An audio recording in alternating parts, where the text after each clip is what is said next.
Yo, oh no, my audio. Hold on.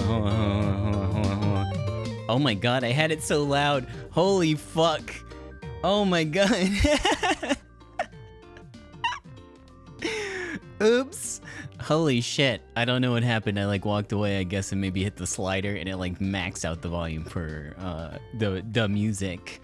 Anyways, hey, what's up, friends? How are you? It's me, Alt, and it's time for Chaos Head to end. It'll be over soon, maybe. Oh man, it's my partner anniversary. Thank you for telling me, Twitch. Okay, now, anyways, give me a minute. Let me get the video game started. Buddy, I think we're here at the end of Chaos Head. Maybe.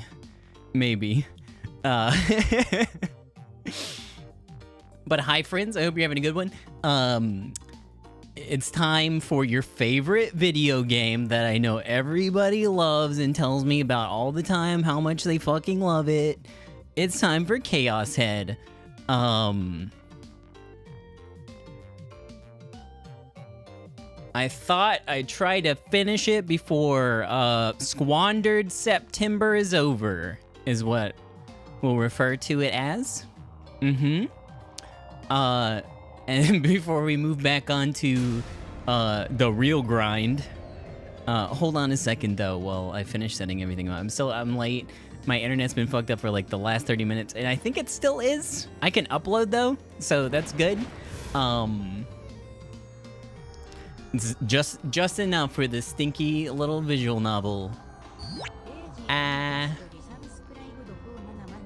Yo, thank you.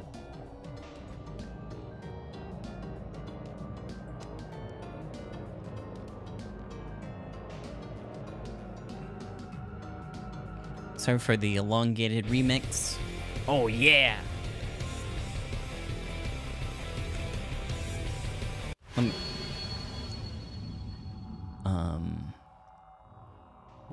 Almost there.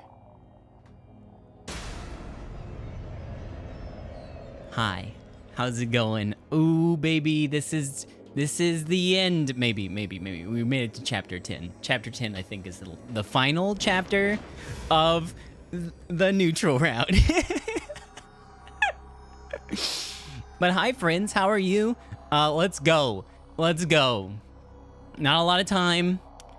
Already late. My internet's been kind of goofy, and I've been having a weird day. Load the video game.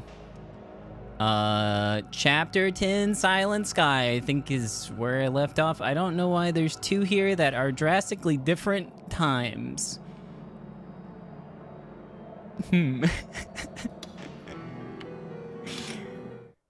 All right. A reporter on the radio was reading the news with a grave tone. I'm so excited.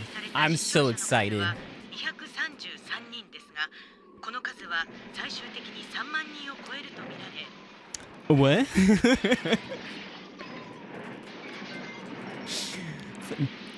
That's a pretty big jump. Oh yeah. Sorry, my bad. Bye. Goodbye. Actually, let's drop it even more. I'm not important here. Okay, there we go.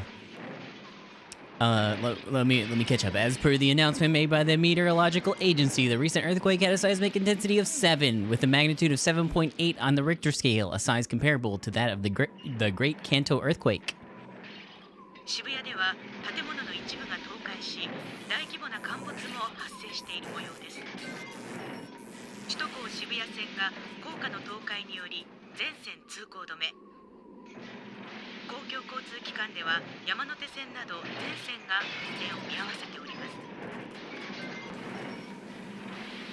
Static mixed in with the news until eventually the reporter spoke no longer. Oh, Bond's dead! I forgot.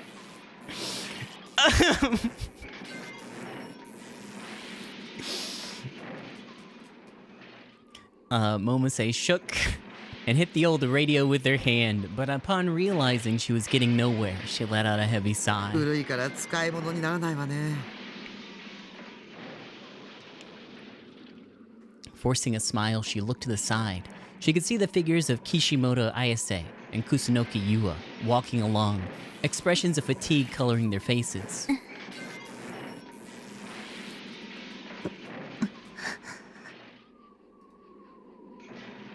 Both of their uniforms were covered in soot, making it clear how laborious the trek here had been. And yet, the great swords that they were holding, their D-swords, did not have a speck of dust on them. Instead, they shone with an unclouded, brutal radiance. After the earthquake, Yua and Ayase had walked back to Shibuya from Yoyogi, went straight to the Frisha office, then joined up with Momose. Waiting for the missing bond to return, the three had stayed near the office throughout the night. Even though the earthquake had put the building on the verge of collapse, they had remained all the same. But in the end, Bond had never shown.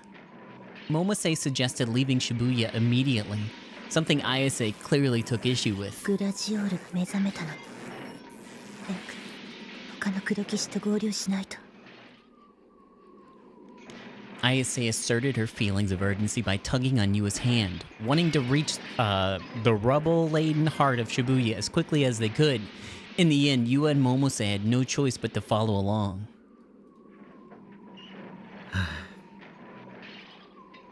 It was 7 a.m. Not even an hour had passed since the sky had first began to brighten. There was not a single trace of the refreshing morning air. The utter mayhem that had been cloaked in darkness was slowly being exposed by the rising sun. And right now, the three girls found themselves in the midst of it. The city of Shibuya had been transformed into the very picture of hell itself. Roads were torn to oblivion, asphalt protruded from the earth. A number of buildings had collapsed, their debris scattered in broken chunks along the sides of the road. There is so much glass breaking in the background on loop. Nearly every window that could be seen was broken. Yeah, they keep doing it too, huh? And a massive billboard had fallen out from its usual perch atop the building's roof. One would not have to walk far to see the countless corpses left undisturbed, litter among the chaos. For every body Momose witnessed, the same act played out inside her head, one in which she clasped her hands together in pity for their demise. But there were just far too many. It was only partway through that she could not take it anymore, realizing the only way to retain her sanity was to ignore them outright. The remaining people they would occasionally pass by had lost all expression, existing only to stagger aimlessly through the streets. A group of men had come together to try and help the survivors buried beneath the rubble, but it did not seem like there was much they could do without heavy lifting equipment. Momose took another glance at Yua while holding, what Yua was holding in her hands. A D-sword. Ayase had explained them to her. Much like magic, they were swords that could be taken out of thin air. What Bon had told her had been true. And yet, Yua seemed only shocked and bewildered about possessing one for herself. ねえ岸本さん Ayase, walking slightly ahead of the group, paid no attention to Momose's call. The expression on her face made it clear her patience was wearing thin. このディソードを持つ人はあなたたちを含めて全部で7人いるっていうこと？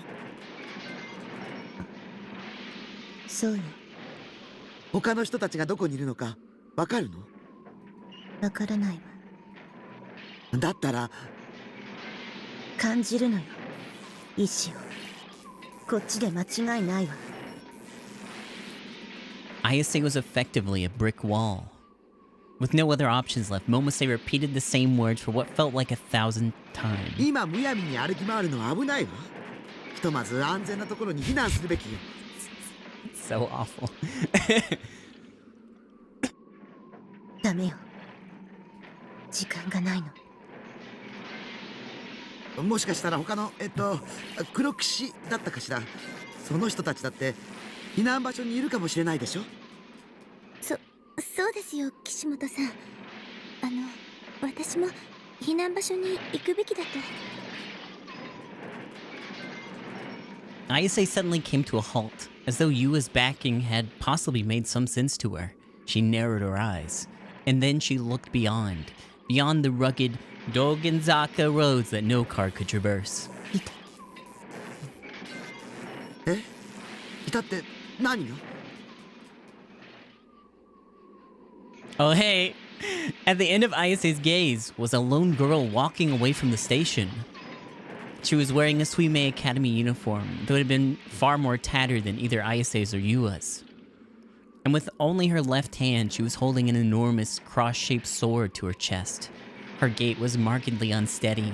It looked as though she could collapse at any moment. Hey, she got out! Momose's body jiggled as she ran towards the girl. Towards Nishijo Nanami. Okay. The D-sword Nanami was carrying had caught her eye, but instead of prying it in order to satiate her curiosity, or prying in, not it, she focused only on supporting the girl's petite frame. 大丈夫？よく頑張ったわね。今病院に連れて行ってあげるから、気をしっかり持つのよ。 Nanami's eyes responded in blank confusion to Momose's words of encouragement. Bagel? You want a bagel? なんて言ったの？ナナのカングルどこ？ Both you and Ayase belatedly ran up behind Momose. この子西条くんの妹さんです。そう。黒騎士の資格があるのもうなずけるわ。匠の妹な。二人ともこの子を運ぶのを手伝って。なんとか病院に連れて行かないと。痛い。 Nanami groaned in pain. 右手？ Momose inadvertently glanced toward Nanami's right hand, gasping in surprise when she did. だってひどい。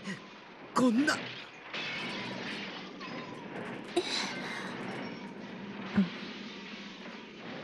You and Ayase were not able to grasp why Momose was so distraught. While the bandage over Nanami's right hand was indeed stained with blood, it did not seem to be that serious of an injury.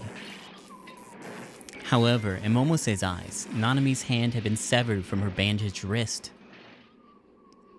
Though medical measures had been taken, it was still an open wound.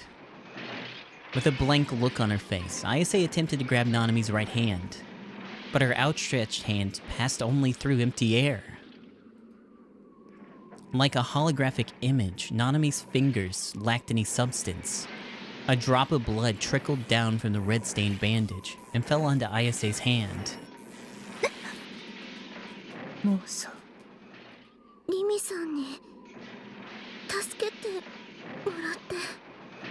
リミさんって崎畑リミさん？知ってるの？ええ。西条くんのお友達の。 Yua had always held the suspicion that Takumi was the new Jin culprit, so she knew a fair amount about his background. This also extended to those that would frequently come into contact with him. Therefore, it was only natural for her to have conducted investigations on Nishijo Nanami and Sakihara Rimi. In contrast to Yua, Ayase abandoned her typical aloof expression, grimacing at the mere mention of Rimi's name. 崎畑リミ。7人の黒騎士の一人。そうなんですか？ Ayase recalled yesterday's incident at the hospital. She could remember being addressed by Rimi's apologetic voice. 岸本さん。タクに近づかないで。目覚めさせたくないの。君には自覚がないの。黒騎士の一人としての。私が一人で何とかするから。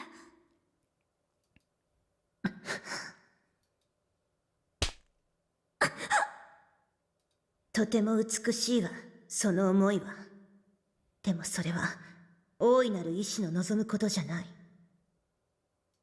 私も望んでいないわ。あなた一人に全てを背負わせるなんて。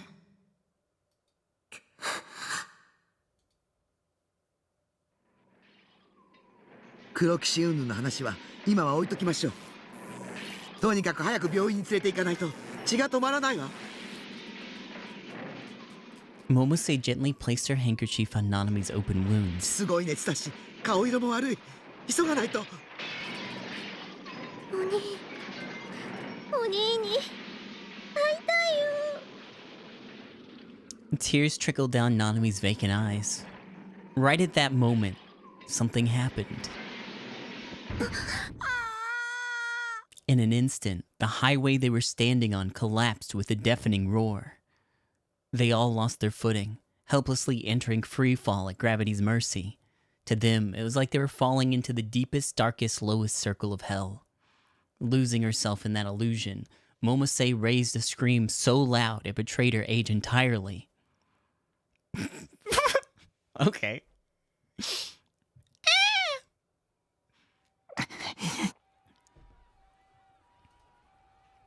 Yeah, vote on that Partner Plus video game now. The one that's over. Go ahead and vote on it.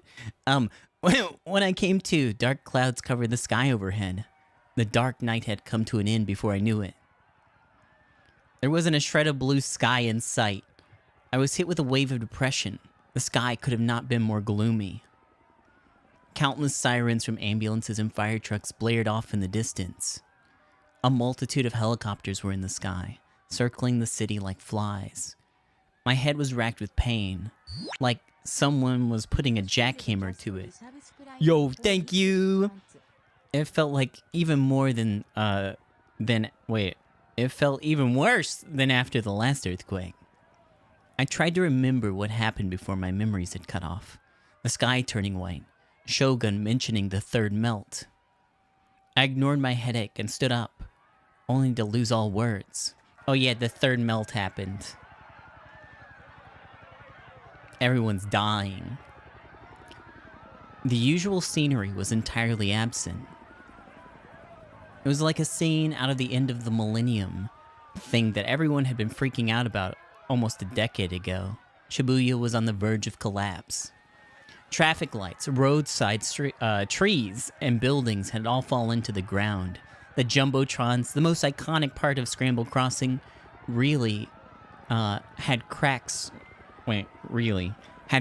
ripping through them and were entirely silent. The stairs leading down to the subway were buried beneath the rubble of their own ceilings. The guard around Yamanote Line had fallen apart, and the railway had been ripped to shreds. More people than I could count were lying on the ground. Bloods and guts clung to the scattered debris. Some remained motionless. Some moaned in pain. Some screamed for help. Some were covered in dust, crawling on all fours without a care as to how it made them appear. Some only cried, tightly cradling another motionless body in their arms. I could smell all the blood. The rusty smell mixed with the stench of something burning. Everything was covered with this thick odor of dust. Far in the distance, plumes of black smoke rose like smoke signals. This was the power of Noah 2. It was horrifying. This was already on the scale of a weapon of mass destruction. I now understood why Shogun wanted to put an end to this. Come to think of it, where was Shogun? When I came back to myself, I surveyed my surroundings. There was a bent wheelchair lying pretty close to me, and right beside it, his delicate frame was lying there. I ran over to him in a panic and lifted him up. He didn't react. Not even his inner voice said anything. Oh God, was he dead? I put my ear to his mouth. As faint as it was, he was still breathing. But he was still unconscious. I tried hitting him lightly on the cheek a few times, but to no avail.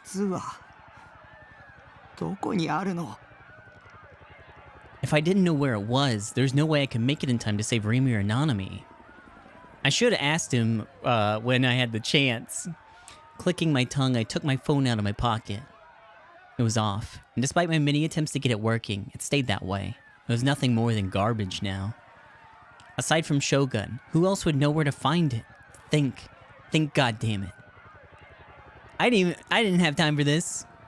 While I was wandering around doing absolutely goddamn nothing, that Norsei guy could be ready to kill Rimi at any moment. Then who? Who was someone I could trust? Someone who knew about Noah too? 君たちは特別な存在だ。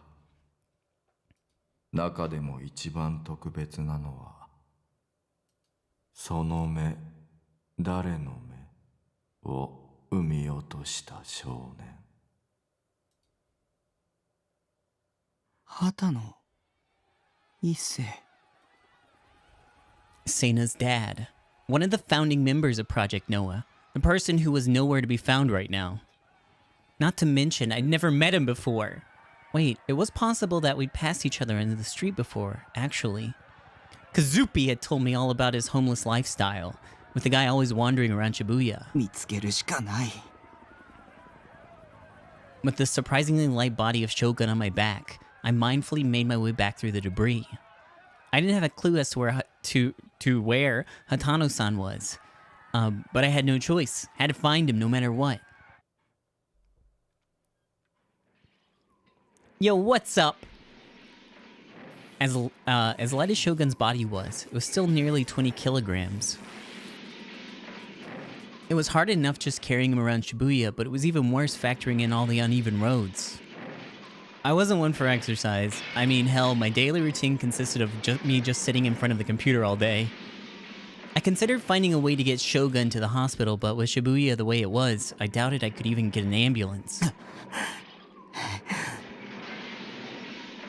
How many pounds is 20 kilograms? Like, a lot, dude. Even the gentle hill that was Dogenzaka was doing its best to drain all my energy. I could barely breathe and my whole body was gushing out buckets of sweat. Wiping the sweat off my forehead, I took a quick break to catch my breath. 空へと突き出た嬉しい彩だ主への冒涜報いのせめくその目に流れて And then crash, bang. 続くがいい一つまた一つと闇に手と手をつないで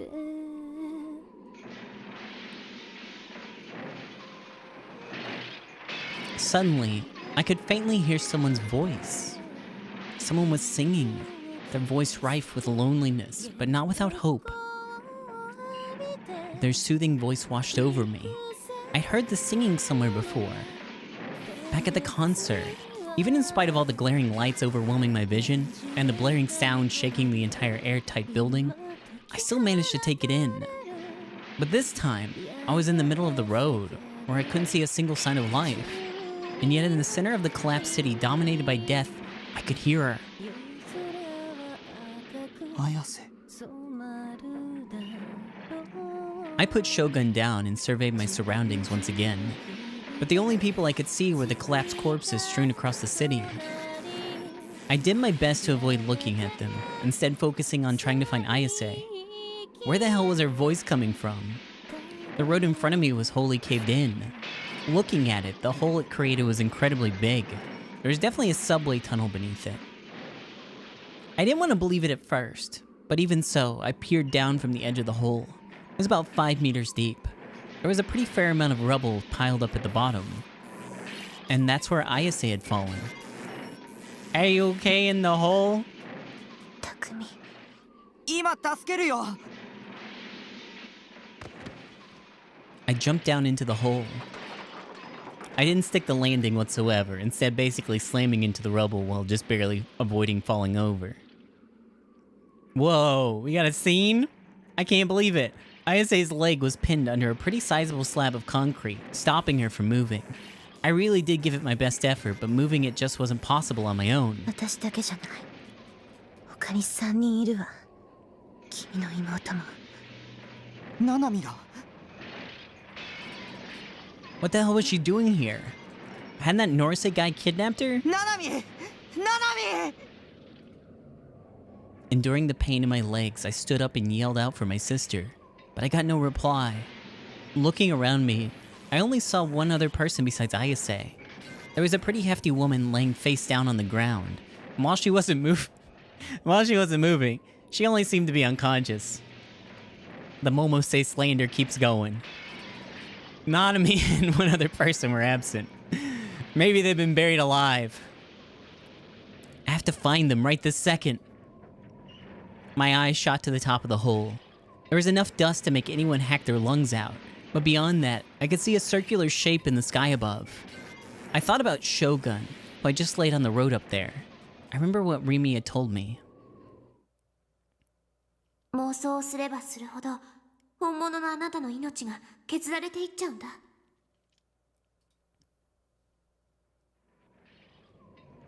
But I couldn't hesitate here. I drew my D-sword entirely from thin air. Consciously avoiding looking at her leg, I sat down near Ayase and peered at her face. I stared into her eyes, refusing to look at anything else. That should do the trick. 妄想するんだ。 A strong one.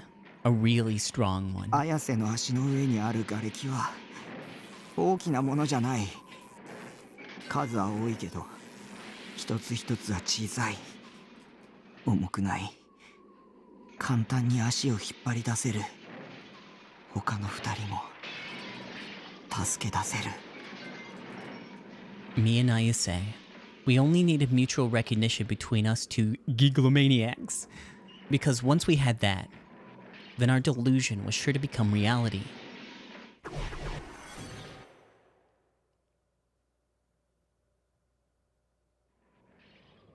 Out of nowhere, Ayase smiled in relief. She gently stroked my cheek with her fingers. グラジオールの導きね。君がここに来てくれたのは。 I blinked nervously. Exactly as I deluded it to be, the large slab of concrete pinning Ayase's leg had now turned into a heap of smaller pieces. Pushing away some of the debris, Ayase slipped her leg right out. I really hadn't expected that to go so well. Starting to move, she massaged her ankle. Luckily, her injuries didn't seem all that bad. 綾瀬の歌が聞こえたんだ。それに導かれたんだよ。そうよかった歌い続けてきて。 Helping Ayase up, I stood and took a look around. ナナミは I still didn't see any signs of my sister. Had my delusions failed after all? Or was Nanami already... I began to feel anxious.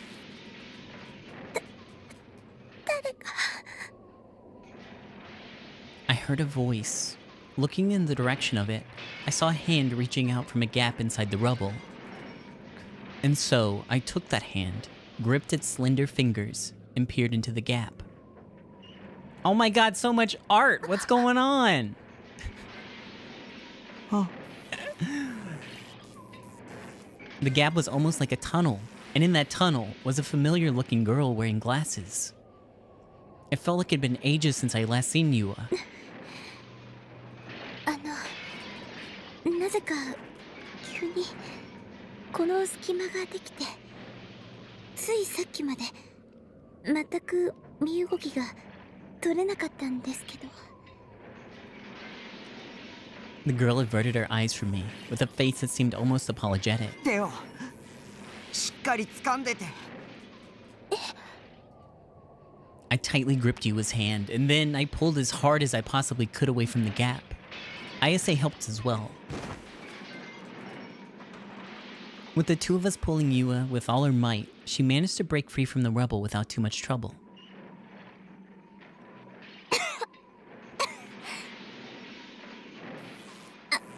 ありがとう。ござい。 She was covered from head to toe in dust. A few pieces of concrete were tangled up in her long hair. But even with all of that, Yua seemed completely uninjured. And now, Nanami? Leaving Yua with Ayase, I started to search for Nanami. Given Yua had managed to break free, I could only assume that my delusion had actually worked. And if that was true, then Nanami should have been in some rubble somewhere I could yank her free from.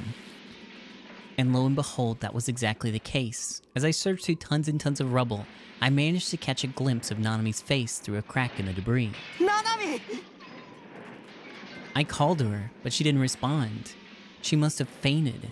Reaching out, I went to touch her shoulder, but hesitated. Oh.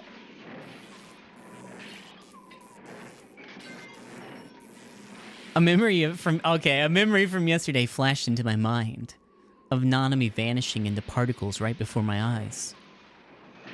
No, this has to be the real Nanami. I was so scared. I was like, what? How? What? Is there another Nanami? Gathering my resolve, I grabbed her by the shoulder, or more specifically, by her blouse. I could actually touch her. I could feel her warmth. Just like I had with Yua a bit ago, I pulled her out with all my strength.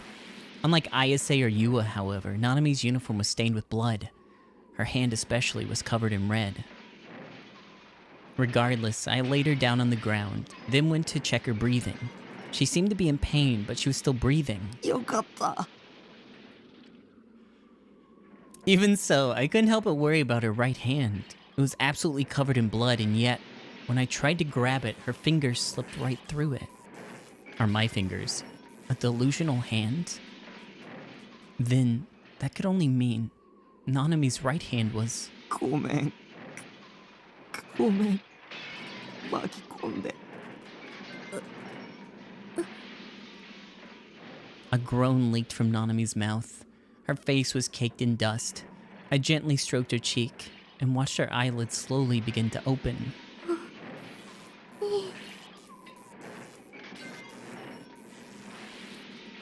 Her gaze faintly wandered for a moment before finally landing on me. ナナミ。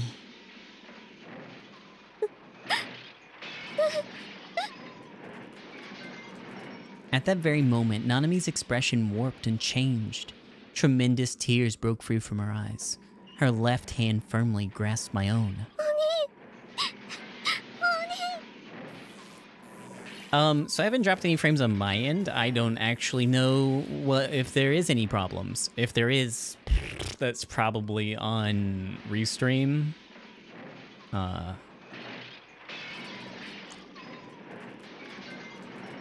She whispered to me so happily, it felt like she never wanted to let me go. But when I heard those whispers, I responded with a slight shake from my head. ナナミの本当のお兄は僕じゃないよ。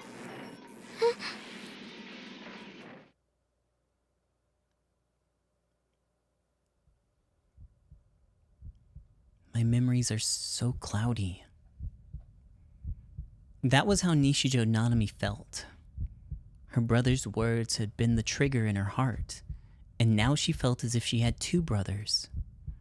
However, what her heart told her was that it was not just as if she had two, but that she really did have two.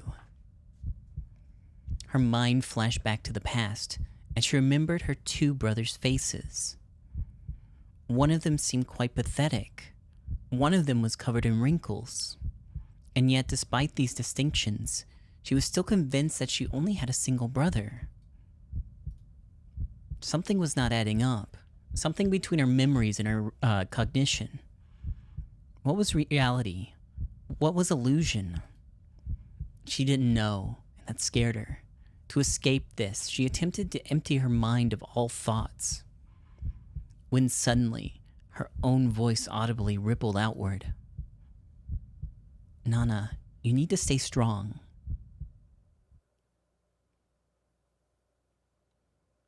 The next thing she knew, she was standing in a hallway illuminated by the setting sun. She could smell disinfectant, and before her stood a rather plain door. She reached out towards it and took hold of the handle, and then, through no will of her own, her hand opened the door. ああ、お兄、またご飯食べないつもり？ちゃんと食べてっていつも言ってるじゃん。出ないと元気になんないよ。あ、もしかしてグリーンピースが入ってるから？ It's because of the peas! 子供じゃないんだし、いい加減好き嫌いやめたら？そりゃナナだってグリーンピース嫌いだから残したくなる気持ちはわかるけど、ちゃんと食べてくんないとナナが怒られるんだからね。あの怖い看護師長さんに。ナナミ、何？今まで辛く当たってごめん。お兄が謝るなんて珍しいじゃん。もう僕のために無理をする必要はないんだ。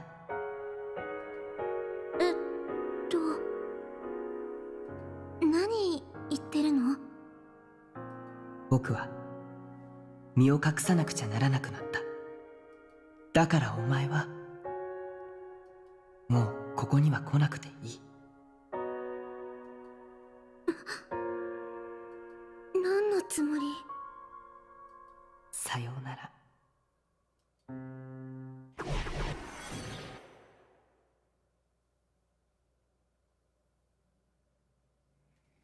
And that's where her memories cut off.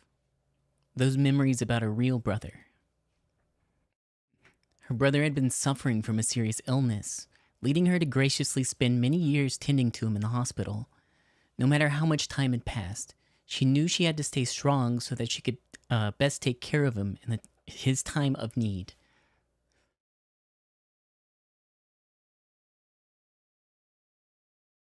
Sorry, I'm still dying. For the past year and a half, these things had disappeared from her memory entirely. She had forgotten that those memories had even existed. And in exchange for that, her brother had continued living on in his own good health, right there in Shibuya. Her mother had asked her to routinely check in on him, leading her to sometimes drop by on the way home from school. And thus, she had done so, thinking nothing of it. After all, he was her brother. Checking in on him might as well have already been routine. She had never housed any doubts about it. どうしてナナは忘れちゃってたんだろ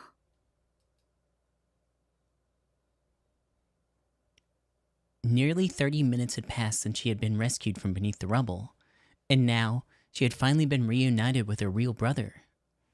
There he was lying still on the road. He was still breathing, but remained unconscious. His body was small, wrinkled, emaciated, and incredibly weak as she remembered. It was the brother from so long ago whom she had always known. こんなのひどいよ。ナナはお兄に文句ばっかり言ってたけど。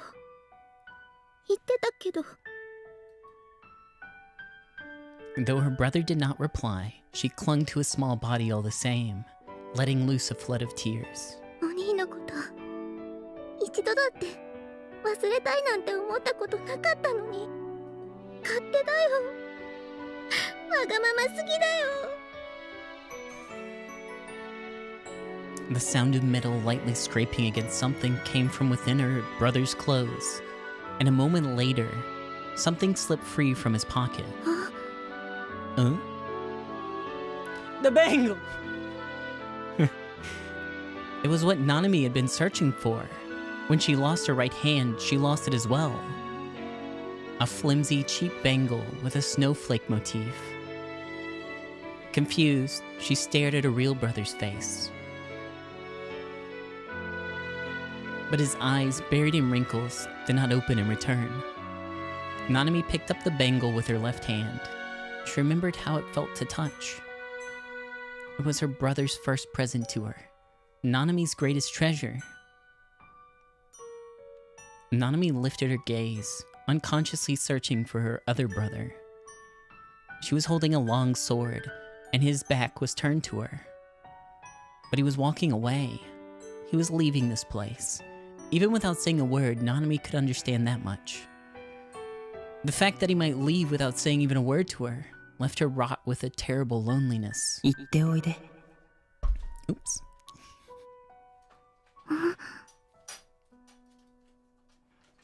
Nanami's brow furrowed in confusion, and she softly searched around herself. 今声が It was her brother's voice. That much she indeed remembered. The voice of her brother, who should have been unconscious. 彼は僕と一心同体。もう一人のお兄なんだから。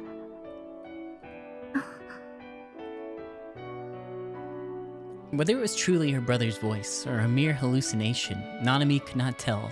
And yet, regardless of what it was, she whispered all the same. 分かった She whispered to her brother, who still lay on the ground.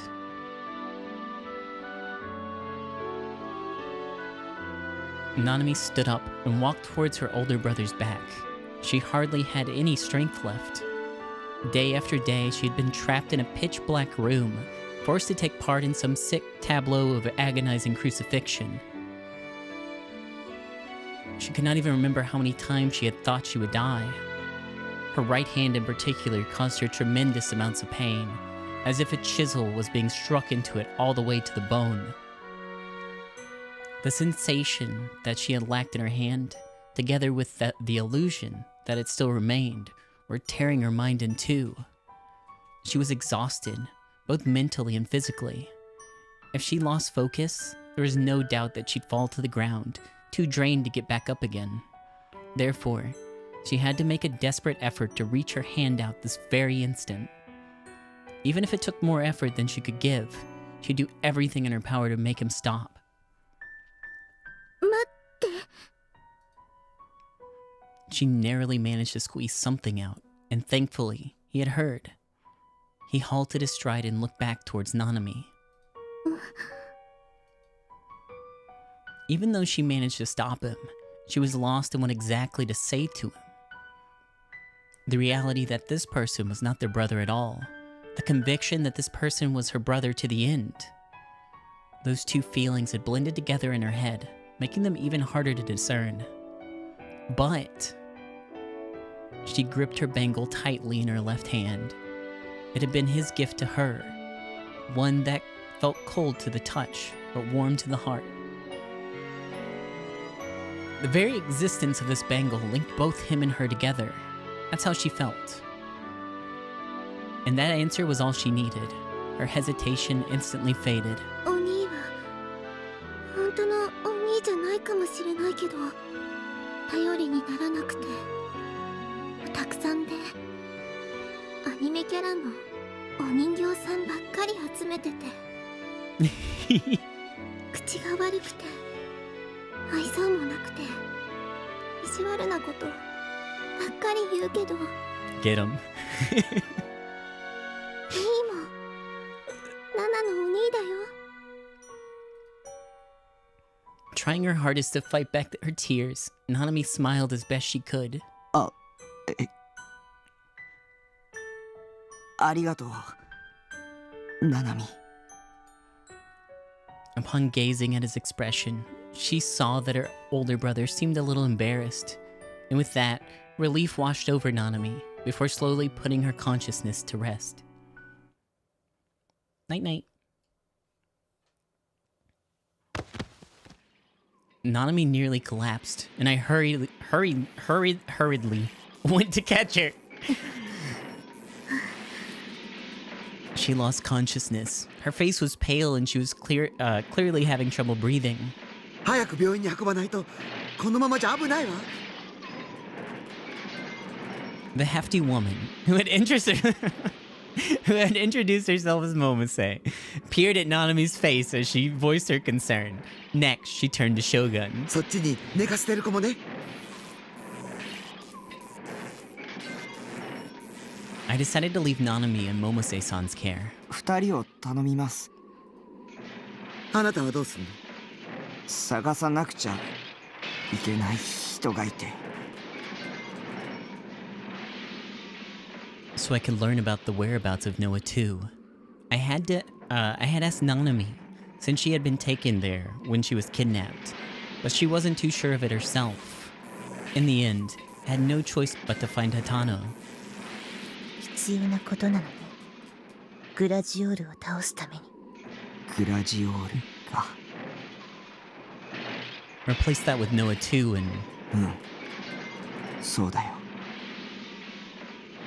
Ayase's expression stiffened. She took a single step towards me. By the way she slightly dragged her leg, I could tell she had genuinely been injured. 一緒に行くわ。私も。その必要はないよ。Even though I tried to tell her no, she only shook her head in refusal. 七に集まらないと。綾瀬も、それに、岩も。畑野っていう人を探してほしい。At the mere mention of her name, Yua jumped a little from her hiding spot behind Momose. その人が、ノア2の場所を知ってるから。一緒に行動しなくても、僕はみんなの見聞きしたことがわかる。だから、今は手分けして探して。That was the best option we had at the moment, and we had to be quick about it. There was no guarantee that we'd be safe in another or if another earthquake struck. わかった。Ayase seemed to agree with me, though she didn't look at all happy about it. なんだかよくわからないけど、野呂瀬源一が全ての黒幕です。そういうこと。それなら妹さんたちのことは私に任せなさいな。Momose-san puffed out her chest in display of bravado, and then she quickly gave me a quick nod. Wait, where did I add quickly? Yeah, okay. Then she gave me a quick nod, likely in an attempt to cheer me on. ただし、無茶しちゃダ I メよ。 don't know. I have like been continuously. I've had like a cold for like the last 2 weeks straight. I don't know. I'm not coughing as much, but I still don't feel like 100% there. それと一つ頼まれてほしいんだけど。ばんちゃん、Hey, what's up, 部屋が Sarah? 笑ってるうさんくさそうな中年刑事を見たら、私に連絡するように伝えてくれる？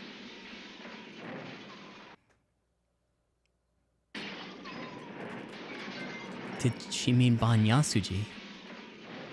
I knew all about how he died.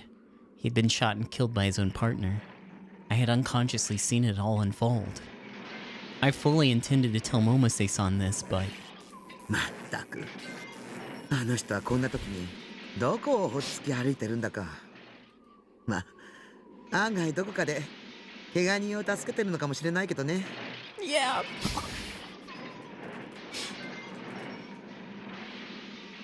Momose had to go and say something like that, and now I could no longer bring myself to tell her the truth. というわけでよろしく。はい。 Without meaning to, I nodded, making a promise I'd never be able to keep. But that had been the only answer I could have ever thought to make. 西条くん。 With her head lowered, Yua spoke with a barely audible voice. For a good while now, she'd been nervously taking peeks at me, which made me think that she had something to say. あなたのこと疑ってごめんなさい。私、西条くんを傷つけるようなこと言って。 The lenses of her glasses were covered in dust, and yet I knew very well behind them, her eyes were wet with tears. 謝っても許してもらえるとは思ってないです。それでも謝らせてください。ごめんなさい。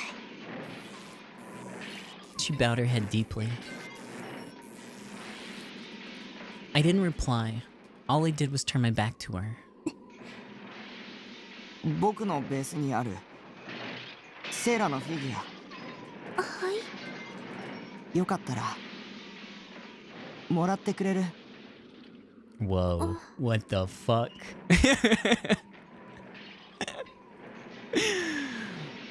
Back when she deceived me, I couldn't have been more shocked, but now I understood why she had done what she'd done.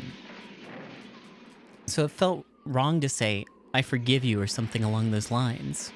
It was true that I always thought of her as my enemy, but I had no right to make her bow to me, nor any right to forgive her. いいんですか？もらってほしい。Alright, but only the Sarah figures, okay? また一緒にフィギュア買いに行きましょうね。 And with that, you would put on the same gentle smile she had when we first met. I nodded to her in response. I exchanged a look with both Ayase and the hefty Momose-san. Then I etched the image of Nanami and Shogun into my eyes one last time. And so, I began walking alone among the mountains of rubble once again.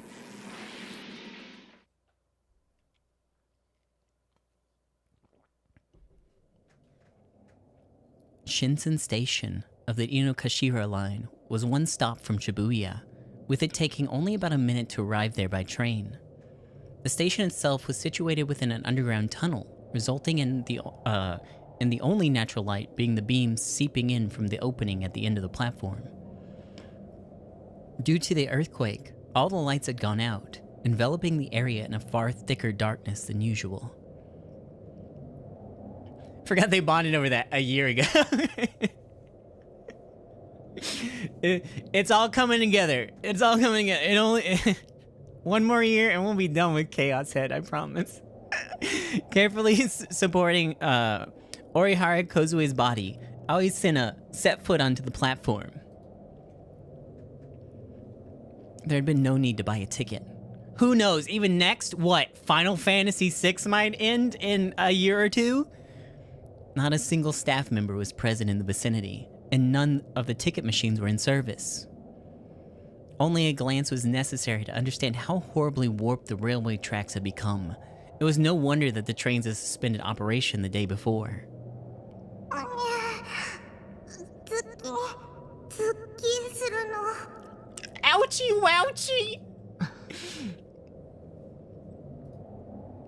Kozue's left leg was drenched in blood. She had been deeply cut by broken glass during the earthquake. Sena had attempted to staunch the flow of blood with a towel, but the wound was far worse than she had supposed. Basic first aid would not suffice. Giglomaniacs were unable to use their powers to heal wounds. To the brain, pain is an inescapable reminder of reality. Thus, Giglomaniacs cannot form any sort of mutual recognition to the effect of "I'm not wounded" or "the injury didn't happen." Human instinct would never allow it. もう歩けないの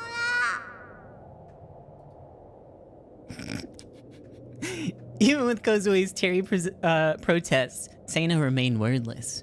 She had marched intently towards Shinsen Station. Only one thing held her focus, something she refused to divert any attention from. When they at last reached the deserted platform, Sena quickly pulled back the arm she had been using to support Kozue.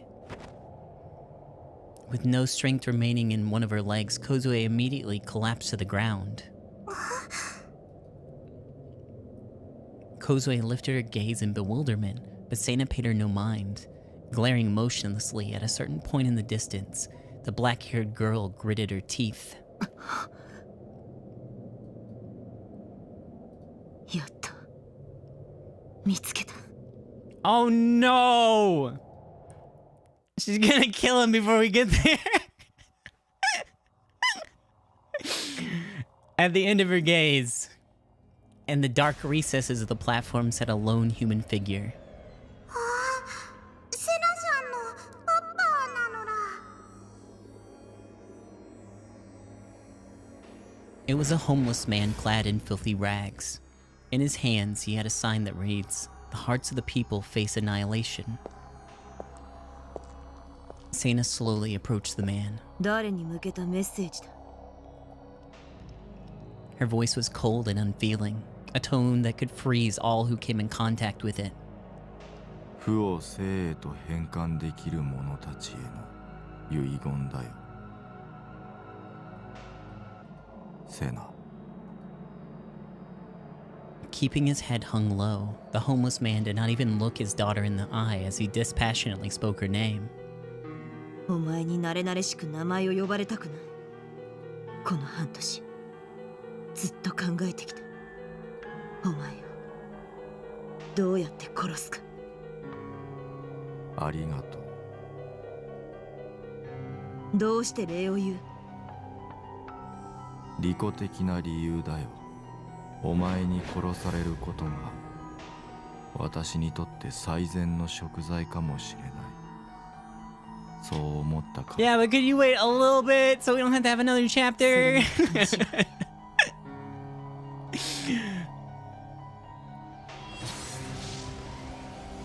Sena real booted her D-sword. The method she had chosen for her father's execution was death by her D-sword. The simplicity behind it laid the truth bare. The way she killed him did not matter. All that mattered was killing him at all. すまない。 Hatano still refused to raise his head. どうして謝る。お前に父殺しの汚名を着せてしまうからだ。殺せさえすればどんな恥ずかしめだって受けてやる。お前は母さんと妹を殺した。事実だ。しかもあんなむごい最後。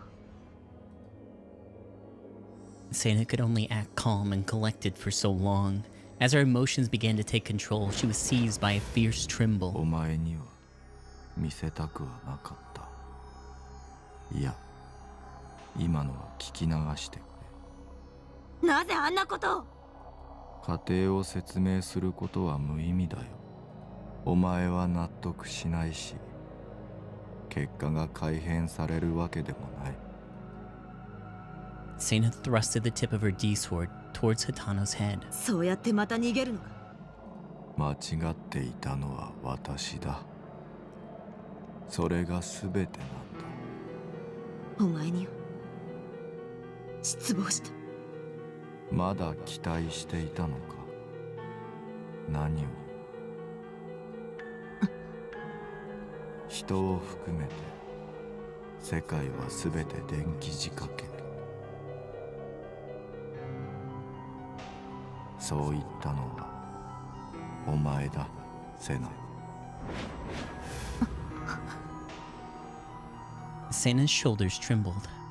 For nearly 3 years, ever since Hatano had begun the Mana project, the two of them had rarely come into contact.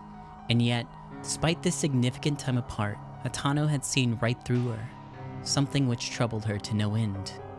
Distraught by the sheer discomfort she felt, the wavering of her heart morphed into nothing more but pure fury, dispelling any form of reason she had still held within her. セナ、惑わされるな。電気仕掛けならば、お前のその私を恨む感情もまた、ただの電気信号でしかない。Hatano is trying to overwhelm me. That's what Sena told herself. Calm down. お前の言葉なんか無効だ。あまり感情的な行動をとるな。でなければ、お前は矛盾する。その言葉を受け取ってはいけない。精神攻撃だ。判断を中止するんだ。話を終わりだ。 Oh. Sena tried to take a stance with her D-sword. But before she could, Hatano suddenly stood up. Kozue watched their exchange with unease, and when she wondered if she would interfere, the pain in her leg forced her to abandon all hope of doing so. She was not sad, but that did not stop her from weeping deep within herself. Hatano took one large step forward. Her response delayed. Sena switched to an offensive position, but in her attempt to brace herself, her feet slipped on the gravel. As her body shook and staggered, her stance began to collapse. Any sort of edge her appearance had once held disappeared, and in its place came a great fear. Her hatred towards her father was what had given her the strength to persist, and now that the time had come to face him at last, she found herself deeply afraid. She did not quite understand why that was. All she knew was that the cause lay within the words that she had spoken, or he had spoken, sorry. Hatano threw himself at her with tremendous speed.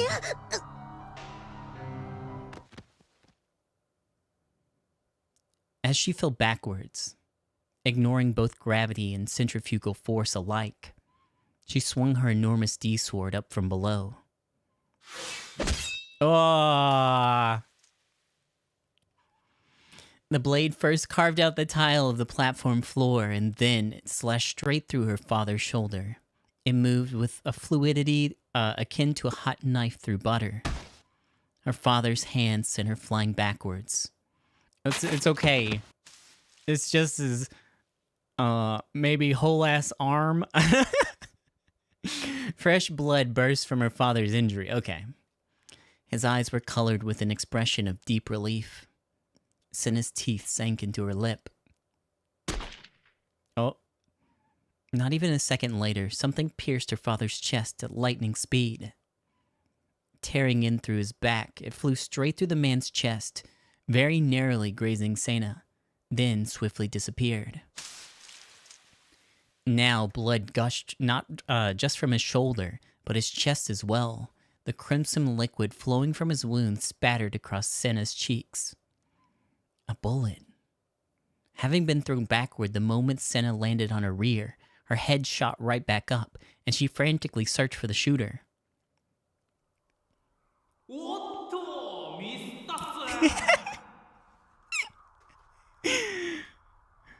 A man stood in the crossway between Shinsen Station Tunnel and the tunnel leading to Shibuya Station, the sole place illuminated by the gaping patch of sky above. He was holding a handgun.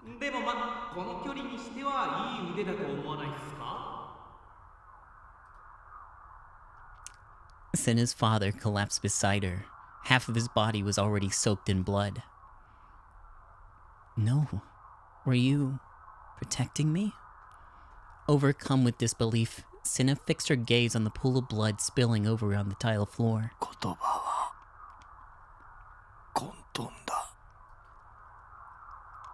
Gasping for air, her father weakly spoke.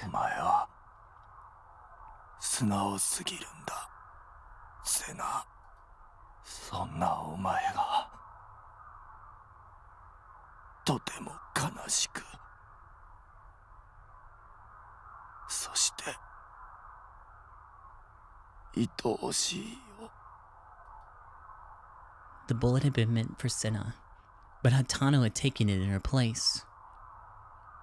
She had been trying to take her father's life, but he had given it for her instead. Senna tightened her grip on her D-sword she held in her hand.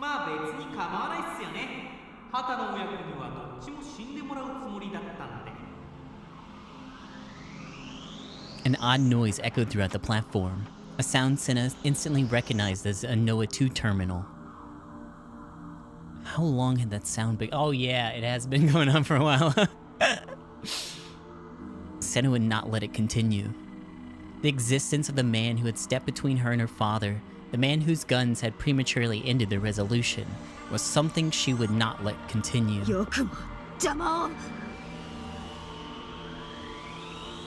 When she stood up and fixed her eyes ahead, the cries of an infant began to resound throughout the dimly lit platform. A sense of strange discomfort grew in her hands. And for some reason, she could not comprehend. Instead of a sword, she was clutching a decayed, desiccated baby. In an action motivated by reflex, she cast it away from her. Ew! But immediately after she had done so, she realized that the child was her own sister. Her sister, whom she had only seen once before long ago. Her sister whose name she did not know, and whose own mother had devoured her until hardly anything remained. It was the child before her. Or sorry, that was the child before her. Large avulsions where chunks of meat had been bitten free from covered her entire frame. Each tear in her dry skin provided a window to view glistening fragments of white bone, and the pink scraps of flesh adhered to them. Cinna began to tremble once again. She could not take her eyes off of it. She could not forgive herself for feeling disgust at her own sister, let alone tossing her aside like filth. It was exactly like back then, when she had seen her mother's last moments. Her mother, who had died while ruled completely by madness. Still nestled within her mother's arms, her sister had been shredded to pieces and consumed, left only as a heap of pitiful remains. In response to the sight that she had been forced to witness, rather than sadness or horror, what she felt was pure, utter revulsion. Remnants of guilt remained lodged deep within her chest. Despising her father was the only way of averting her eyes from that emotion.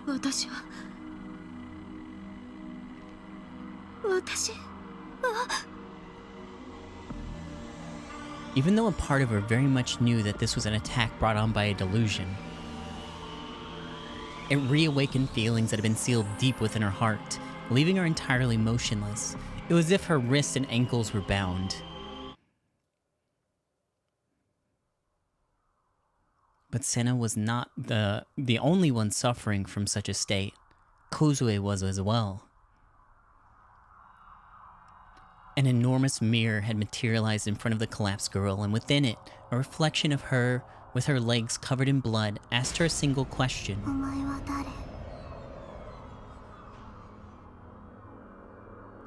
Kozue froze in terror. Large tears began to flow from her eyes.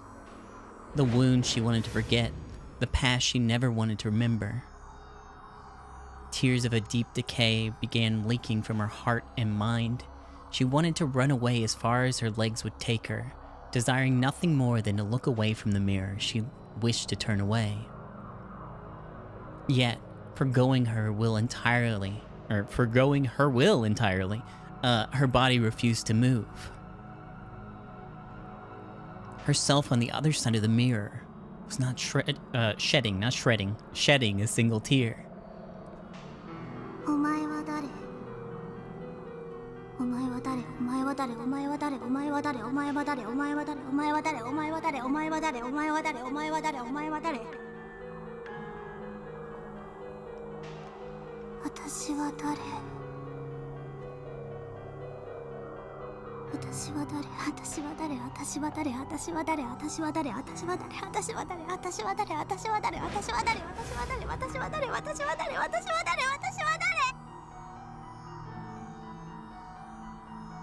She was collapsing in a Gestaltzerfall.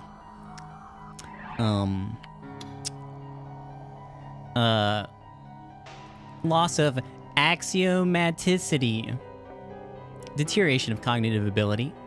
A concept in psychology, the Gestalt being the German word for form.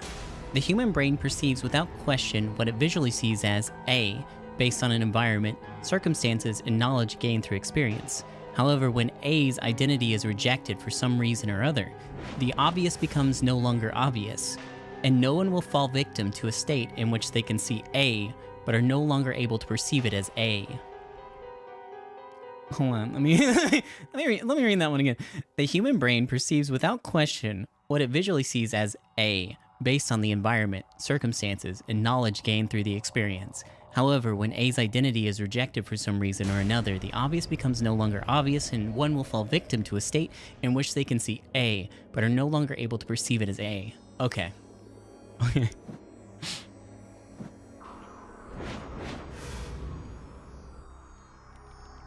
Just like when she had lost all words so long ago. Just like when her heart and mind had been broken so long ago. No longer able to see herself, she herself questioned herself in the mirror. She lacked any certainty that it was her own voice. She lacked any certainty that it was her own hairstyle. She lacked any certainty that it was her own nose. She lacked any certainty that it was her own pair of eyes. She lacked any certainty that it was the fullness of her own lips. She lacked any certainty that it was her own shape. She lacked any certainty that it was her own face. 私は誰？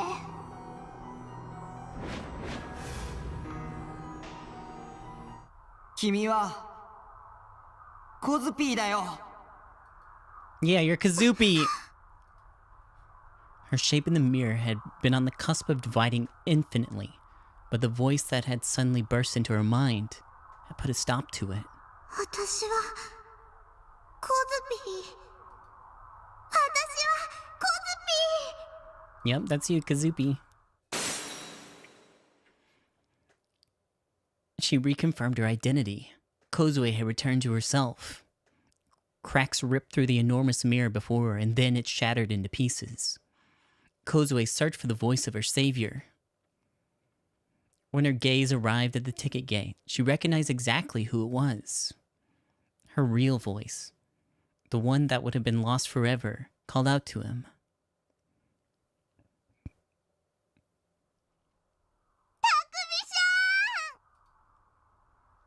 Kazupi called out, not with her inner voice, but with her real voice. I realized that it was the first time I'd ever heard her use it. It was thanks to Kazupi that I managed to get over her here so quickly. I'd been next to a police box at the top of Dogenzaka when I heard her inner voice screaming for help. Running toward that voice had brought me here, and when I got here, I saw Senna and Kazupi, face pale from being shown a delusion I couldn't see, and Hatano-san, collapsed and covered in blood. I found them, but I was too late. こいつはラッキーっすね。 A man with a gun in his hand was standing at the crossing. He twirled and whirled it around his fingers as if he were some sort of gunslinger. Yo, what a badass! Contrasting heavily with the suit he was wearing, he had a rucksack on his back. A harsh mechanical noise was emanating from it. Sua Mamoru, the detective from the Tokyo MPD's first investigative division. It wasn't the first time I'd run into him. And I knew exactly what he'd done. もともとは目障りな畑の親子を処分しに来たんすけどね。西条くん、君が自分から火に飛び込んできてくれて感謝感激っす。君を見かけたら捕まえろってことになってるんすよ。誰に？内緒っす。 He smiled a flippant smile, one that was somewhat reminiscent of Detective Bond's. But there was one key difference. Detective Bond's smile had always just been an act meant to throw people off or rile them up. When it came to Sua, however, this sly smile was who he truly was. あんたはノロセの居場所を知ってる？西条くんさ。 Sua heaved a sigh, shaking his head in an extremely exaggerated motion. 口の聞き方に気をつけてほしいっすね。自分の方が年上っすよ。 Kozupi is her nickname. Her real name is Kozue, but she says a lot of weird, goofy things, and she calls herself Kozupi. バンっていう人を殺したのはあんただ。 She got a weird ooh baby inner voice, and she says a lot of dumb shit. だから刑事のくせに人を殺すなんて。君には言われたくないっす。 I gripped my D sword tightly. あんたみたいなやつに敬語を使う義理なんてないよ。そんな舐めた口聞いていいんすか？殺すぞ。童貞野郎。 The symmetry's been broken. I think his eyes drifting. Even from this distance, it was clear to me. The smile on Sua's face had disappeared. Without moving from where he was, he gestured with his free hand like he was trying to shake something off.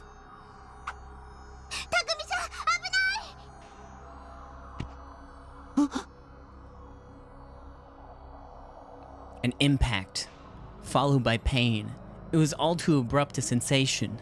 When I looked at my shoulder in surprise, I saw a familiar-looking cross pierced into it.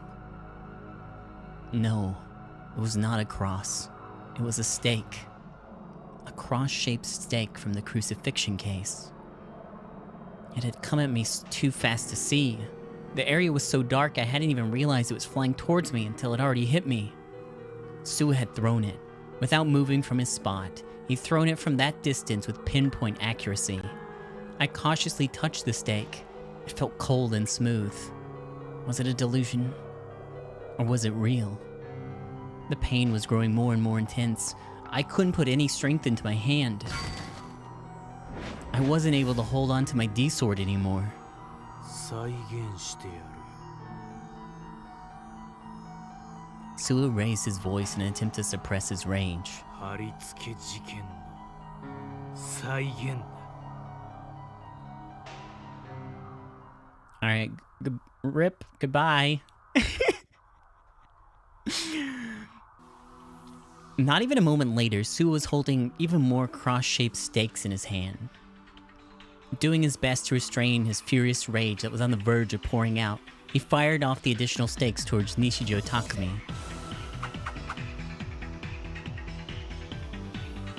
They disregarded all form of drag and the laws of physics altogether.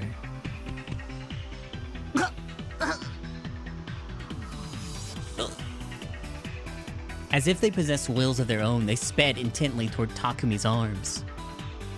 15 found their mark thus far. Not a single one had missed.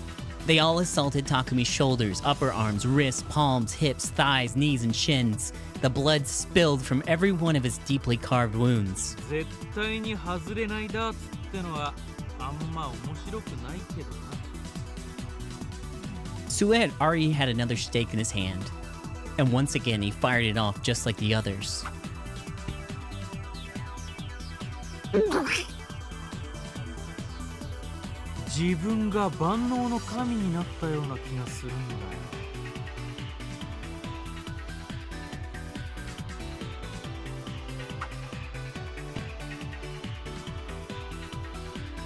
I felt an incredibly strange sensation. He's probably not even listening to me anyway, Sua thought to himself. Each and every wound carved into my body only made me feel more alive. Sua hurled yet another stake towards Takumi, who hung his head at the mercy of his attacker. 俺はただの人間だけどな。お前らと同等の力を手に入れ。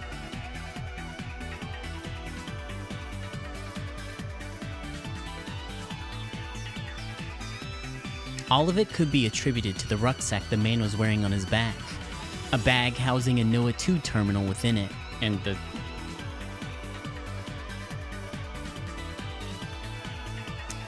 Well, okay. With that, he could enjoy Noah 2's power even at a distance. With this, he could enjoy Noah 2's power even at a distance. He would become an artificial geeklomaniac. Sua found himself wholly bewitched by its power.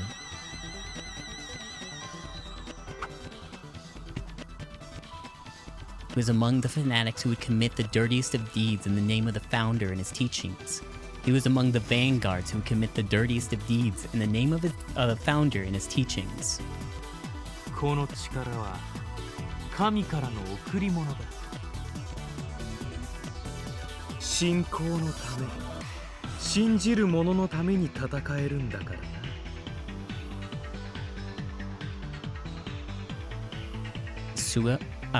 Sua hurled yet another stake. It penetrated the nape of my neck. It penetrated the nape of Takumi's neck. I was racked with extreme pain, pain that felt as if my entire body was being torn in two. Pain so horrible, I felt as if I might go insane. The boiling, ruthless bloodlust simmering in Sua's heart demanded to know just how much pain the boy could endure. Springing forth from the torture taking place, death began to rear its head.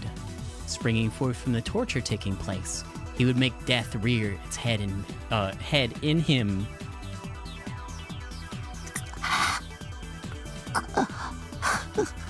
Some sort of mutual recognition.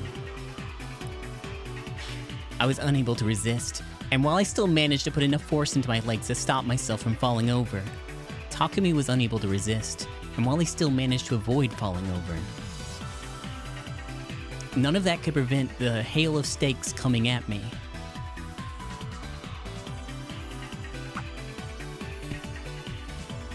My chest, my stomach, my toes, my entire body.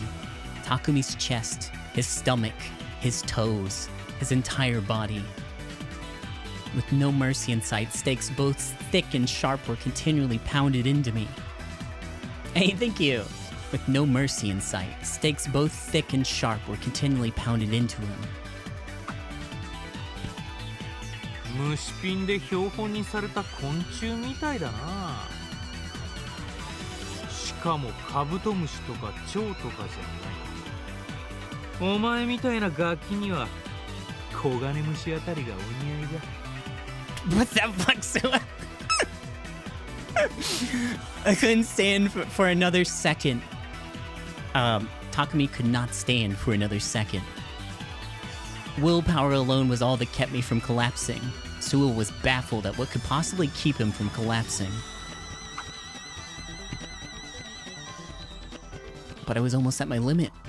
But he knew the boy was almost at his limit. My field of vision was becoming pixelated. It was hard to see anymore. With his eyes as empty as those, he likely could not see anymore. 遺言があるならいいな。ただし20時以内だ。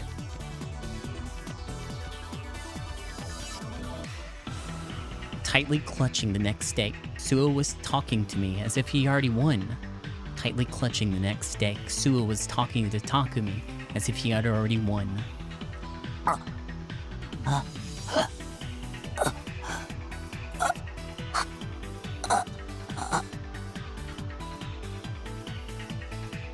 The next would kill me. The next would kill him. さっき童貞やろうって言った。傷ついたのか。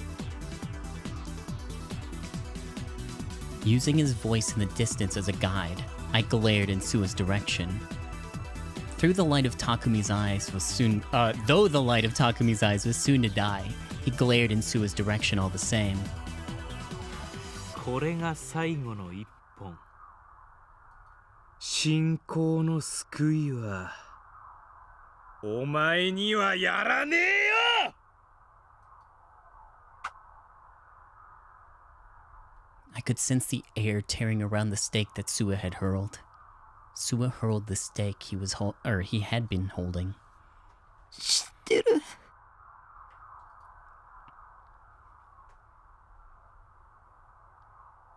The stake would serve as the cross, the messenger bringing both certain death and the promised gospel. The stake would serve as the cross, the messenger bringing both certain death and promised gospel. Death would come to whomever it struck. 童貞の妄想力はすごいんだ。A dull thud resounded.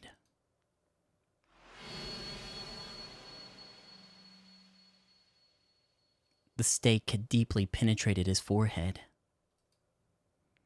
An incredible burst of pain exploded within Sua, gushing forth from every part of his body. As if it had been entirely an illusion, the intense pain that had consumed every part of my entire body immediately disappeared. Sua let out a mute scream, writhing in agony. I let out a deep breath. then slowly licked my dry lips. An array of cross-shaped stakes penetrated Sua's entire body. There was a single cross-shaped stake in my hand. When I looked upward, he saw the cross-shaped stake embedded in his forehead. When I looked upward, I saw the overcast, gloomy sky above. 復活の奇跡は物語で妄想なんだ。何をした妄想シンクロ。Assimilation unto a delusion, erosion unto the mind, like two ripples negating one another, like two wavelengths resonating with one another, entangling together, melting together, a fate which distorts created by one, a fate which is distorted created by another, switching them out, switching them in. There's no way that's possible, Sua thought to himself. There's no way that's possible, Sua's expression laid his thoughts bare. 神の先兵なら What's a Messiah? メシアと同じように朽ち果てろ。 Get him. Messiah, from the Hebrew word, meaning the one anointed with oil. In Judaism and Christianity, the Messiah is the one who shall bring peace to the world. In Christianity, Jesus Christ is considered to have been the Messiah. Yeah, that's what I said.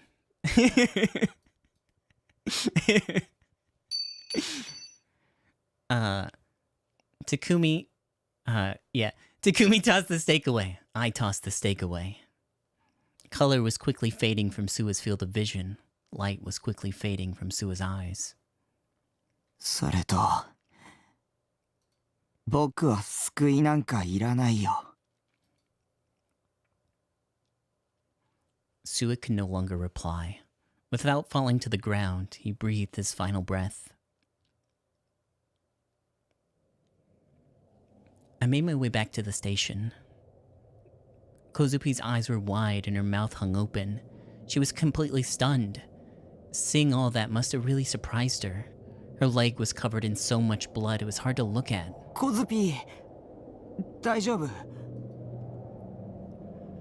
Without getting up from the ground, she nodded.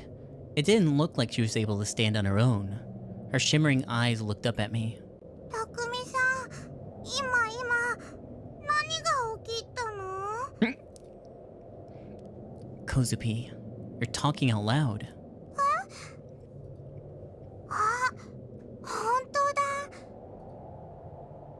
Putting a finger to her lip, she tilted her head in surprise.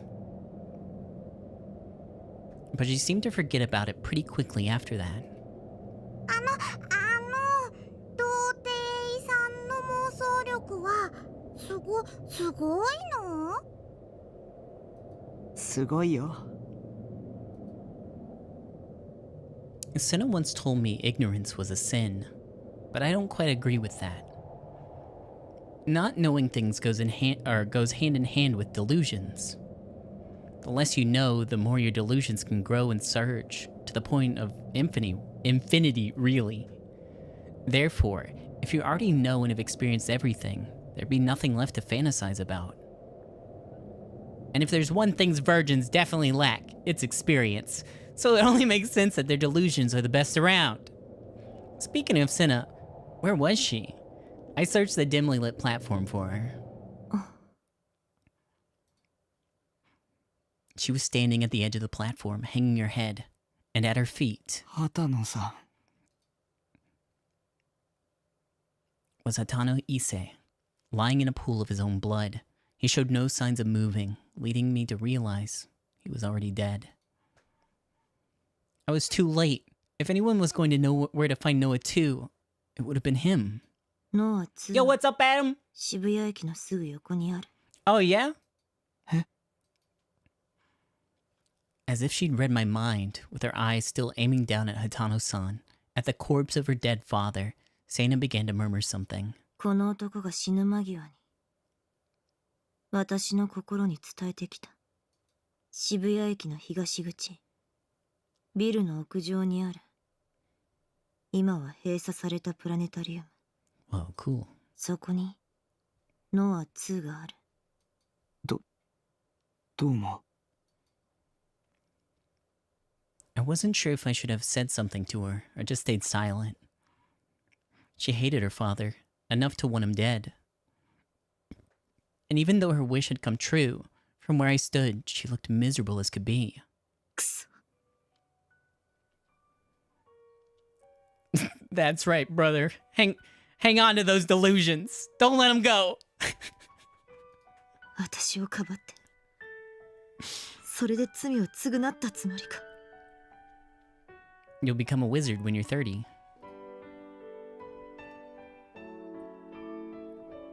Her words were targeted at her father's lifeless corpse, but he said nothing in return, and he never would again. お前は自分の罪を認めた。その上で私に見せつけるよ。自殺したようなものだ。許せない。私はお前を許さない。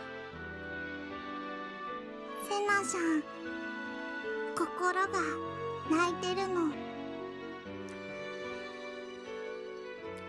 Do you lose wizardhood if you have sexy after turning 30 and becoming a wizard? Literally impossible to lose your wizardhood because it will never happen after that point. 本当はお父さん殺したくなかったのら。 It was just as Kozubi said, and with those words, Seina's usual resolute demeanor disappeared.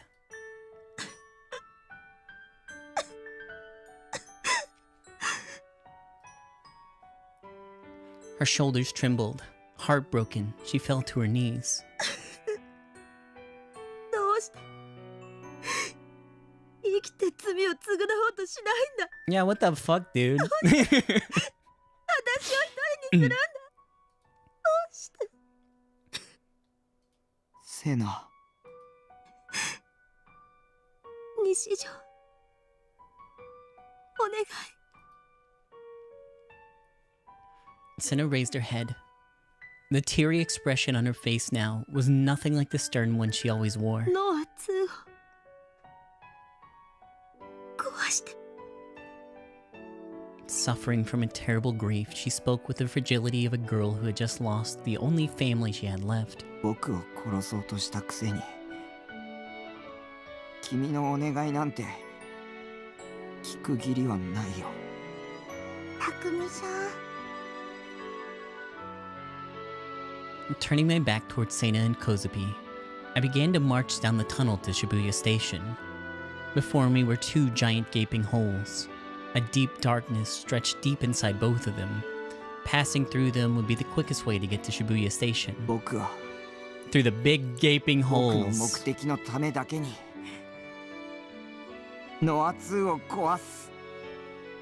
絶対に。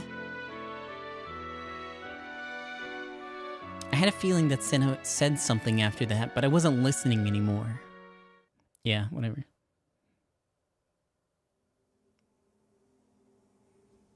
A single colossal device held the attention of two men. Inohana Kozo, a member of the House of Representatives, and Kuramochi Yudai, the founder of the Cosmic Church of Divine Light. An ominous hum continually sounded from the device, from Noah too, beckoning a nod of satisfaction from the both of them. 5000人を殺すと言い出した時はどうなることかと思ったが。小生には随分と骨が折れたよ。特に300人委員会に感づかれないようにするのはね。ご協力に感謝します。 Norsei gave a slight bow. だがこれが完成した今、5000人などちっぽけな数字でしかなくなった。早くも影響が目に見えて出てきているよ。人々の家畜化が始まっている。これでいよいよ我らが世界を手に入れる日も現実のものとなったわけだ。 Inohana and Kuramochi looked at each other, exchanging sinister smirks. Norosei, meanwhile, simply gazed at them, his face not even so much as twitching. しかしノロセよ。貴様、なかなか興味深い趣味を持っているようじゃないか。何のことでしょう。 Inohana smiled crudely, then gestured with his hand towards the tableau erected near Noah 2. なんとも芸術性にあふれるオブジェだ。ぜひわしにも一つ用意してもらいたいものだな。素材ならば我が教団の信者の中からえりすぐりを提供してもよい。倉持先生は気前がいい。あれは餌ですよ。餌？ノア2をより完璧なものにするための。まあ、そういうことにしておこう。それよりノア2が具体的にどれほどのことができるのか実演してもらいたいところだね。おお、それはいい。早速やってみせたまえ。Norosei lightly shrugged his shoulders, his impassive facial expression remaining ever present. では、このようなものはどうですか？ By the time his words reached their conclusion, the demonstration had already begun. In the blink of an eye, Inohana and Kuromochi came to realize that they were both holding handguns. Neither Noah 2 nor Norosei had made a single movement, and yet this miraculous happening had become undeniable reality. Yeah! 本物そっくりだ。Very cool. まるで手品のようだよ。手品と一緒にしてもらっては困ります。その銃の存在は現実。Their eyes fixated on the handguns within their grasp. Inohana and Kuromochi nodded in satisfaction for a second time. 実に素晴らしい。Weeb? What are you talking about? いかにも神をも超越する力だ。この銃は記念にもらっておくとするか。 Now, to be fair, I'm just really interested in narrative-driven video games. And it turns out visual novels, very anime most of the time, not a lot of Western visual novels. 小物ですね。 To the other two men present in the room, Norosei's faint whisper was inaudible. 早速今後の計画を検討しよまずは300人委員会の排除。う。ノロセ、 Yeah, ご delete 苦 them. 労だったな。今後のことは追って連絡する。The two were thoroughly pleased with themselves and the project, and moved to leave the premises with buoyant steps. And yet, その必要はありません。何？どういうことだ？ Norosei's expression found itself changing for the first time. He narrowed his eyes, slightly raised his jaw, and stared at them from where he stood. His attitude was one of intense scorn, as if he were fiercely looking down on them. No, in truth, he was looking down on them. 計画は私が引き継ぎましょう。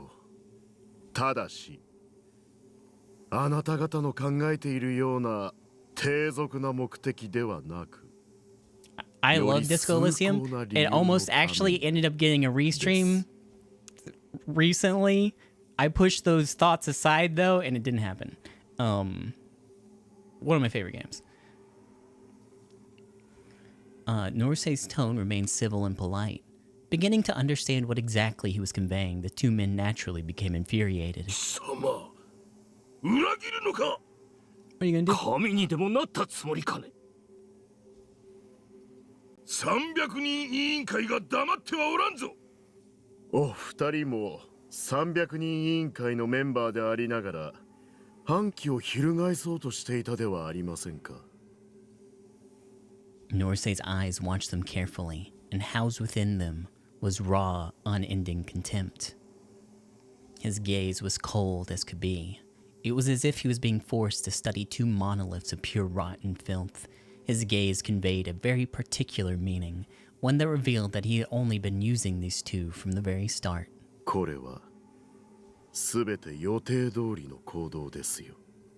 あなた方がここで死ぬことも含めて。ふざけるな！ざれ言。Kuramochi and Inohana aimed their guns at Norsei. They moved to pull the triggers. ざれ言ではなく。The two guns fired simultaneously. Their roars echoed within the dome. 予知だったのですが。And yet, it was not Norsei who had fallen, but Inohana and Kuramochi. For some unfathomable reason, they had taken their sights off of Norsei right before pulling the triggers, and shot each other instead. Their deaths had been instant. The two compatriots then collapsed. They had put holes into each other's heads, and now they were nothing more than lumps of meat who would never draw breath again. ノア2は我が手にあります。俗物にはその意味がお分かりにはならなかったようだ。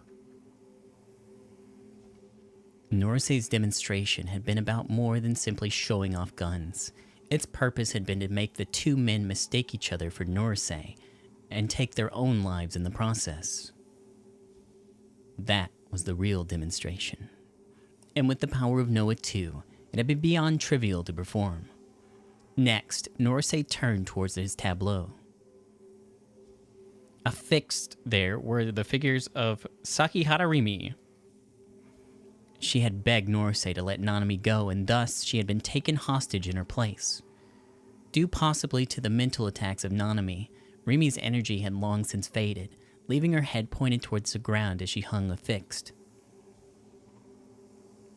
Yet, when Norsei strode towards her, her shoulders ever so slightly trembled.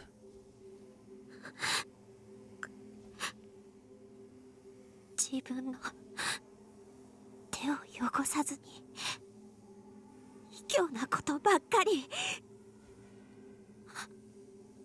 あなたこそ俗物だよ。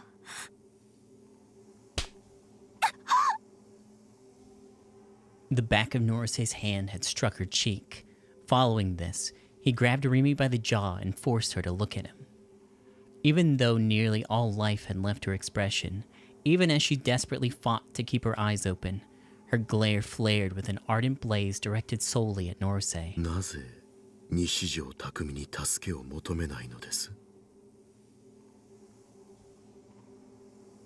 Norsei whispered close to her ear.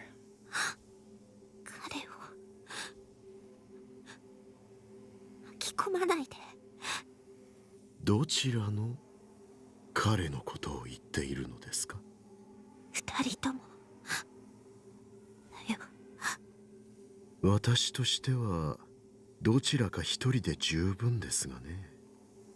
IR2 を生み出したものとその完全なるコピー。二人とも化け物じみた力を持っている。彼らどちらかのコードサンプルが手に入れば、ノア2はより完璧へと近づくでしょう。神をも超える力を得るのです。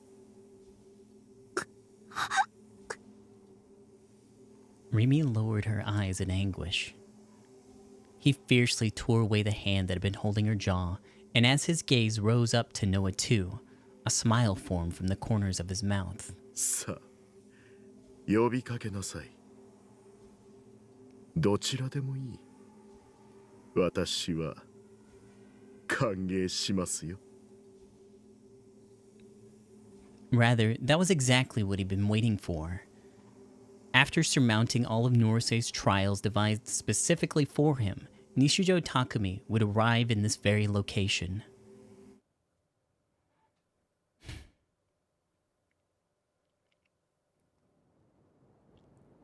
As I made my way through the dark tunnel, I relied on the red glow of my D-sword to see. My steps naturally became quicker and quicker. I never walked a subway track on subway tracks at all before. As certain as I was that no trains were coming, the mere possibility had me tense enough that I couldn't keep my head from frantically whipping back and forth. It was a minute-long train ride between Shibuya Station and Shinsen Station. The distance between should have been less than a kilometer.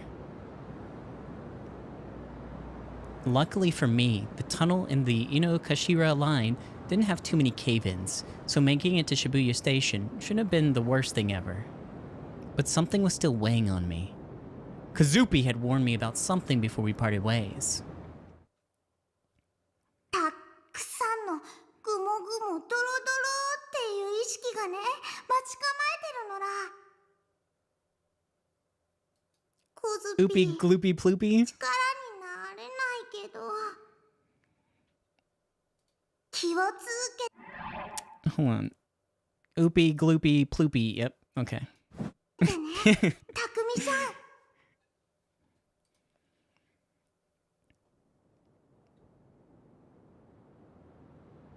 Oopie goopy ploopy had consciousnesses. Right. At the very least, I imagined I wasn't gonna like those. I was starting to have second thoughts. Fear crept onto me, and I started to feel incredibly alone.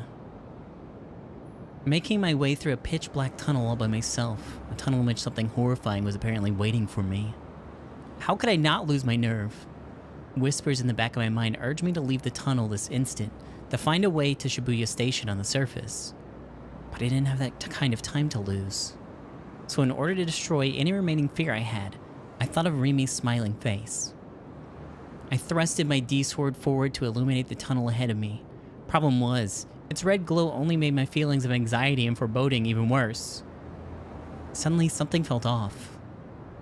I felt like I caught a glimpse of something strange. Strange enough to make my gaze dart all around to try and find it. 10 meters ahead of me on the track, a small shadow was jutting out. One that hadn't been there a second ago. I squinted. Actually, it wasn't a shadow at all. Standing at about 20 centimeters tall, it was a Seraton figure. What the? Why would that be in a place like this? I was hit with a sense of whiplash. It was too out of place. I was in a dim underground tunnel, one of the train tracks that took people between stations. The general public didn't tend to go into tunnels themselves, especially this deep. I was right in the center of them. And yet the figure was there anyways. And it was the post-awakening version too, my absolute favorite! Though her chest was pretty busted up. Wait a second. Was that my figure? The one I dropped during the chaos at Scramble Crossing yesterday? If it was, then how the hell did she end up here? She was standing perfectly upright too, with that bewitching smile of hers aimed straight at me. なんでセイラがふーん、タッキーにはそう見えてるんだ。I heard a voice. The voice I always eluded was talking inside my head. Sarah's voice. I thought we could get away without seeing those fucking nips one more time.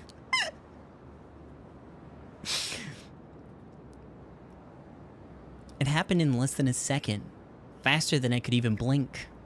Seraton, who had just been a small figure, had instantly transformed into a life-size model. Then, her smooth, silky, sexy body began to bend and twist like a real person's. Her hair rustled around, and her huge tits jiggled. It's okay. She's 3D now. I hate her. Was this a delusion? ねえタッキー、遊ぼうよ。I heard another voice behind me. Whipping my head around in shock, I saw another life-size Seraton standing there. リミッチのことなんてほっといてさ。But it didn't end there. To my left, to my right, the amount of Seratons was slowly multiplying. They cascaded out from the darkness. Just the sight alone sent a chill down my spine. The number of Seratons had to be at least to be in the triple digits now. 私と気持100 Ceratons crowded around me and spoke in unison. いっしょボケナス Laughing gleefully, one of the Ceratons in front of me charged at me. Then her slender arms swung her colossal metal bat.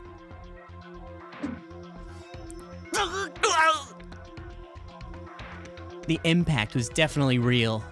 My D-sword managed to take the brunt of the blow. It had been way too heavy of a strike. My hands started spasming before going numb. It all hurt like hell. That's when I realized it was really happening. It wasn't just some delusion, it was reality. They were real booted beings. And every single one of them was out for blood. 遊んでくれないとぶっ飛ばしちゃうぞ。僕の嫁なら道を開けて。 Yeah. Oh. それなら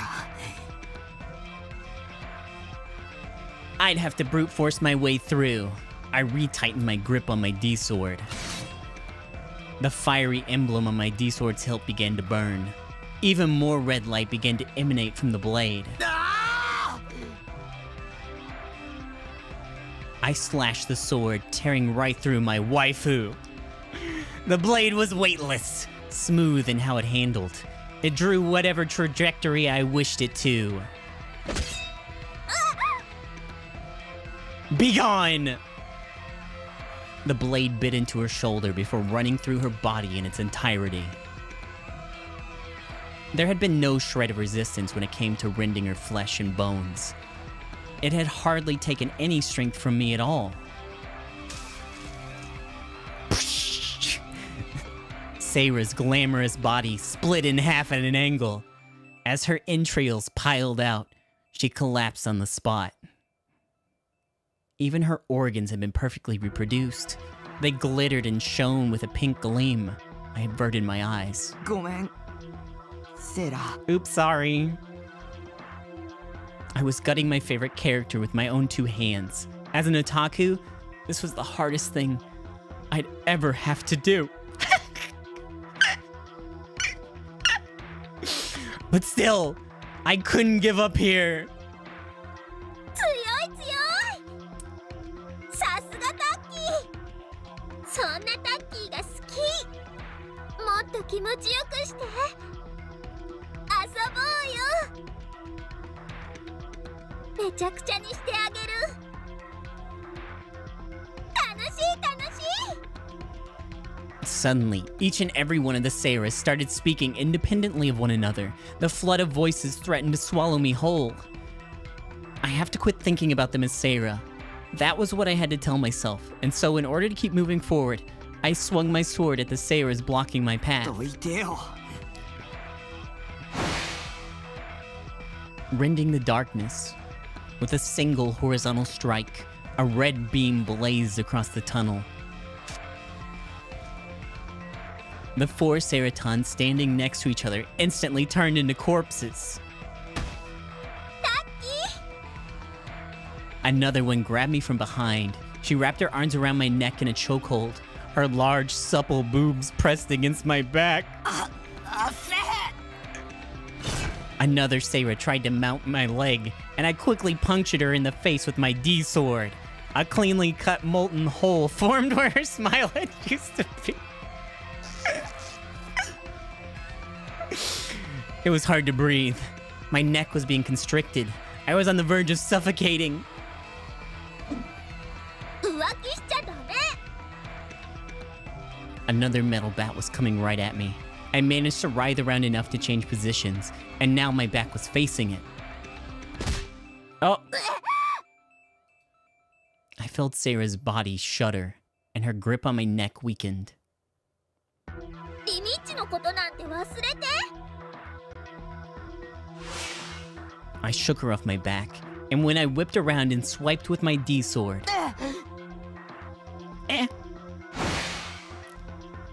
Three pairs of Ceraton's legs came at me. My next strike would sever them at the thighs.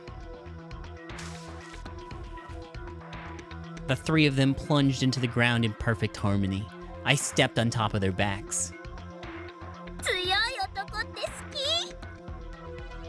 Sarah started winding up her metal bat, and I swung my sword down on her. Her metal bat met with my D-sword, only for me to carve straight through it, and straight through the top of her head. No, my D-sword wasn't carving things. More than that, it'd be more accurate to say that it evaporated anything that crossed with its trajectory. No matter how soft the object, no matter how solid the object, no matter how cold the object, no matter how hot the object, my blade instantaneously boiled and burned away anything it came into contact with, severing it from its source. These anime characters, who all had the same face, who were all calling my name in unison, who continued to attack me just for the sake of it, it made my hair stand on end. To try and rile myself up, I let out a huge scream. Then, aiming for the Sarah right in front of me, I plunged my sword straight into her chest.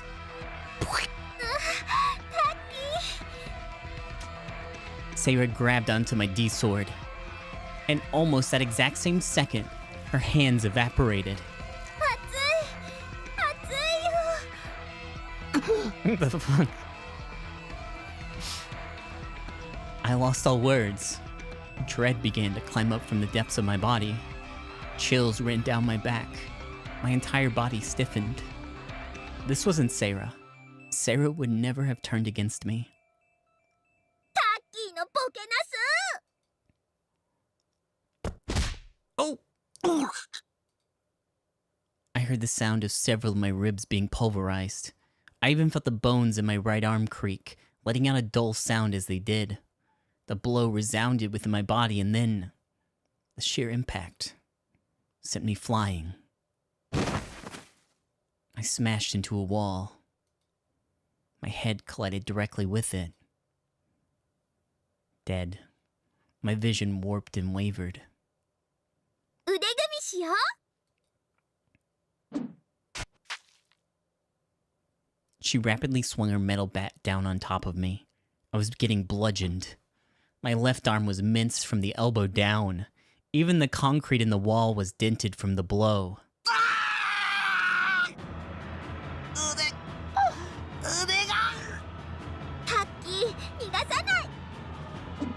Another metal bat swung straight into my leg.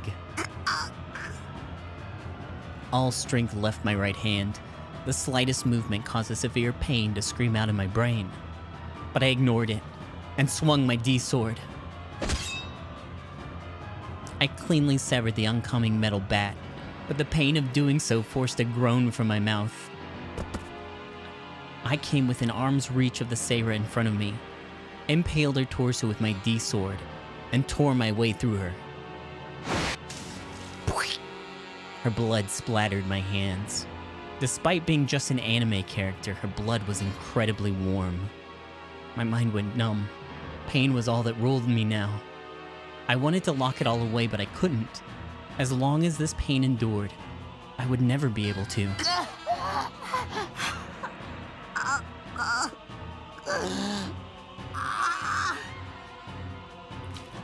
Copious amounts of clotted blood gushed out from my flattened left hand. And it wasn't easy trying to hold onto my D-sword in my right either. The pain seemed to reverberate from my very bones, pain so bad I felt I was about to pass out. I realized my entire body was soaked with sweat. Droplets stung at my eyes. My vision was hazy. More and more Sarahs approached from in front of me. The sound of their cheerful laughter reverberated deep within my ears, making my very eardrums vibrate. With my injuries, I doubted I'd live for more than a few hours.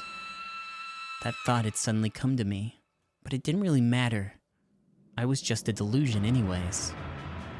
Being that would blink out of existence just as quickly as it blinked in. In the grand scheme of things, my injuries didn't really matter. I just needed to save Remy. I just needed to destroy Noah too. If this body could grant me that, then I'd gladly give it all away. So, 一応飽きてよ。一緒にいようよ。 her metal bat came down on me again.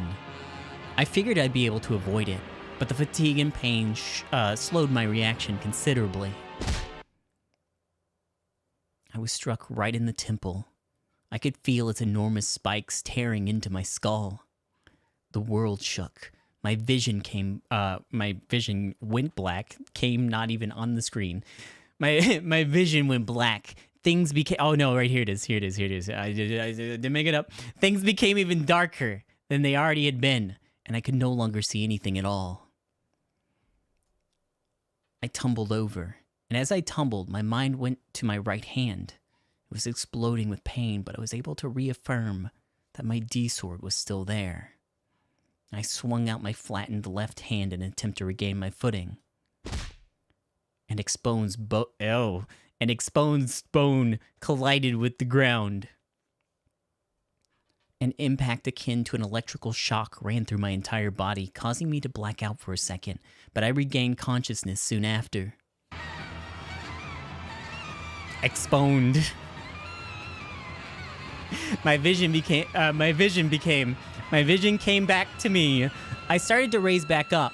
The soles of my feet caught hold of the ground, using the centrifugal force I had been blown away with. I charged into the horde of Seiras and swung my right hand. My bones creaked. Freshly spilled blood burst out from the Seiras. The stench of blood refused to leave my nostrils. Was it my blood? Seiras' blood? Who even knew? It all blended together. All I knew was that I was covered in blood, and that the coat of red staining me had made my vision go blurry. I kept on carving into them.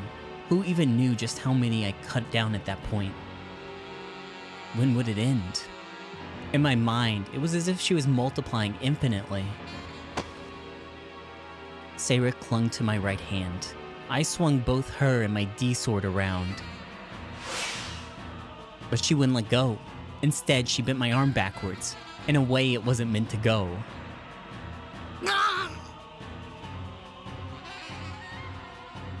My joint came out of its socket.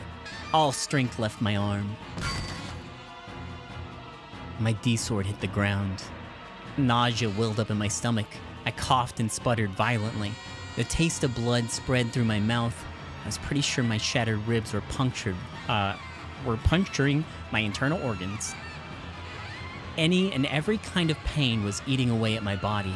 I felt like it was going to go insane. But I was holding out hope. I couldn't help but hold out hope.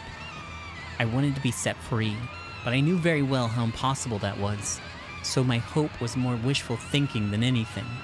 汗拭いてあげよっか。 With a big grin on her face, Seira peered at my face, and I drove my foot into her jaw as hard as I could. I forcibly channeled more strength into my right arm. All sensation in it was going numb.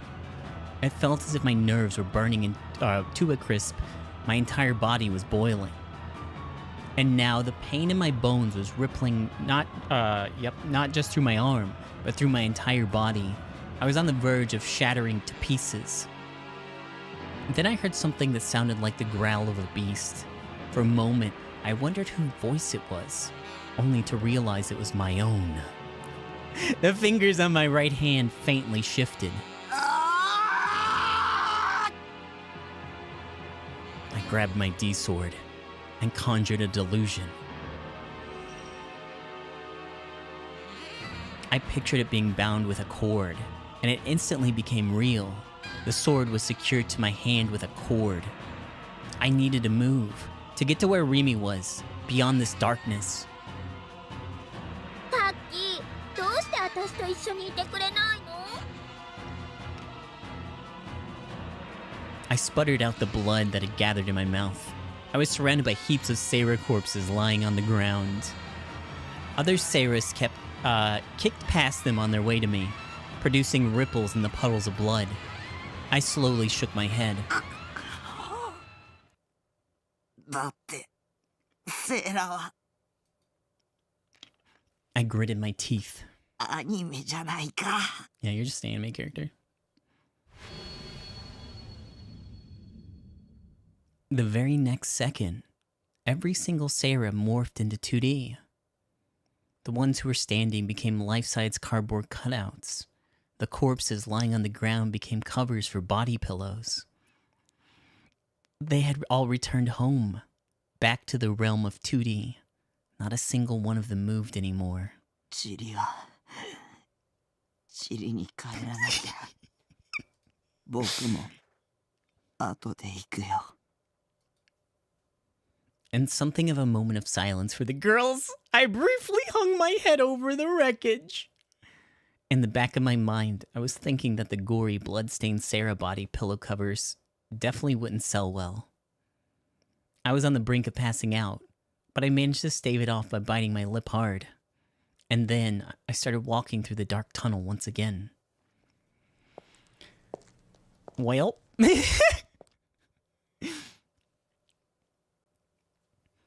I ended up at the dilapidated building near Shibuya Station's east entrance. The surrounding scenery was dotted with partly or entirely collapsed buildings, leaving the building here as the sole intact survivor. On it was the dome of a rooftop planetarium that had closed down some years back.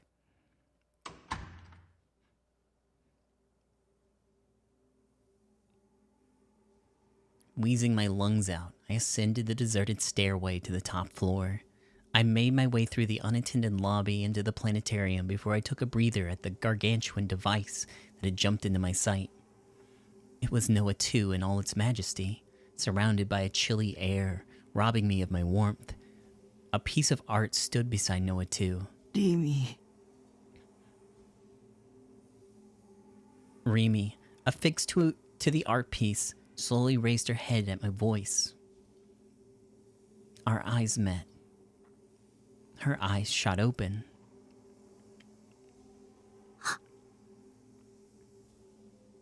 どうしてどうして君を助けに。 Her eyes began to swim. かだよ She shook her head sadly. そんなキスだらけになってそんな無茶して待っててって言ったのになんで Because I've fallen in love with you. I'm in love with you, Rimi. But I couldn't say that out loud. I couldn't say anything heroic like, I'm here to save you because I'm in love with you. Not with how I was. Not with me covered in blood and a completely flattened arm.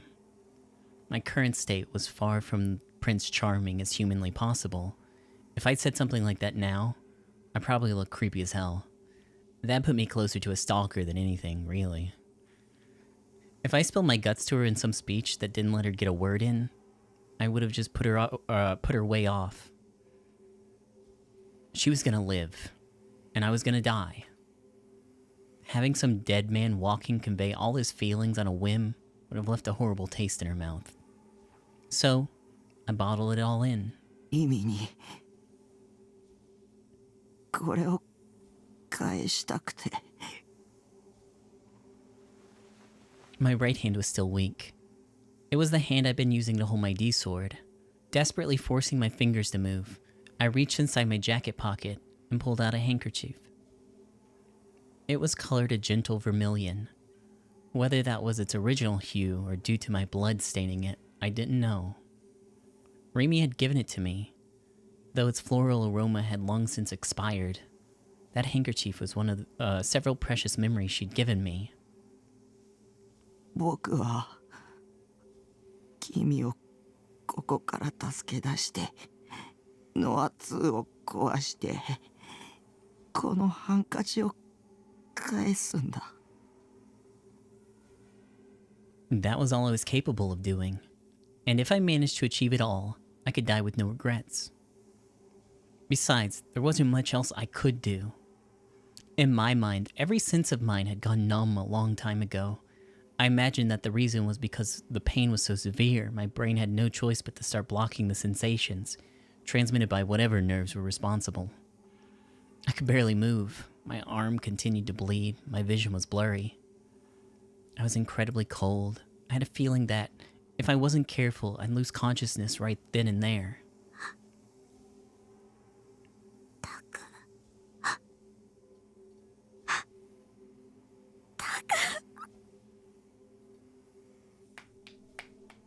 君は実に勇敢ですね。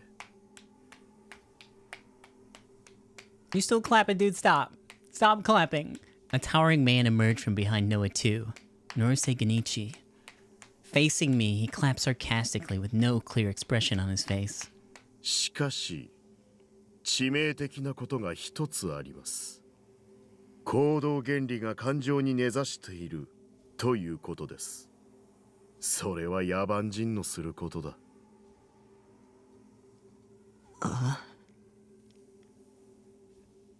I had no idea what he was getting at. It took everything I had just to bear with the pain, so aside from Mimi, I didn't have any brain power left to try and comprehend what anyone was saying. 小を犠牲にして大の利益を守る。それを悪だと思いますか？私はそうは思いません。このままでは人類はいずれ滅び去る。人の欲望によってです。あまりにも醜い心。あまりに利己的な欲望の洪水。人の社会はすでに破綻し、腐り落ちようとしています。誰もが己のことしか考えず、その結果殺し合い、奪い合っています。君もギガロマニアックスとして覚醒したのなら見たはずですよ。人の心の本質を。私は幼い頃に覚醒したため、もう何十年という間、それを見てきた。300人委員会は人類の自滅を阻止するためという大義名分のもと、世界人間牧場計画を推し進めてきました。けれどそれも所詮、彼らのエゴを満たすものでしかない。私が目指すのはそんなものではありません。悟ったのですよ。この腐った世界を再生するためには、社会のシステムを変えるのではなく、世界中すべての人間の心を変える必要があるのだと。そのためのプロジェクトノアです。ノア2があれば世界中すべての人間から負の妄想を消し去り、清廉な心へと漂白できます。争いは消え、世界に永遠の平和を与えることができます。君も誰かに蔑まれることもなくなるでしょう。Finally, his novel-length monologue came to a close. My body was on the verge of collapse, but I desperately planted my feet. At least I'd gotten a bit of a break. That was the only reason I was still standing. あんたの言ってることはもしかしたら正しいかもしれない。I hadn't really been paying much attention, but in regards to the future of humanity, he was definitely right. His ideals were entirely righteous. He was the president of a sprawling corporation, and his eyes were aimed solely on the justice for the whole of mankind. Me, meanwhile, I was a monster, a virgin, an otaku freak, a selfish, ego-driven wannabe who just wanted to save some girl he liked and didn't give a shit about anyone else. Normally that'd make me the bad guy through and through. The monster would be slain and justice would prevail. でも僕はあんたには負けられない。なぜ否定するのです？ただの自己満足だ。残念です。His gaze locked onto me. Norosei grabbed Rimi by the collar and threw her off the art piece. His right hand then stretched out in front of it. Oh! Badass. And in that ephemeral moment, the one standing art piece found itself in Norosei's hand. It was no mere art piece, nor was it a cross that existed for crucifixion.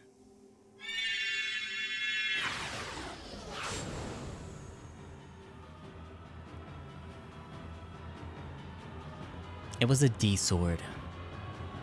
It was far too monstrous to be called a sword. Savagery. Galidity. That which sowed terror. A contaminated gospel. Chaos thoroughly complexified. A blasphemy with which to desecrate the purest of evils. Akin to the very gates of hell themselves, the hearts of those who gazed upon it would be wrenched away, luring them into an eternal aeon of strife. All that was negative in this world converged into one, embodying its very shape. It's big, it's large. I gulped back all the saliva that had built up in my throat. Despite everything, I made up my mind. I fixed my grip on my D-sword, which was still bound to my hand with the cord, and then I took a single step towards Noah 2. Or more accurately speaking, I began to close the distance between Norosei and myself. Speaking of distance, he had an overwhelming advantage in range over me. 剣で切り合うような野蛮な行為はあまり得意ではないのですがね。しかし、君からコードサンプルを手に入れる必要があります。そのために無力化しなければ。Towering over me, with one hand, Norosei swung a D-sword even bigger than he was. His strike was so heavy, it felt as if it could have pulverized any known object out there. My arm was slow to respond. Even moving it slightly made pain explode throughout it. Even still, I forced it to do so and raised my arm. I caught the blow with my D-sword. Any normal sword would have been split right in two. And that wasn't even accounting for how unbelievably thin my sword was. It couldn't have been more different from Norosei's. And yet, my D-sword didn't break. Somehow, I managed to parry Norosei's first strike. My hand went numb. With my left hand pulverized, my balance on that side was non-existent. The stance I'd been holding collapsed. By the looks of it, it was about to send me flying. I just had to endure it.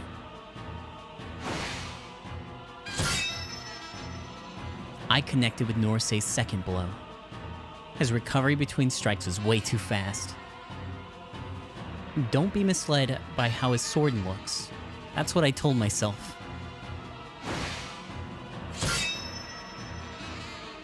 It was a battle of strength, between a sword that was far too thin and delicate, and a sword that was far too colossal and ferocious. Somehow, I was holding out with it, at least for the moment.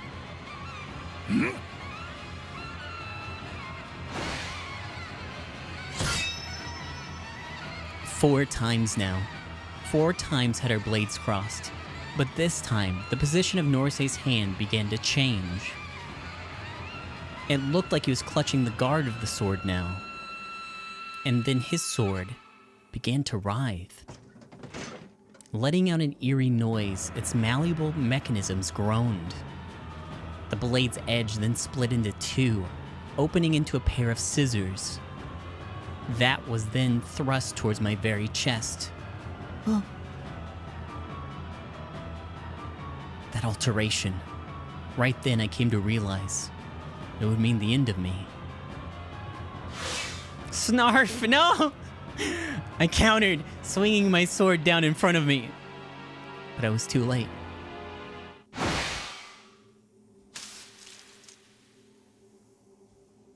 Its forked point sank straight into my chest. A callous smile formed on Norisei's lips. He loosened his grasp on the guard, and the colossal scissors snapped shut.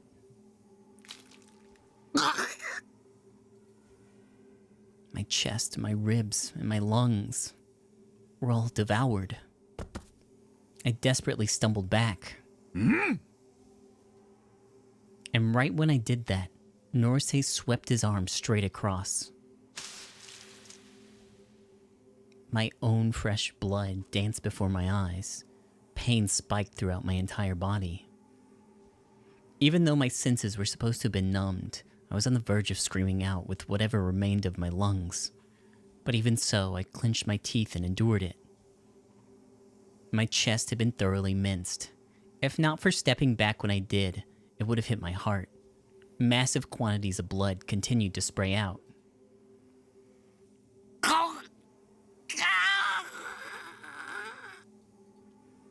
I nearly toppled over, but I caught myself at the last second.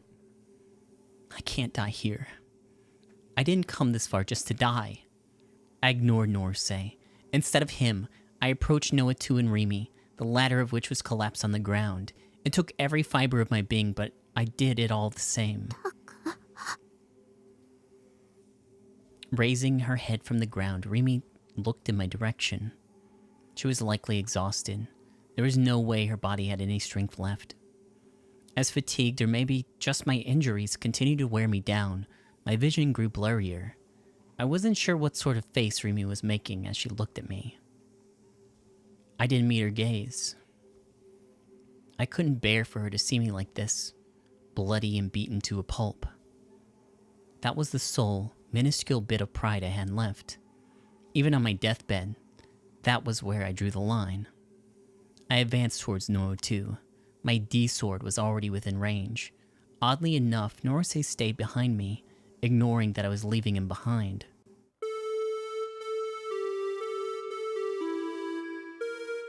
All of a sudden, a cheery melody began to ring throughout the dome. You may pass.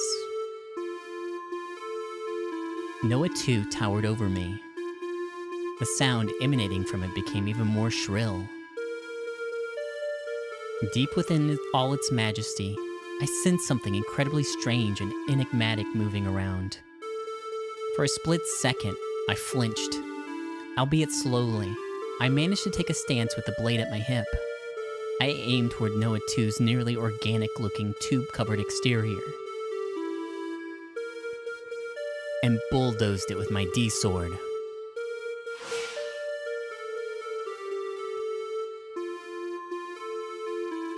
That was when I noticed. At some point or another, Noah 2 had vanished from my sight, and now, somehow, I was standing with my back to it. I knew for a fact that I'd just been trying to destroy it. There wasn't a single damn reason for me to have turned around. And yet, that was the direction I was facing. In the very center of my blurred vision, Norisei was the one standing there, not Noah 2. I turned myself around, swinging my D-sword at it a second time. Except even though I fully intended to turn around, I hadn't. I had the will to turn myself around. And I'd even made the motion to do so. And yet the end result was one where I hadn't actually turned around. I was hit with a wave of utter confusion. Noah 2の自己防衛機能とでも言うべきものです。Norisei's quiet voice resounded from within the dome, pooling and mixing together with the melody of You May Pass. 近づく者の心に干渉し、意志を歪ませる。ノア2には誰も近寄れません。私以外に。When he finished speaking, he leisurely walked closer to me. Then, as if it was the easiest thing in the world, he raised the colossal D-sword above his head. I clenched my teeth. I'd lost a lot of blood. I couldn't think clearly. Even though I didn't have the slightest bit of sensation in my right hand, I shoved the pain, in fact I couldn't move it properly, aside, and I lifted it up in a desperate attempt to deflect the next blow. And then the D sword that had somehow still remained attached to my hand with the cord was sent flying by a staggering impact. It tumbled across the floor, far, far away from me. It was astonishing seeing it off. Okay. Fixing my gaze back in front of me, I was met with Norsei's sneering figure. And then, as if in warning, as if to urge my mind forward, the melody changed. 君の存在を否定してあげましょう。Norsei's stance told me that he was already prepared to strike again. He was about to bring the sword crashing down on me. It was all too overwhelming, all too devastating, all too brutal. That was his D sword. And it was coming down on me with what while I was completely unarmed. I had no way of stopping his strike. I was a sitting duck. Remy forced her way between Norsei and me. Her soft touch enveloped my face.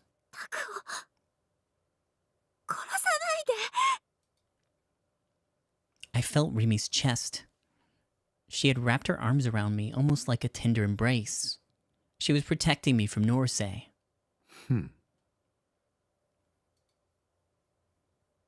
Norsei sighed quietly, lowering his sword. Remy had saved me once again. Even though I told her that I was here to save her. How fucking pathetic was that? With a wave of intense frustration, I slithered my right hand onto her body and thrusted it inside her blouse. Taku? I felt the sensation of the coarse, warm underwear lying atop her skin. Then, I felt the pain of the gashes in my chest. Then the pain of my amputated left hand. Then the pain of my dislocated right arm. Then the pain of my dysfunctional lungs as I started to breathe, or struggled to breathe. But the warmth I felt now, surely it could heal all of it. Remy's underwear, Remy's bare skin.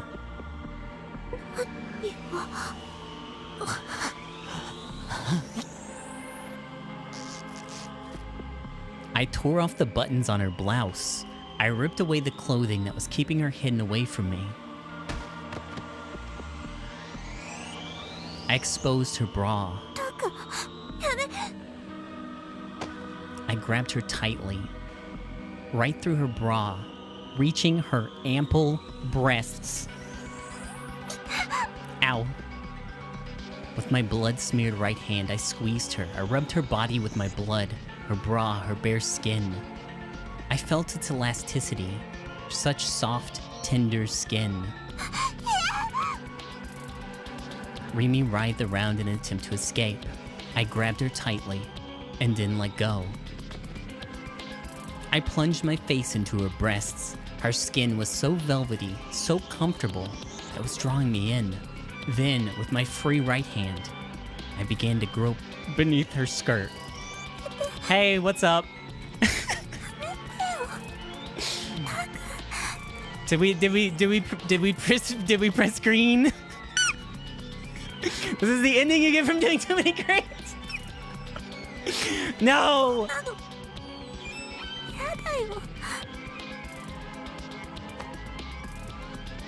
With a gasp, I got off of her. Yeah, okay. With a gasp, I got off of her. When I realized what I'd been trying to do, I was genuinely shocked.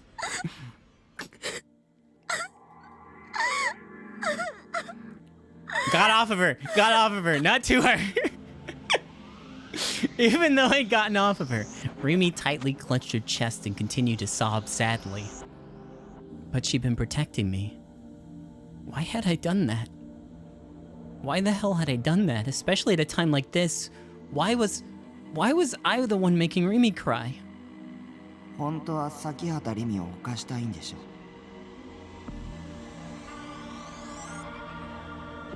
My own voice echoed within my mind.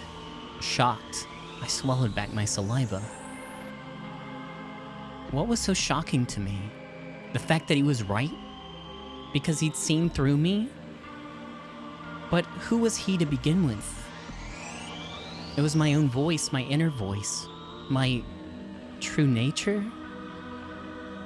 ここで物にしておかないと将軍に寝取られちゃう。 No, Shogun's gonna cuck me? What the hell? あんなしわくちゃ野郎にリミはやられちゃうんだよ。 Oh man. 寝取られるなんて嫌じゃねえ。まあもうすでにやられちゃってる可能性もあるけどさ。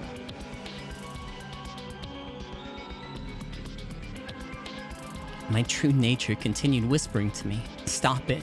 Stop saying this shit. I don't believe a single word you're saying.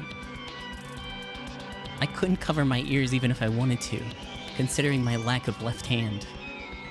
Rimi was just laying there, sobbing, unable to fix her messy clothes. Just seeing her face like that shattered my heart. 片思いでいいとか綺麗事言ってないでさ。 犯しちゃえ。ノロセはそれをする時間ぐらい待ってくれるってよ。どうせ僕はもうすぐ死ぬんだ。恨まれたってへでもないって。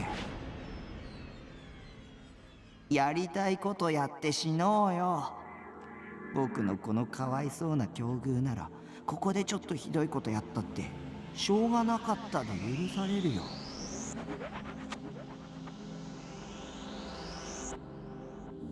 I really should have introduced a tip article about cucking. Yeah, that would have been helpful. What's that? What's that about? It was just a delusion. Something that was a bad habit of mine. Things could take a turn for the worse if I didn't stop listening. The current would drag me away. My weak-minded nature was luring me to the path of least resistance, towards a really bad path. But I couldn't let it drag me away, not now. それにリミは僕に同情してくれてた。それならむしろやらしてくれるべきだ。犯せよ。死ぬ前に童貞捨てようよ。ダメだ! I screamed, to shatter my weak mind, to blow it straight to hell. Luckily, it seemed to have worked. Rimi had even stopped crying. She lowered the hands covering her face, and then she glared at me with ice-cold eyes. つまんない男。 Those few words were all it took for my mind to be swallowed by a cascade of dark emotions.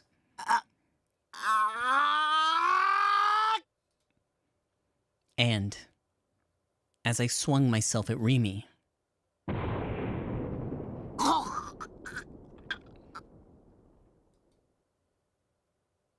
with staggering force, an enormous stake burst straight up from the concrete floor. The sharp edge of the stake pierced straight into my crotch.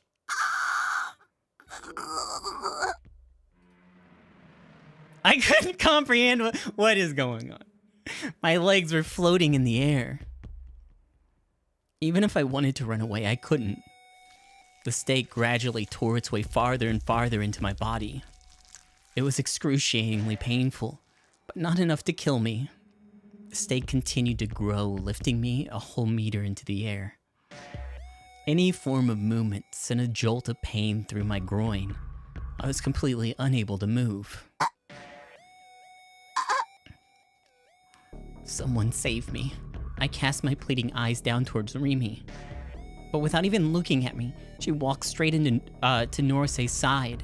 Then, as if exhausted of all strength, she crouched to the ground.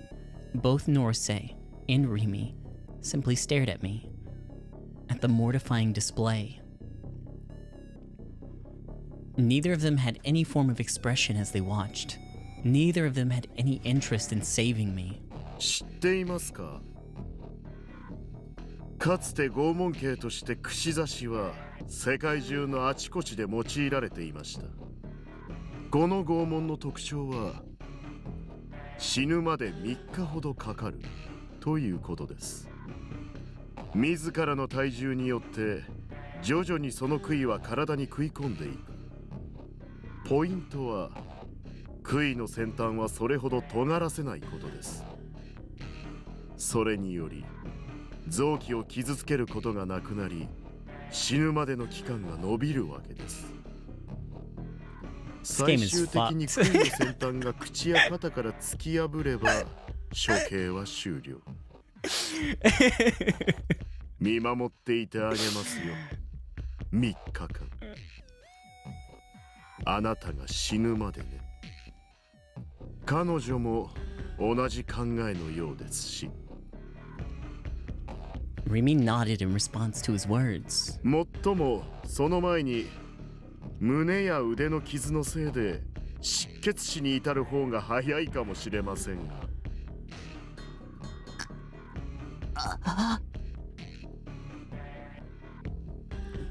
It's a delusion. A delusional attack. That's what I told myself. In reality, I wasn't really being impaled. I was still just standing in front of Noah too. I was only hallucinating. I believed that to be true.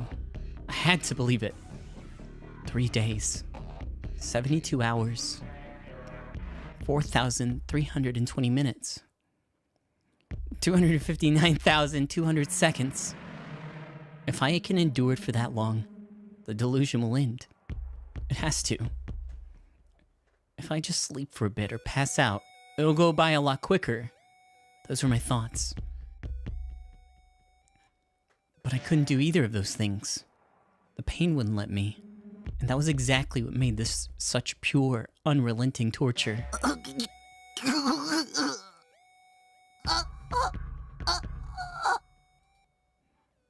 I was gonna go insane if this went on. Even though only a moment ago I'd been thinking about trying to endure it, I spiraled straight into despair. Considering the extreme amount of time left before my death, despair was the sole emotion that hadn't drained directly out of me. Just kill me already.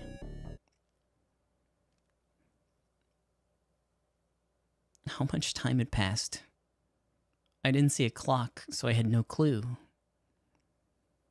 I wanted to see a clock, but I knew that if I did see one, the hand sluggishly ticking by would probably shatter my spirit completely.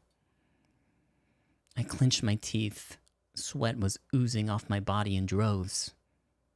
Thanks to that, my throat had already gone dry. I moistened it by swallowing the blood that was trickling in.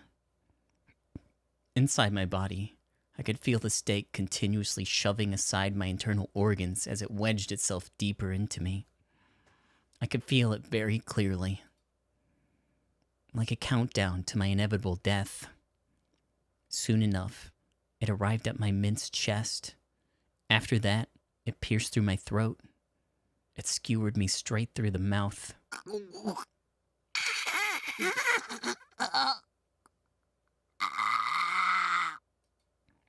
The pain and shock was pushing my sanity to its limits. The pain kept me in a 5-minute cycle of passing out, waking up, then passing out again. I came to understand something. Every time he fainted, my body would go limp, and the stake dug into me even faster. Naturally, the pain grew to uncomparable levels when that happened. Then it would wake me back up. Unable to move, my body would writhe in torment. Then I'd pass out again to escape the pain, and the gruesome cycle would repeat itself. Even when I was conscious, I was entirely in a daze. It seemed the pain had somehow faded a little, too. My vision gone dim. Was it nighttime? Not that it mattered, considering the lack of windows in the dome. I suppose it was probably because of how much blood I'd lost. Blood trickled from my chest and arms, albeit not a whole lot. If it kept dripping out, maybe I could die peacefully from that instead of being impaled. Realizing that, I attempted to swing around my left arm, hardly any of which remained below the elbow. But it didn't even twitch. No doubt my nerves were already dead.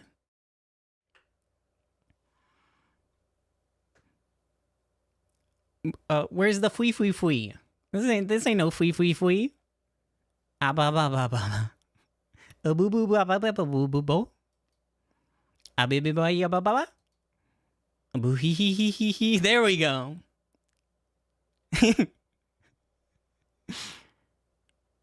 Was it really a delusion? When was it gonna end? Would it ever actually end?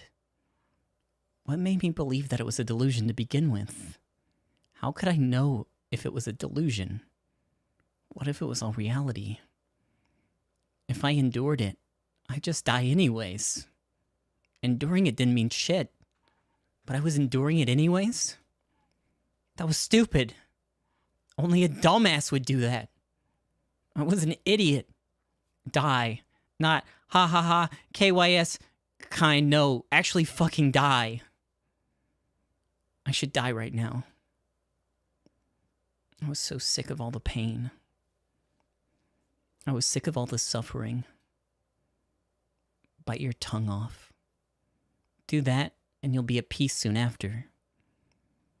Just let me out of here. This was all a delusion, right? 死ぬ死ぬ死ぬ死ぬ死ぬ死ぬ痛い死ぬ死ぬ死ぬ死ぬ死ぬ死ぬ死ぬ痛い死ぬ死ぬ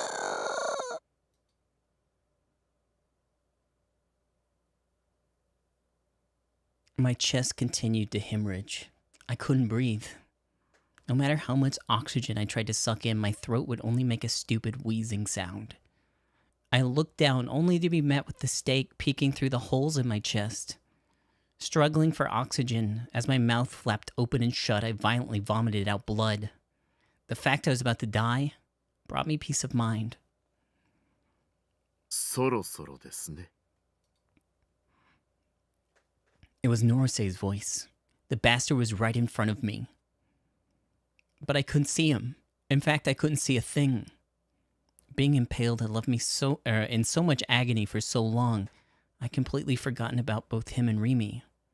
I couldn't help but wonder if Remy was still close by, though it didn't really matter. I was too occupied with trying to breathe. For a good while now, I've been dedicating every nerve and every last ounce of strength towards just doing that. 君が無事死ぬ前に彼女を始末しておきましょう。 I wasn't exactly sure what he was talking about, nor did I have a chance to think about it. 私を殺すの？ええ、そういうことです。遺言をどうぞ。ごめん、タク。タクのこと助けてあげられなかった。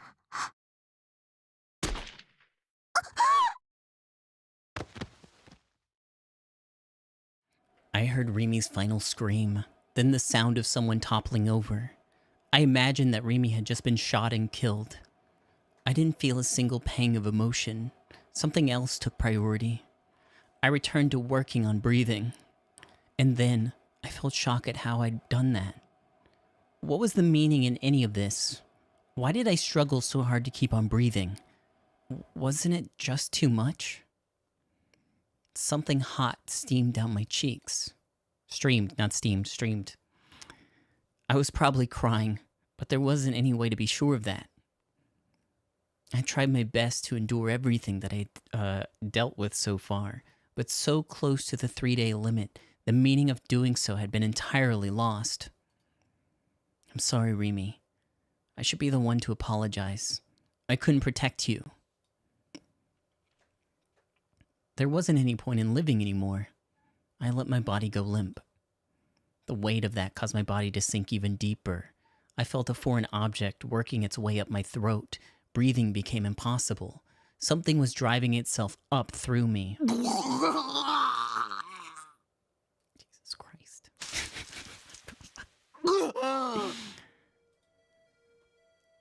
I came back to my senses. The feeling of a foreign object in my throat disappeared. I wasn't impaled anymore. The only blood on me was from my left arm and chest. When did reality end and the delusion begin? My brain couldn't begin to process it fast enough. I didn't understand a thing about the situation. In front of me was Norase, D-sword raised. 帰ってきましたか。あなたが体験した3日間は現実では1秒しか経っていませんが。Oh. やっぱり妄想。 After muttering that to myself in relief,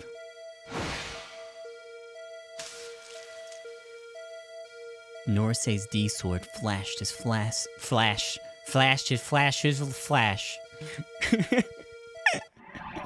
Norse's D-sword flashed as fast as lightning. My body's top and bottom halves began to fall out of alignment. My vision fell. I sank downward even though my legs were still standing right there. Everything above my waist toppled to the floor. My torso had been cleaved clean off. A cross-section was all too beautiful to behold. I inexplicably fixed my gaze on my lower half. It was a reality I didn't want to accept. Or was it just another delusion? If it was, that would have been nice. Please be a delusion.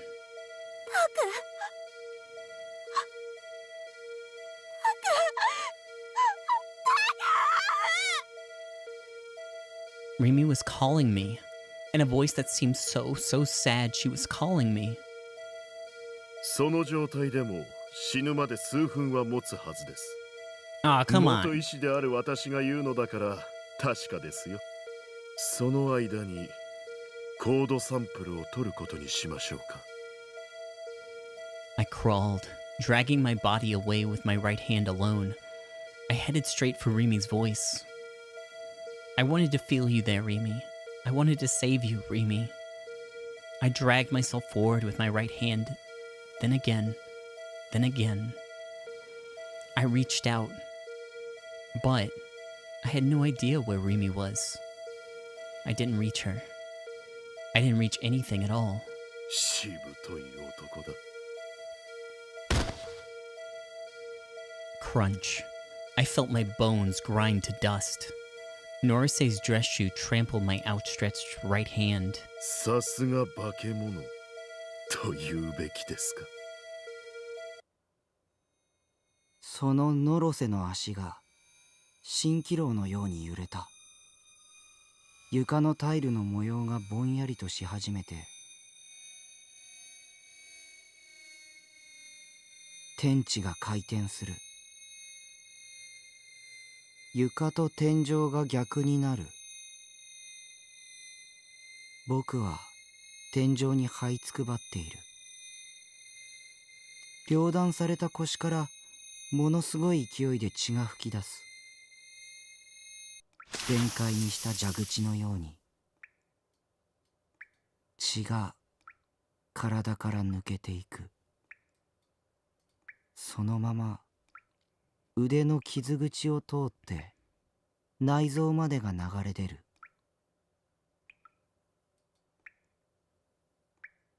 意識がスーッと遠くなる。 Did it say arm? Hold on, what? Opening in my arm?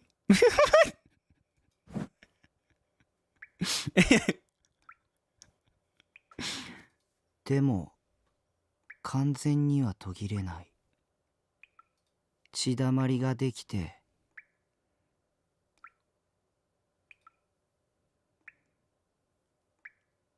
僕はその深紅の海に身を横たえている。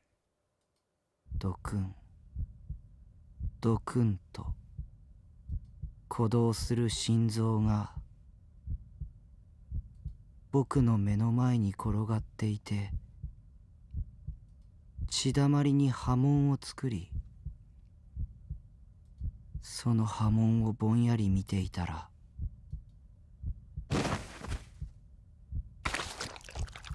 僕の形が崩れた。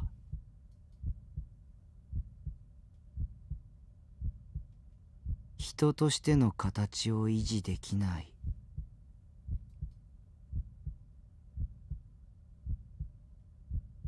僕と世界との境界が消失する。肉が溶け、骨がゴムのように曲がり、眼球は四角になり、口から裏返った灰がこぼれ出し、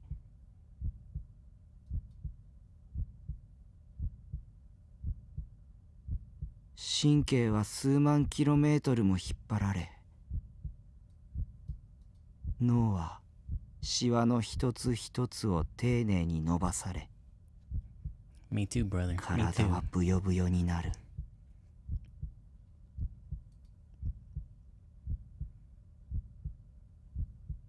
空気に溶けていく。右手が糸のように伸びて、プラネタリウムを出ていく。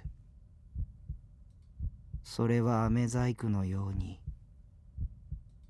渋谷の空をさまよってコーネリアスタワーにくるくる巻きつく。何度も何度も何度も。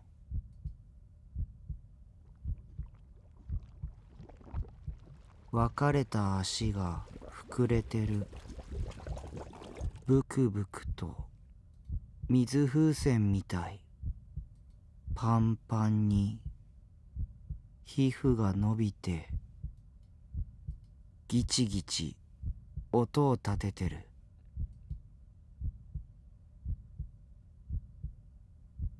液状化。肉も骨もとろけてふくらはぎに溜まってる。腰からニョキって小さな頭が生えて、ぎょろりとした白い目が僕を見たよ。そしたら僕の頭がぐしゃって潰された。どっちの頭かはよくわかんない。潰れてトロトロになって、ビルの床、コンクリートの分子の隙間を抜けて、落ちていく。地上へビューって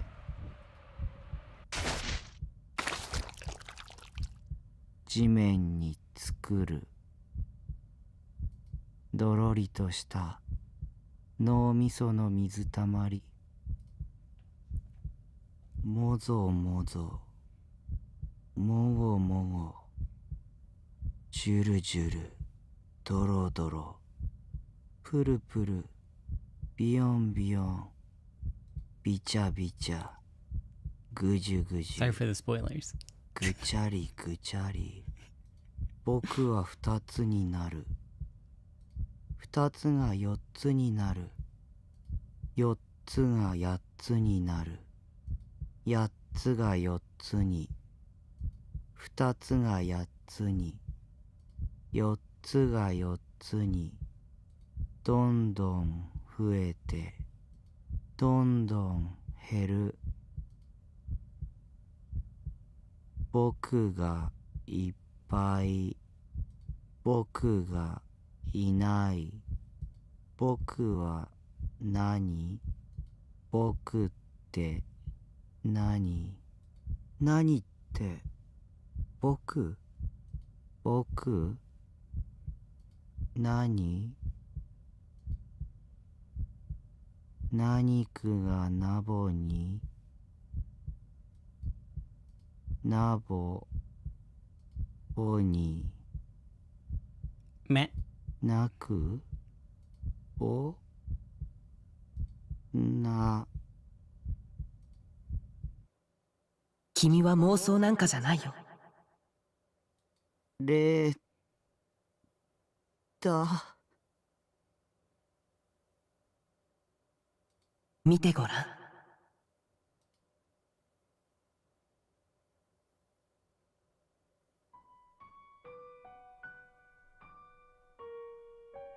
西条七海が祈る。兄と共に収容された病院。怪我人があふれた待合室の片隅にうずくまり、実の兄のしわくちゃの手を握りしめて、右手の痛みに耐えて、目を閉じて祈る。もう一人の兄の無事を。楠木優愛が祈る。倒壊したビルの瓦礫。そこに埋もれるように横たわるコンテナの中で、彼の美少女フィギュアの一つを握りしめて、地震と火事で醜く変形してしまったフィギュアたちの姿に感じた胸の痛みに耐え、目を閉じて祈る。彼女を許してくれた少年の無事を。岸本綾瀬が祈る。避難所となっている水明学園。その校舎の屋上で空を見上げて、神話が書かれた文庫本を握りしめて、崩壊した渋谷を覆う不特定多数の妄想が見せる悪意の痛みに耐え、目を閉じて祈る。彼女の歌を、彼女の話を聞いてくれた少年の無事を。折原梢が祈る。新鮮駅の薄暗いホーム。青井瀬名の震える手を握りしめて、足の傷の痛みに耐えて、目を閉じて祈る。心の声で語り合ったクラスメートの少年の無事を。青井瀬名が祈る。横たわる父の傍らに座り、父の冷たくなった手を握りしめて。Hello, Alex, thank you. 最後まで素直になれなかった後悔の痛みに耐えて、目を閉じて祈る。彼女のお願いに不器用ながら答えようとしてくれた少年の無事を。咲畑りみが祈る。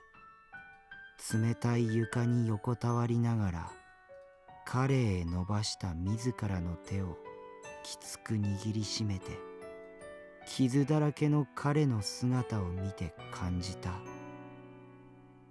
締め付けられるような胸の痛みに耐えて、目を閉じて祈る。自分が守ろうとした自分を助けに来てくれた少年の無事を。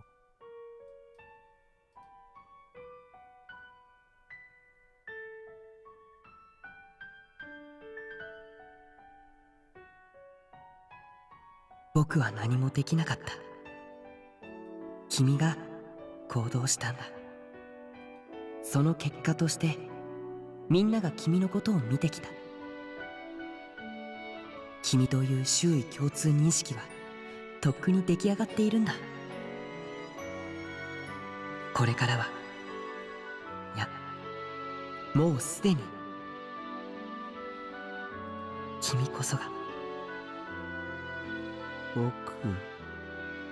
僕は、君は誰？僕は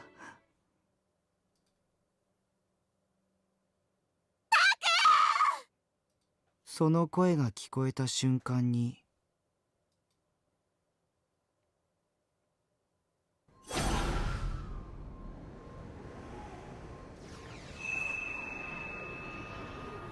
意識が僕を固定した。ぐちゃぐちゃにかき回されていた世界が一気に収束する。混沌は僕の理想度を形作って収束する。僕は僕としての形に戻る。世界は世界としての形に戻る。僕は僕だ。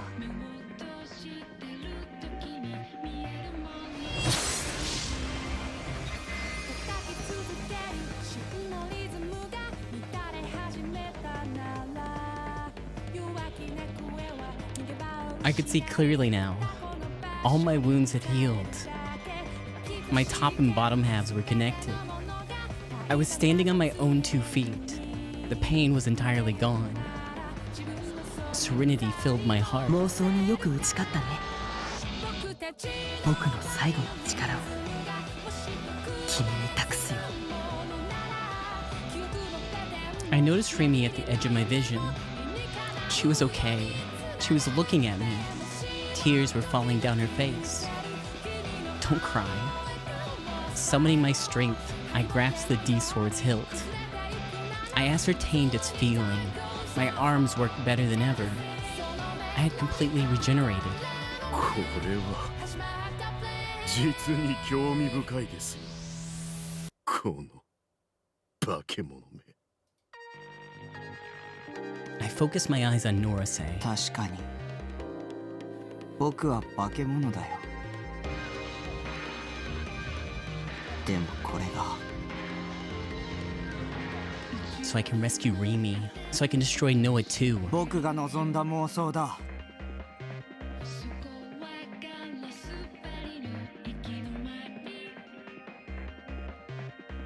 Norase's response was swift. He had yet to harvest the code sample of Nishijo Takumi. The delusion was supposed to have cornered the boy and shattered his psyche, but now the tables had turned. And that he would not allow. Norase closed the gap between himself and Takumi. Taking a specific angle, he swung his D-sword from below. With a D-sword that could cleave any known object, he diagonally carved through Takumi's chest. The target's durability made no difference. Killing a person with it was as simple as slicing through a block of gelatin.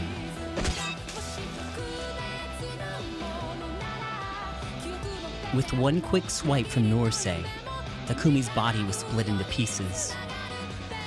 His head, right arm, and right shoulder all slid cleanly off his body.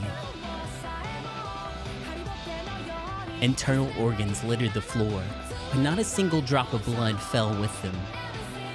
The lower half of Takumi's body began to give way. He braced himself and managed to plant his feet. In the following moment, the cross-section of his wound began to undulate and squirm.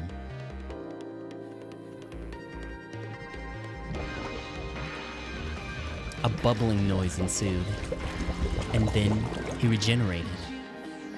Even though his body had been cleaved apart a mere second ago, already a new head, right arm, and shoulder had been born. His old head and internal organs remained where they had slid free from him. 痛覚は遮断した。 With a single step, Takumi approached Norase. Norase clicked his tongue, then turned over his D-sword. 肉体の形を捨てたがゆえにいかなる形をも取れるということですか。あんたの見せてくれた妄想のおかげだよ。 He was unable to retain his shape as a human being. He had taken in the delusion and made it his own. This was not regeneration, but replacement. Missing parts replenished, flesh and bone were produced once again, all propagating infinitely from the dust within his body. His shape was not fixed. Like an amoeba, like a collection of slime, he could change himself freely. That was the reason Takumi called himself a monster. Takumi took another step towards Norase. Norase's frustration increased. Gripping the hilt, he thrusted his D-sword at the approaching Takumi. Takumi's head found itself between a colossal pair of scissors. 脳を失えば妄想はできないでしょ It's a shame that this can't, like, loop. Takumi's head was crushed. It split like a watermelon. Blood and gray matter burst forth. Everything above the neck was gone, and yet Takumi's body remained. Regeneration replacement was instantaneous. As soon as his heel hit the ground, as if nothing had happened. As if he had been entirely replaced. His head returned right to where it had been, without a single scratch. Norsei awakened to an understanding. He could not win this fight. Physical attacks with his D-sword were useless. The delusional attacks denying the boy's reason for existence had been taken in and used for an alternate purpose. The current Nishijo Takumi was all too removed from human normalcy, all too distorted for an existence, all too fitting as a monster. And yet, despite it all, Norsei had no intention of conceding. His next thought was to utilize Noa-2's power to bombard Takumi with innumerable antiparticles. Bombardment with antiparticles could transform any known existence into negative matter, ending ultimately in self-collapse. If disruption from the surface was not viable, then collapse must be undertaken from within. そうなんだね。 Norsei's thoughts had been read by Takumi. The shine of Takumi's D-sword transformed from red to black. A black flame enveloped the blade. It wriggled forth, extending outward. Its shape resembled that of a dark, colossal serpent. そして現れるのよ。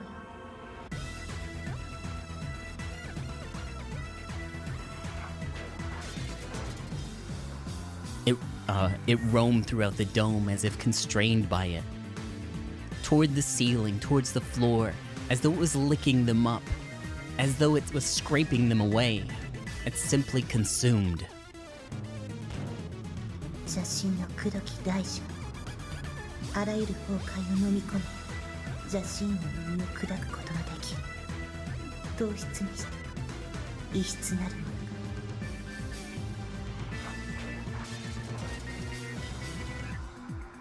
The body of the colossal serpent was composed of antiparticles. With a mere touch, it could send any known object into self-collapse. A torrent of self-destruction composed of near infinite greed. 触手芸はあんまり好みじゃ Can ない you tell me about tentacle porn? Hold on. What's this? A genre of pornography depicting women being subjected to various horrible acts penetrated by a tentacled monster. Tentacle porn is very prominent in eroge, to the point of it becoming its own subgenre. These games should not be played by anyone under the age of 18.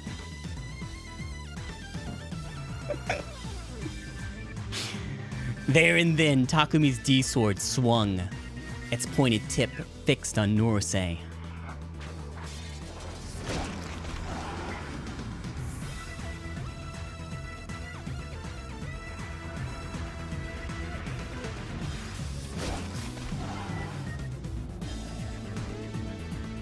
The dark serpent, winding itself in a coil, curved its body like a whip. Its jaw snapped at Norsei. まさかこれほどとは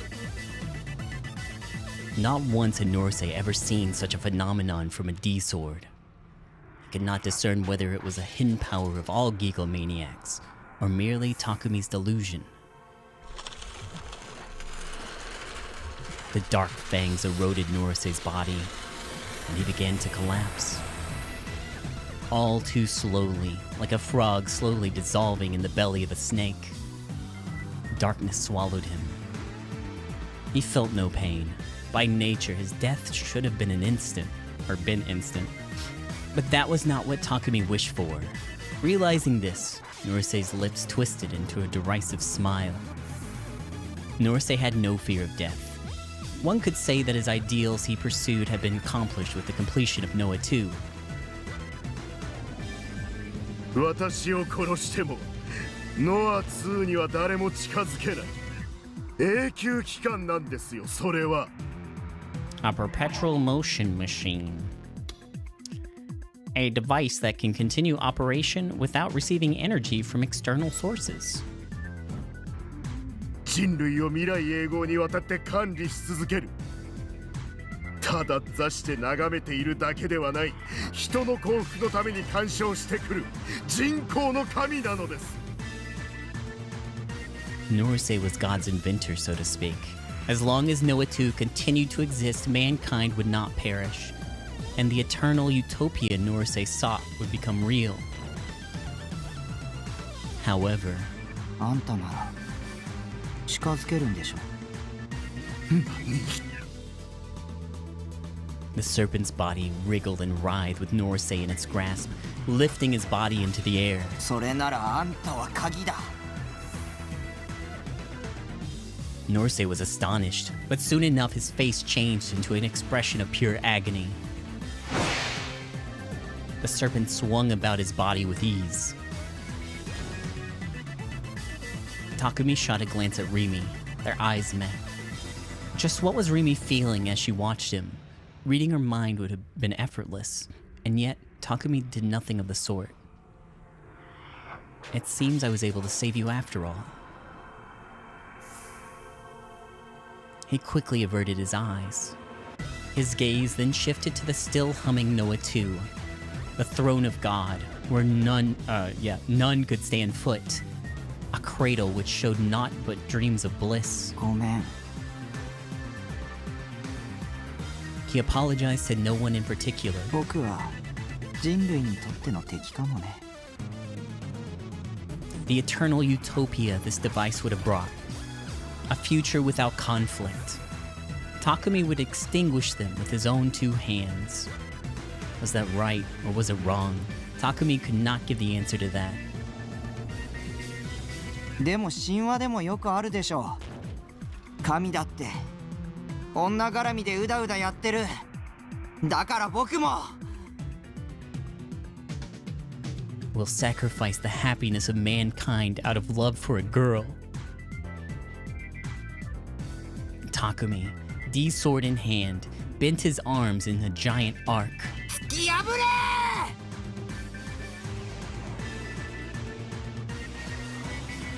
He thrusted it forth. Just like a javelin, the colossal serpent of darkness charged straight ahead.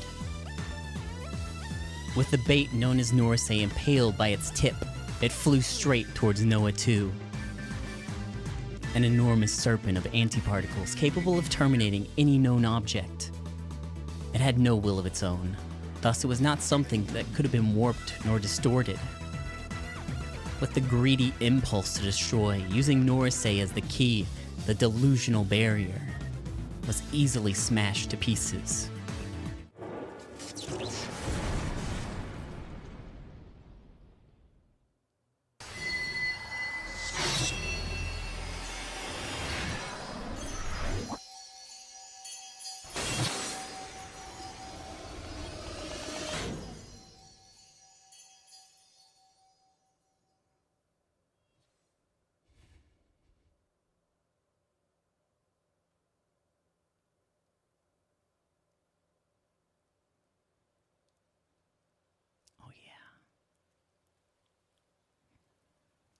When had the rain begun to fall? There had just been a huge explosion, and its blast blew my body away like it was nothing more than a rag doll. Next thing I knew, I found myself lying here. Those eyes were always watching me. The stare pierced through the thick, pitch-black rain clouds and poured down on me like rain. Don't look at me. My body couldn't stop shivering, not from the chill of the rain, but rather the ice-cold rubble against my back. so terribly cold. A gaze pierced from the heavens. Who it belonged to, I couldn't say. As if to escape it, I raised my head to look at the environment around me. There I saw a ruined city. There I saw despair. There I saw death. There I saw nothingness. Not a soul was there. Not a soul was moving. Not a soul was left alive. The only thing I could hear was the sound of the rain continuing to pour. At this rate, everything, both the living and the dead, would it all be gently embraced and washed away? How nice it would be if all of this were just a delusion, but that didn't seem to be the case.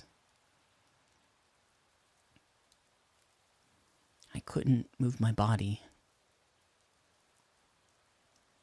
I could only move my eyes and neck, and even then just barely. I couldn't use that monstrous power from before. My body was shivering, but that was nothing more than a physiological phenomenon. Sorry, the white on white got me. It wasn't happening by my own will. I didn't want my body to tremble. If I couldn't move it freely, then it wasn't my body. Or maybe I've never had free will ever since I was born. Nobody knows exactly where the soul resides. Bearing that in mind, how could anyone say that there was a soul inside this body of mine? But then where exactly was I now? Was I really here? Was I anywhere at all? In this shattered world where all stood still, where all that could be heard was the rain of death, suddenly another sound echoed through it. A solitary existence began to emerge from the sea of nothingness. Who are you? Is your skin so pale because it had been numbed by the chill of the rain? Or was it because you were already dead? And yet, the girl wasn't shivering, and those eyes of hers nearly hidden by her bangs.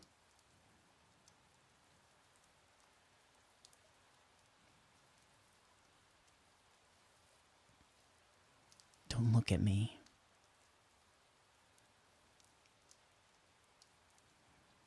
They looked so terribly sad, as if they had held a hint of madness. They looked as if they reflected nothing. If she and I were the only ones left in the world, if we stared into each other's eyes like this for all eternity, would my world be reduced to the reflection in her eyes? Would her world be reduced to the reflection in my eyes? The only thing reflected in her eyes was me. The only thing reflected in my eyes was her. When I thought of it that way, the world immediately seemed so much smaller.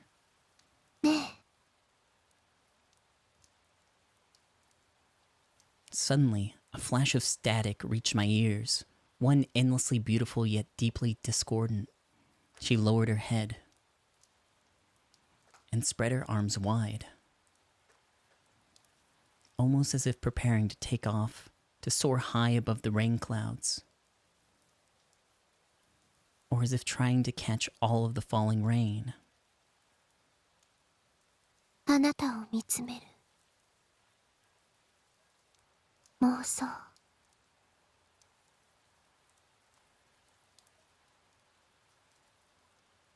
From where I was on the ground, I couldn't see the expression on that lowered head of hers. Behind this thin veil of rain, just what kind of face are you making?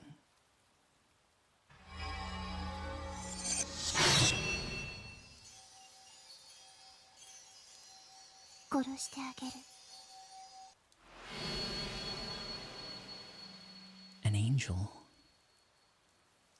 Were those dancing feathers of light blessing me? Or...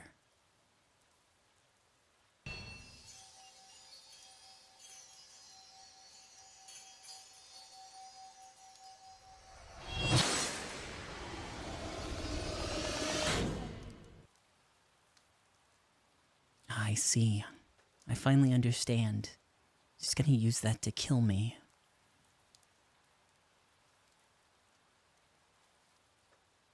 The girl slowly kneeled to the ground before my collapsed body, with her head still lowered.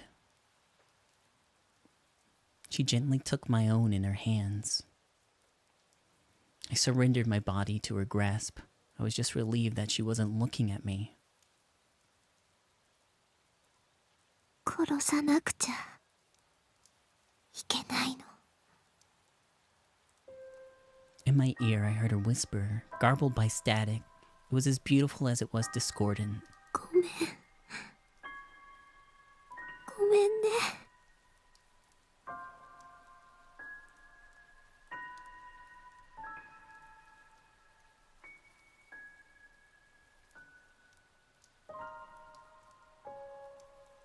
There's nothing to apologize for.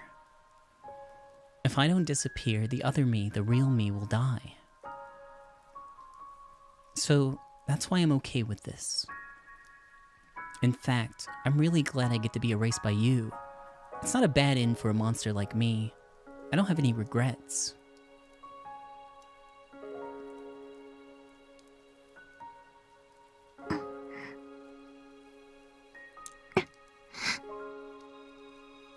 A warm, soft, gentle, sweet sensation. And miraculously, as if it were, I didn't get to read it, the shivering in my body slowly began to die down. Her soft breath tickled my cheeks. It smelled so sweet. Suddenly, I sensed something pressing against my chest. The large sword she held tore through my skin, bored into my flesh, weaved through my bones, and slowly sank through the center of my body. But, gifted with the anesthesia of her kiss, I no longer felt any pain. I would never have imagined that I would get such a kind death. That the thought of it broke my heart, leaving me on the verge of tears.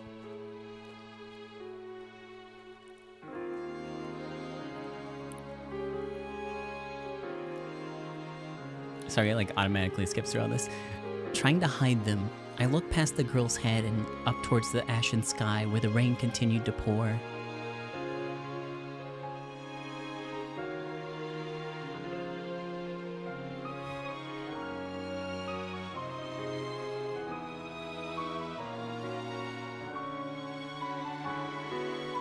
Well, we did it, Chaos Head Bros. It only took a year to get to this point.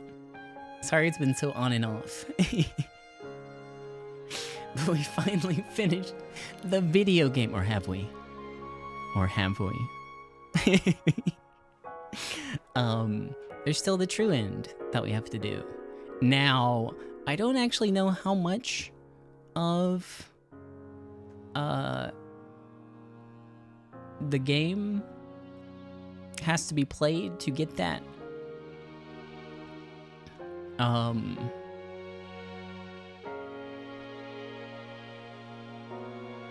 But I don't know, that one got me.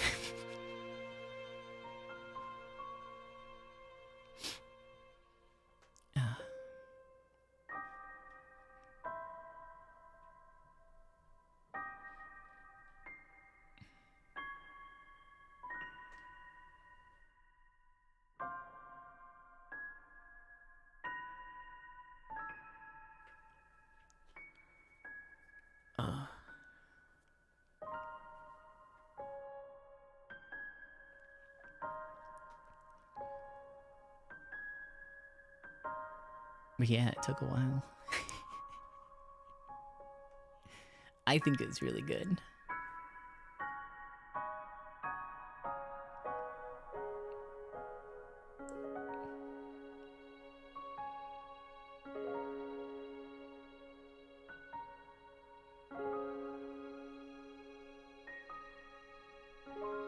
very rough journey. Very. The pacing of this game is so different, I think, from Steins Gate, because Steins Gate is kind of like blocked out in like the different arcs, and they all like complete a lot faster than what happens here.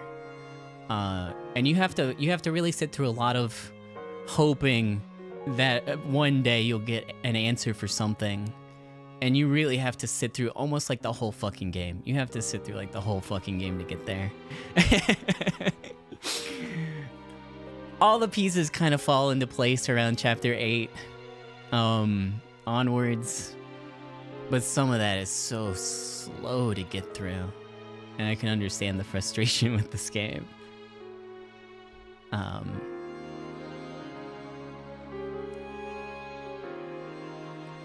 But I like it a lot.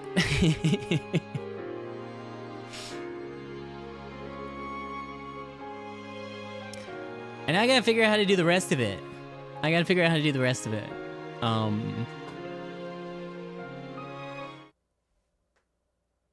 Reached the Silent Sky ending.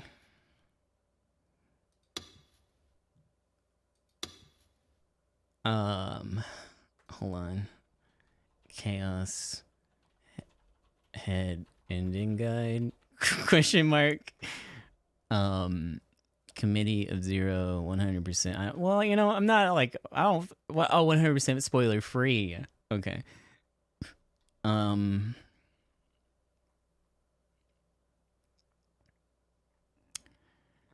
After all other routes. Okay. So the problem is you don't know how much changes in the routes. I think it stops. You know what? Give me a minute. I'm gonna take a quick break. I'm gonna go cry off stream and get some more water. I'll be right back.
Boo. Hi friends, I'm back.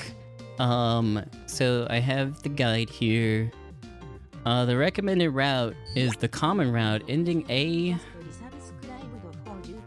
Whoa, hey, thank you.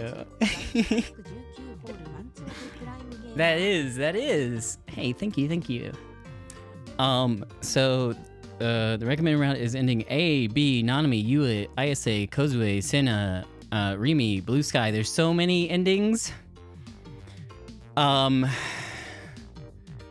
So we gotta get started. That's what I gotta say. Okay, I haven't looked like the whole stream to see.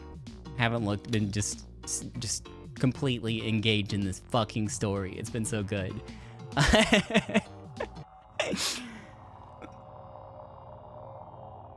Seems like a lot. It might be. Start. So what the fuck's the skip button? We gotta figure that out.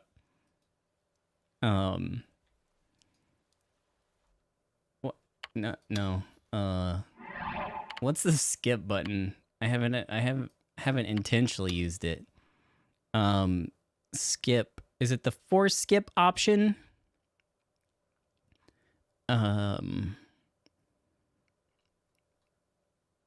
Is Control or Q?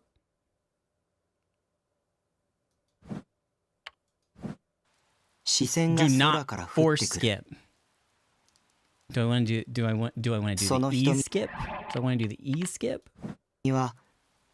Okay. There we go. God, isn't this so much easier now? Oh. So much more digestible. All right, the big important choices. School swimsuit. If you were here a year ago, you got context for this.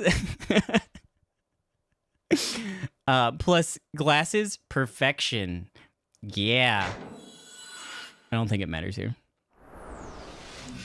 Skip any route questions, prompts that you might encounter along the way by giving only yes answers, and avoid the bad ending in Chapter 6 by answering these questions correctly. Yes. Yes. Okay. So in Chapter 1, there's one thing I need to do.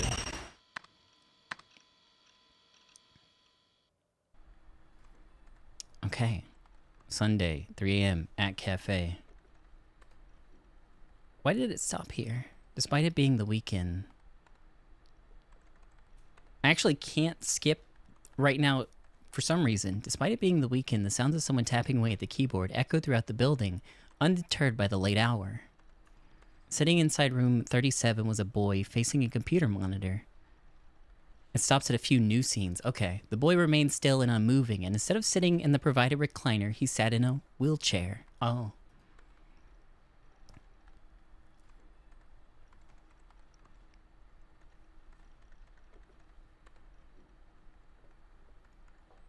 Oh. It's like it's going on its own. Okay. Take a look at this. Not really. I don't care. New gen. Okay. This. The boy finally stirred, ending his period of motionlessness. His eyes, hiding behind his cap, pierced through the screen. A nearly inaudible whisper left his lips. これが次のニュージェネの妄想なんだね。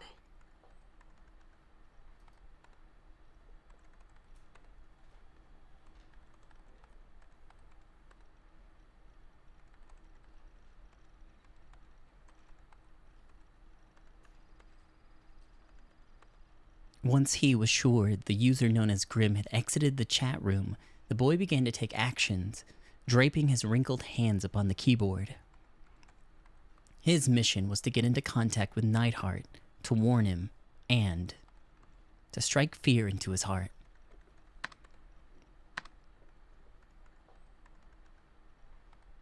A distorted expression weakly crawled onto the boy's face. In that moment, his expression may have appeared pain to an outside observer, but in reality, it was quite the opposite. The boy was smiling. He had contacted Neidhart, and Neidhart had responded. A casual conversation to most, but a miracle to him.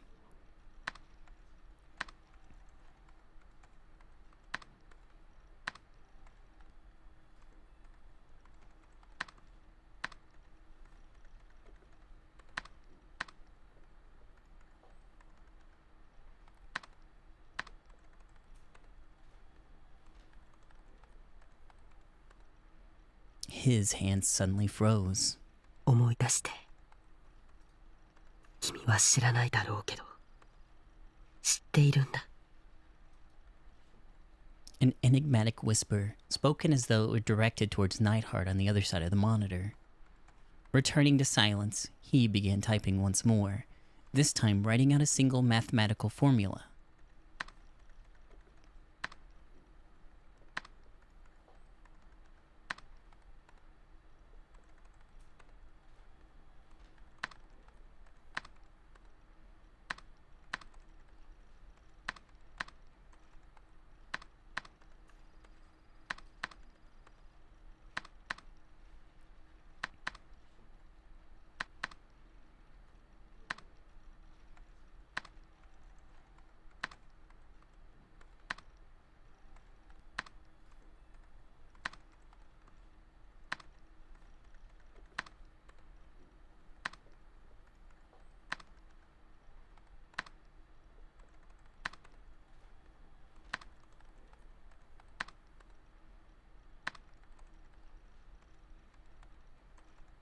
Neidhart failed to reply.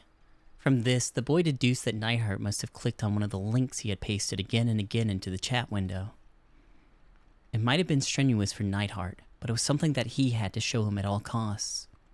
怖いかい。でもだからこそ、君は目覚めることができるんだ。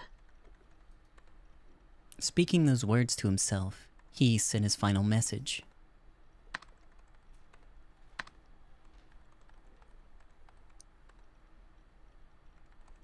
Whose eyes are those eyes? Without waiting for a response from Neidhart, he logged out of the chat room. A small sigh came from beyond the wall, followed by a light knocking sound. Signs that the occupant from the room beside him had stood up from their seat, and before long, the door to his cubicle, room 37, was opened. The girl didn't smile. Her expression remained grim as she looked at the handles of his wheelchair. もう一人のあなたとは接触できた？ His answer to the girl's question, which had been asked rather abruptly, was brief and concise. Still being well attuned to the boy, the girl was able to sense a hint of tension in his tone. 何かあったの？西条匠に接触してきたのは僕だけじゃなかった。おそらく監視がついている。そっか。She didn't speak another word. She simply pushed his wheelchair toward the front of the cafe in silence.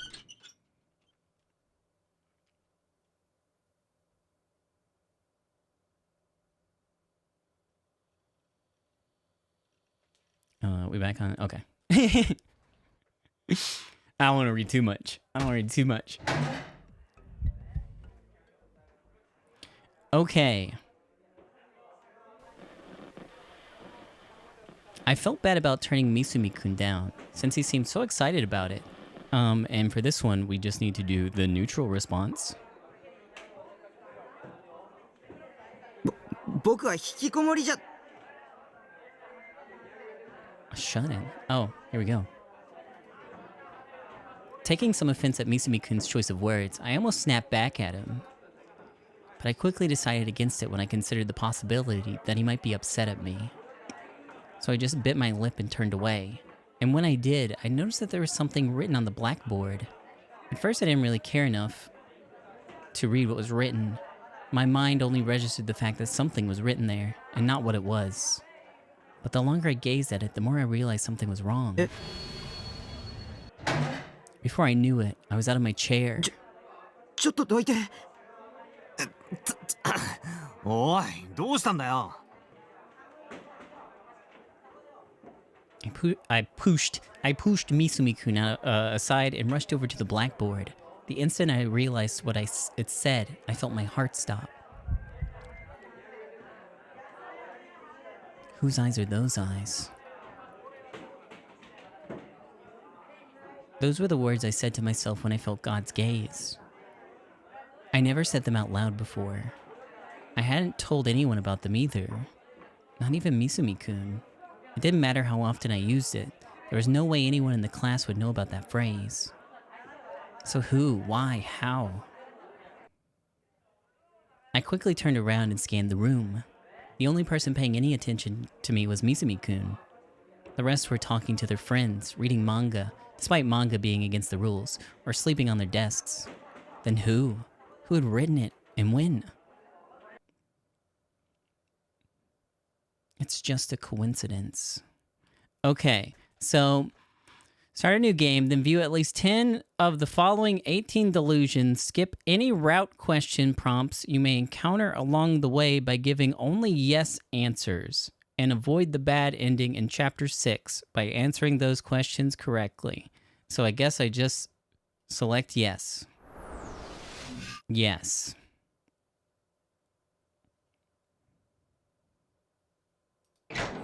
Okay. I'm making it up. It's all in my head.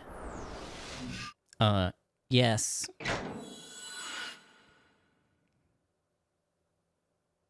The new gen killer is somewhere in the school. Yes.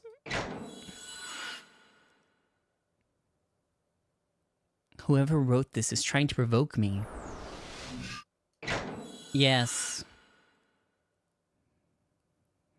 I should definitely erase it. Yes. Had it been here this whole time? Since before I even entered the classroom, I couldn't remember. It wasn't like I ever paid any attention to the blackboard anyways. なあ、どうしたんだ? Misumi-kun walked up to me, grabbed my shoulder, and gave me a good shake. 聞いてる? おーい、タク.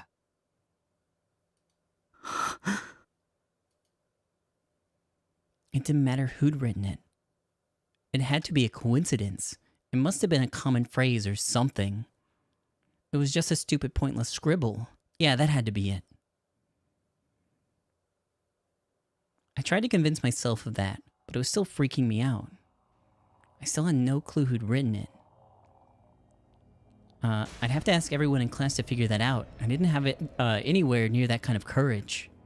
Immediately after I thought that, homeroom began and my teacher came in the room.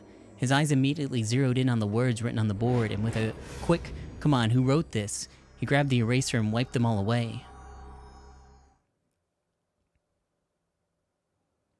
For some reason, I was still a little creeped out, but I tried to carry on like always. If I let myself get any more scared, I'd probably start thinking that someone was deliberately targeting me. But that was ridiculous. It was just a coincidence. In the end, I had to keep telling myself that until school was over, and when it was, I headed towards my usual internet cafe. Okay. Whew, that was strenuous. Good news, I don't gotta do anything until Chapter 2. This is like a nice reminder now.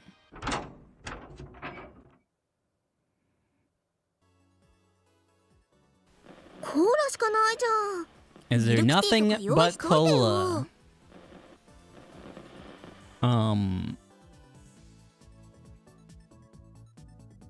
Wait. I don't... This one's not on here. This is... Wait, okay. So does it not matter what I select for this one? Start a new game and then view at least 10 of the following 18 delusions. Okay. 知らんがな. Let it go.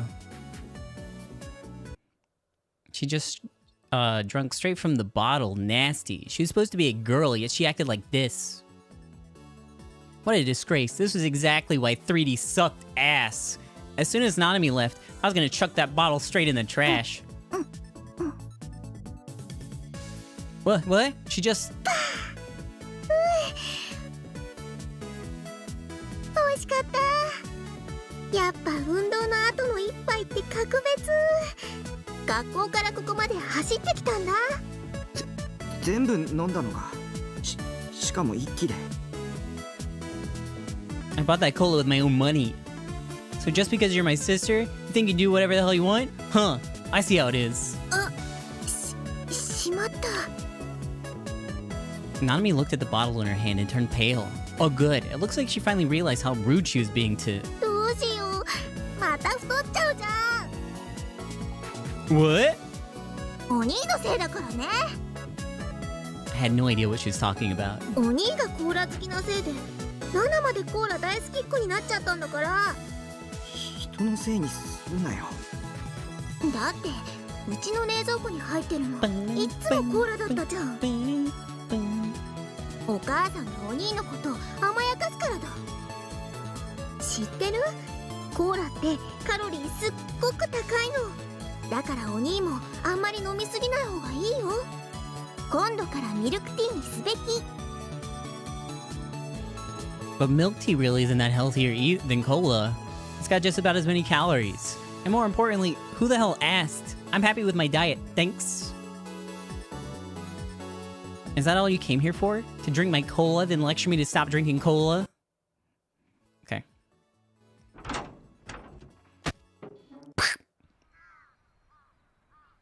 Alright, turn off brain until chapter 2.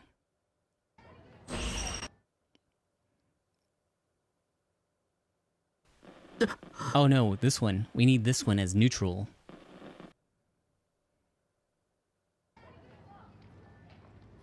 I couldn't take my eyes off of her either. It was like I was suffering from sleep paralysis. Suddenly, Girl A opened her mouth. She seemed like she was trying to say something. But everything else was so loud, there's no way I could hear what she was saying. I was completely entranced. All I could do was stare at the movements of her lips. Whose eyes are those eyes? A chill ran down my spine. There was no way that she'd say that. It must have been my imagination. I sucked at lip reading anyway, so I probably just gotten it wrong. So I think the game will skip over any scenes that you have already seen. I probably selected something else when I was skipping through this to catch up to the PC version from the Switch version. So these probably aren't significant to this route. It's just that I haven't selected them before, I think. Either way, Girl A had definitely said something. Whatever it was incredibly creepy, especially considering the two of us had never met before. I need to stay away from her. Ah!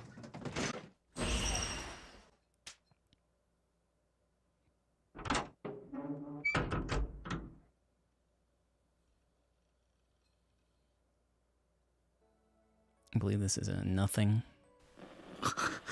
This is a big old nothing. Dizzy from all the moe. I know them feels, bro. Was she gonna ask me for one of my Seiretan figures? If so, then she can fuck right off. She had the gall to ask me to part with one of my waifus? Ridiculous. Total insanity. There's nothing anyone could say, and there's no price anyone could pay to make me give up one of my Seiretan figures. It wasn't fucking happening. If you want it so bad, go buy one yourself. While I was yelling at her in my head, Yua suddenly had a huge fall, landing flat on her rear. She rubbed her butt while on the verge of tears. Fuck you.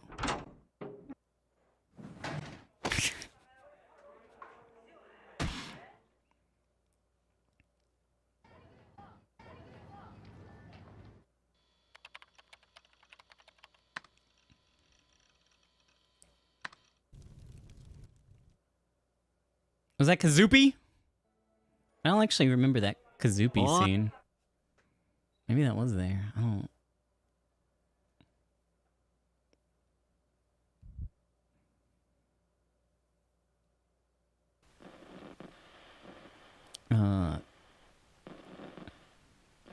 Garo Froggies. Is it nothing? Go.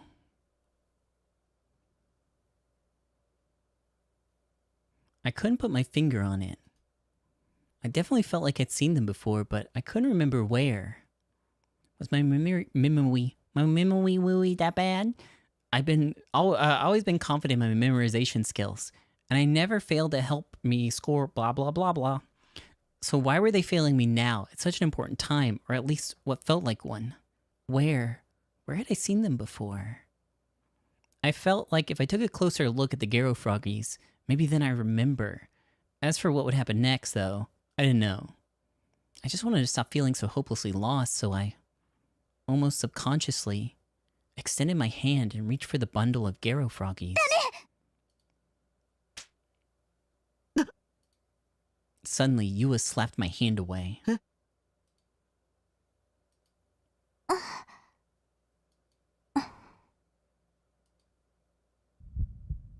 What just happened?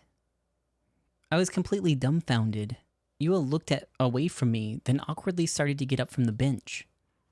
But as she did, her hand hit the 3 Garo Froggies that were hanging from her bag. And almost if in slow motion, her bag slowly fell off the bench and crashed into the ground.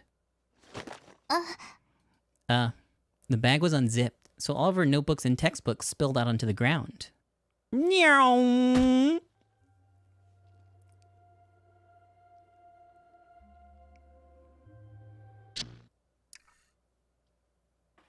We made it to chapter 2. Maybe I should like periodically save just in case, just so we don't have to like go through all the bullshit again. Okay, there we go. Next thing we're looking for is a scene that says that's looked at me.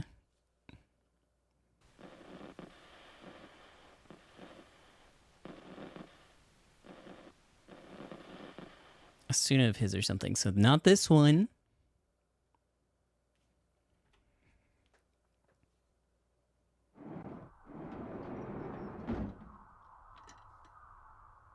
Do you hear that? Oh! Oh, baby! タッキー、外出嫌いなのに病院来るなんてすごい。 Oh, this is a nothing too. Go away.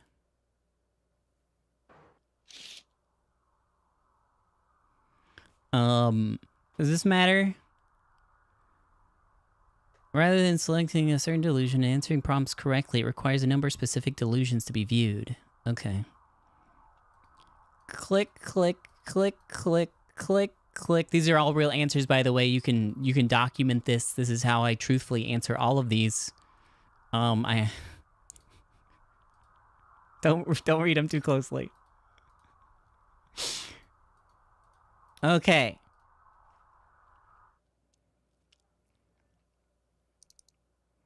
What was that? What was that? What was that? Encyclopedia.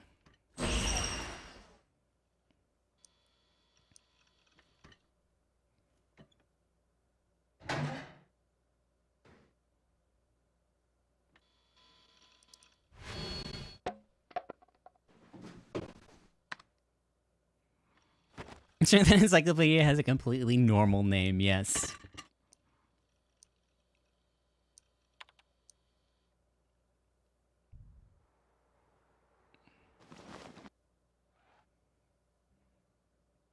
This is the horny one, isn't it? Looked at me. Hell yeah, let's go.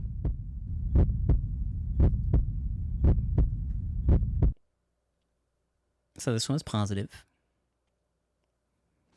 I guess I might have selected that one. I don't know. I don't know what's up. I must have misremembered what I picked. ねえ、ナイトハルト。 Hey, 僕は Nightheart. いつでもお前を見てるんだぞ。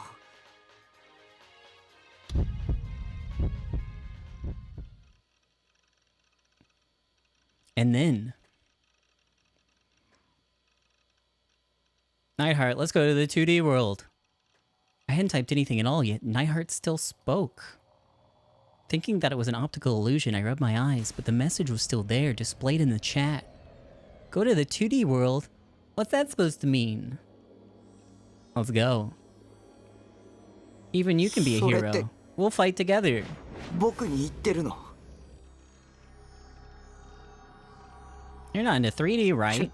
You couldn't care less about it. いや、そうだけど。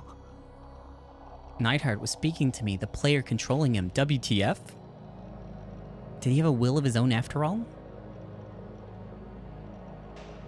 Place your hand on the monitor. When you do, you'll be able to enter Base Lord as Nishijo Takumi. The password is... Whose eyes are those eyes? Got him! だが断る。二次元世界に行くなら、せっかくだから僕はエロゲの世界を選ぶぜ。 Yeah, for sure. バゼラードはお前に任せるよ。ナイトハルト。 After replying, I used force shutdown to turn off my computer. Okay.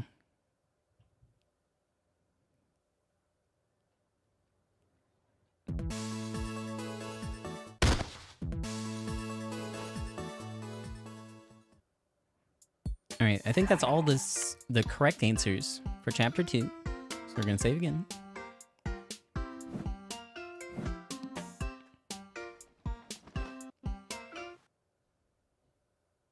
Huh, there's a homeless man there.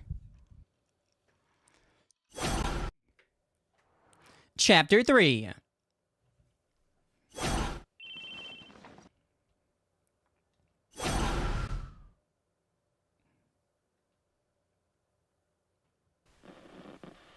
She'd actually swung the sword. Oh, this one doesn't matter.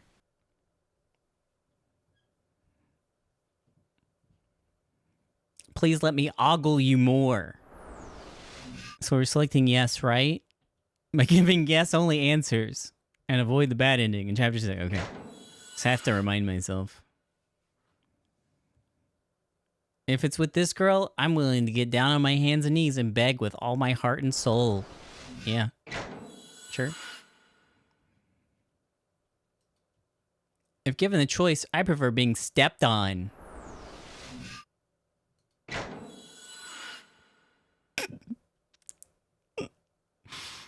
I got nothing against a little swordplay, if you know what I mean.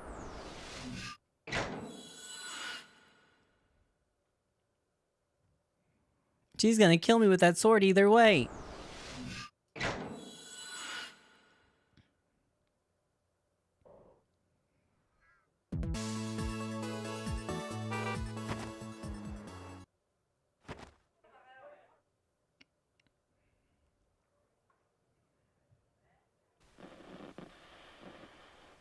Didn't look at him. Skip.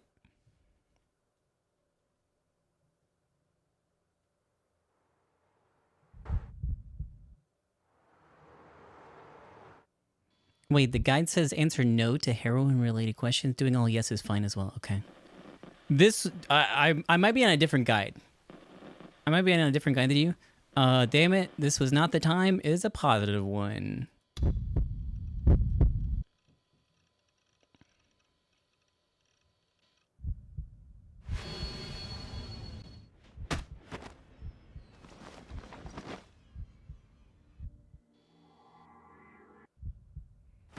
And then there were only 5 calls. Is the first negative.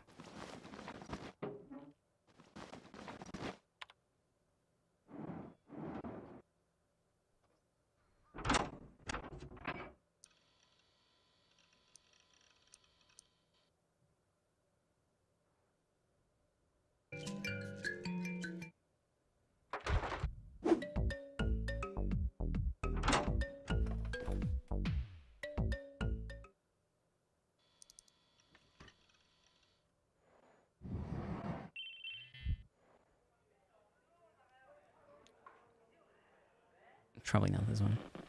Sure enough, there was someone there. Skip.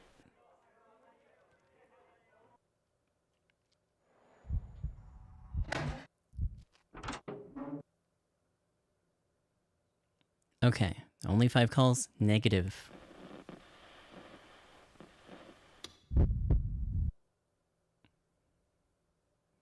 I don't think I did this one before. Guess I'd go ahead and listen to it.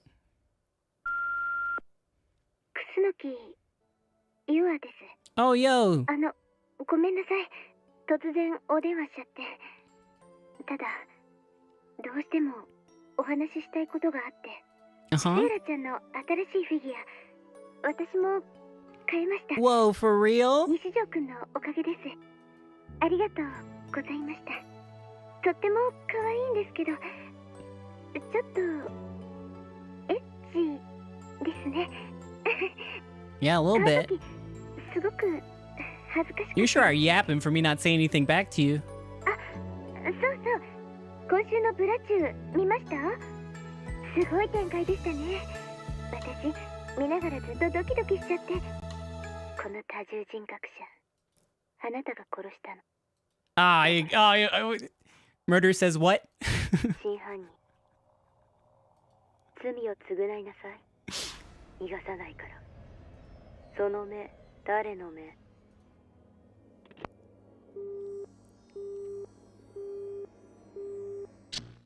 Okay.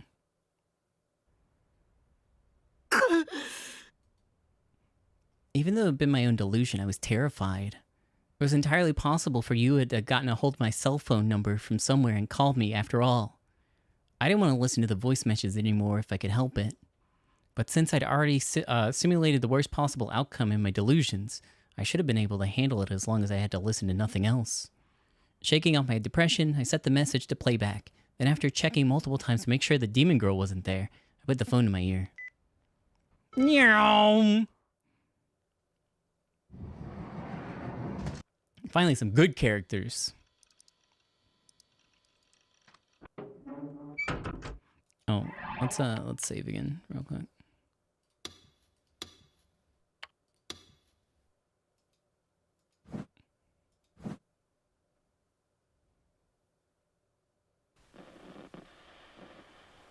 There's nothing after. There's only 5 calls, so go.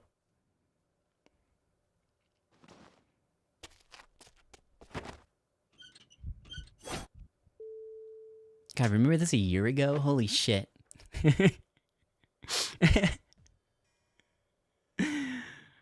Okay, chapter 4!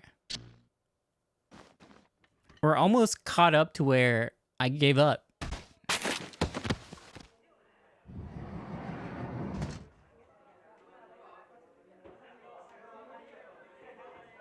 Chapter 4. In this small private room is what I'm looking for, and that's not it. But we just need to do all negatives, or not all negative, neutral on the first one in the small private room. So never mind, forget what I said. Go.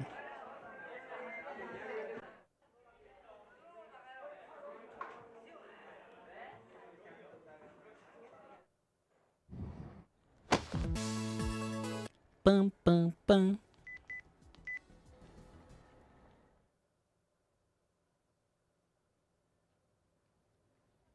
The chain. I remember babbling through this trying to explain what was going on. In place of the sword was a white chain. It was not important.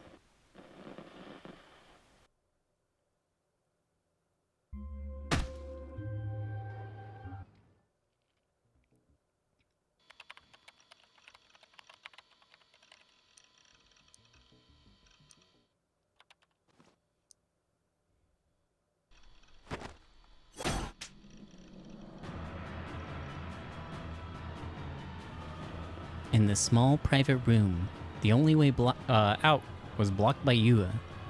And this is neutral. Has to be neutral. What do I do? What should I do? I tried desperately to think of a way out of the situation, but it was no use. I couldn't think clearly. She'd take me completely by surprise. My mind had gone completely blank. Oh no! 夜まで待ってたんですけど、でも私を避けようとする西条くんの気持ちはよくわかります。私西条くんのこと騙してたわけだし。If you acknowledge that, then just stay away from me. I have nothing to say to any of Shogun's underlings. Anyone who traps a weak person like me is a demon. Yua looked down once. She looked like she was hesitating to say something, but then after a moment, she very clearly said a single phrase. その目誰の目 Oh, come on, bro. 知ってますよね。知らないなんて言わせません。ヴァンパイアのダイイングメッセージです。ネットで公表されたことで渋谷で大流行中の言葉。でも私流行る前から知ってました。ヴァンパイアより前にこの言葉を使っている人がいたから。将軍前に見せましたよね。ナイトハルト、西条君と将軍のチャットログ。そこで将軍が書き込んでました。その目誰の目って。そして Yua inched her face closer and closer to mine. Her tone of voice was calm, but the eyes shining behind the glasses were ice cold. She was staring at me, and I looked 将 away. 軍はあなた、つまり Ain't no way. Shut up. In other words, what? お願いです、西条君。もう Shogun can't beat me. That's fucked up. Shut up. The police. The police! Negative. Course. Of course. I gulped audibly.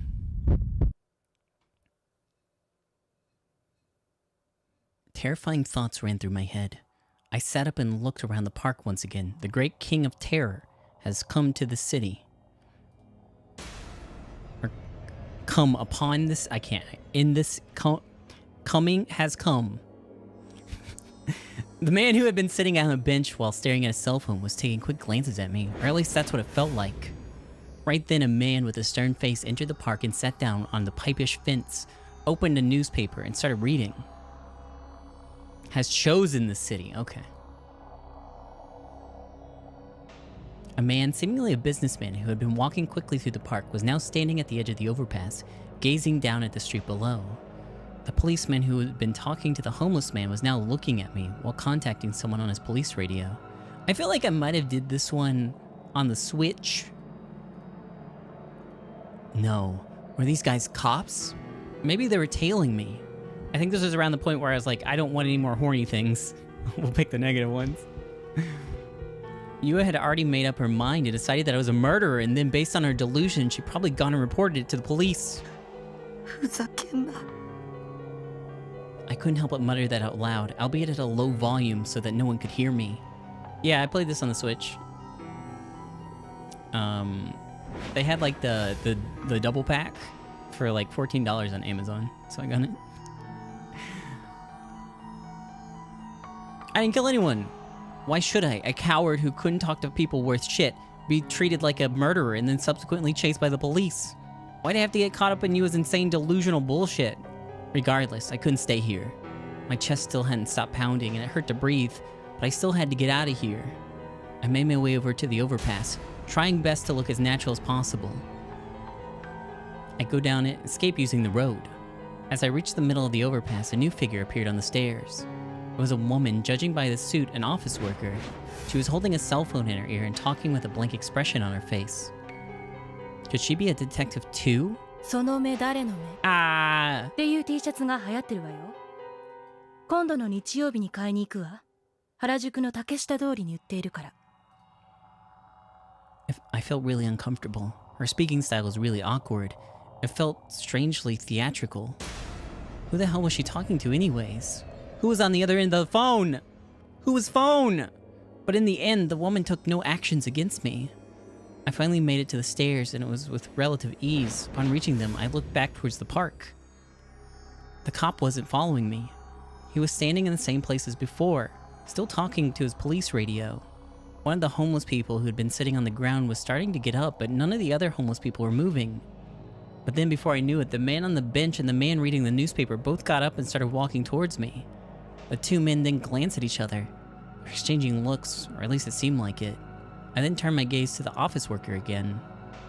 She had passed a few moments ago, but now she had turned her head to look at me. The second our eyes met, she turned back away. Her cell phone was still held up to her ear, but she wasn't speaking anymore. I was hit with an enormous amount of fear. Ran down Meiji Dori, looked at the overpass. The office worker was leaning over the railing and pointing at me. And it wasn't just her, 2 men were sprinting across the overpass. They really were cops. All of them were cops. Shit. This was all Yua's fault. She set me up. Should I just tell him I was innocent? But even if I did, I couldn't get away from the fact that I was literally running away from the police right now. I'm sure the police would find some way to pin it on me. They would never believe an otaku freak like me. I didn't have time to think about what would happen next. For now, I needed to get away from Yua and the police. Meow. It doesn't matter. Let me just make sure. Yep. And actually, do not quick load. Save.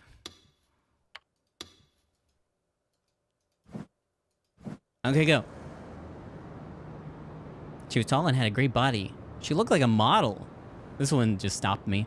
Oh wait, no. Did I do neutral in this one? Wait, what kind of stupid shit was I thinking about? Did I forget about the situation I was in?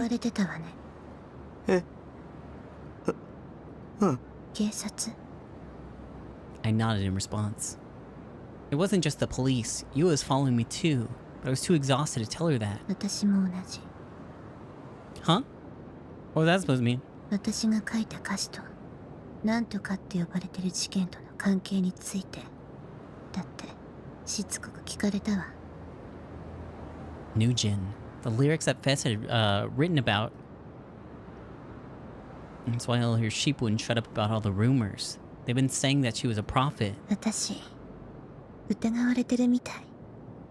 Oh, did I turn off the skip? We might have been reading for fun.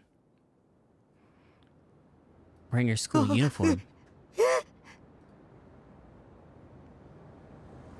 Fess was standing right beside me, and also standing on the stairs right in front of me. Two of the same person in the same place.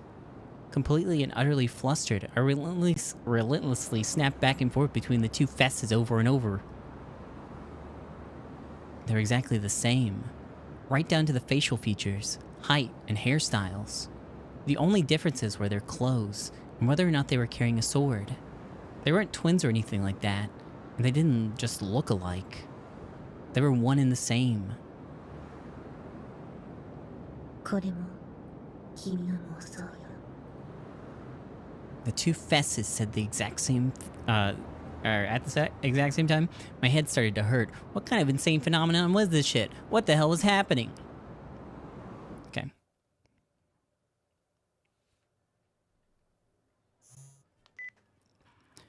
Hey, thank you. なぜ For my partner anniversary, I'm gonna play my favorite 若者たちをこの visual 手に novel. つけると思う。 Why do you think that Shibuya attracts so many youths? Suddenly, the conversation I was having with Fess transitioned into something completely unrelated. 日本 Don't tell anyone, but today is actually my birthday. It's kind of weird that they both align on like the same day. But we're gonna keep that quiet. Did this have something to do with the D swords? If not, then I didn't care. I had to somehow find a way to get Fess to tell me how to get my hands on a real D sword. 新宿でも Show me the D 池袋 now. 渋谷この街の名前が一人歩きしてしまうくらい。 Both in front and behind me, the same words are being spoken from the two Fesses at the exact same time. Perfect synchronization. It gave me a somewhat strange feeling. Had Fess split in half? Were both of them the real Fess? Or are both of them imposters?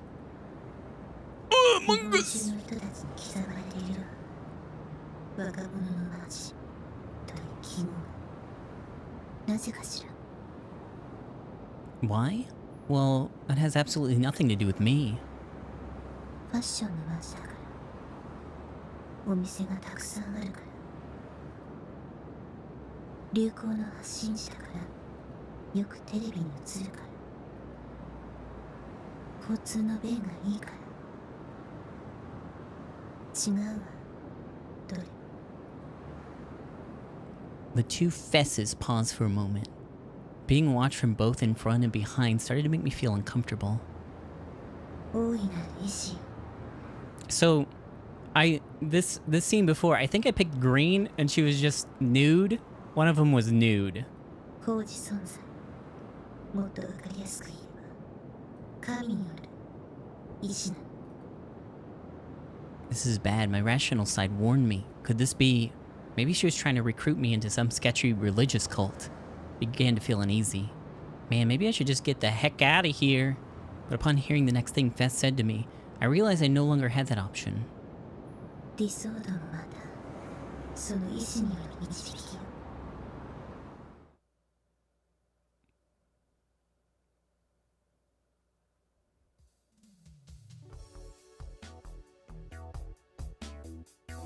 Look at these good boys. I hope nothing bad happens to them. They're my favorite characters.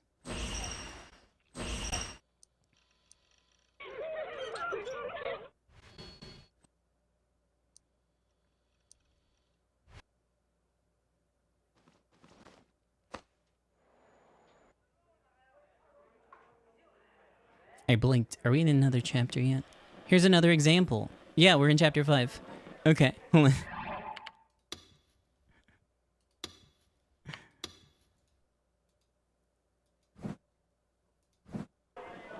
Here's another example. Is positive. Just gotta do positive in this one.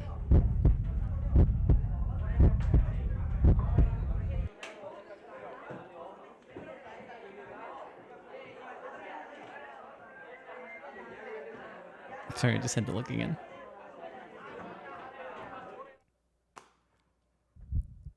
I picked this one? Wow. Next we're looking for an exclamation mark.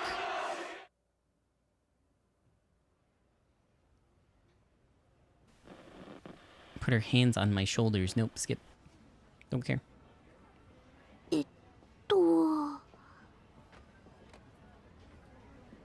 She was lost in thought. She probably didn't have anything in mind yet. 見返りなんていらない。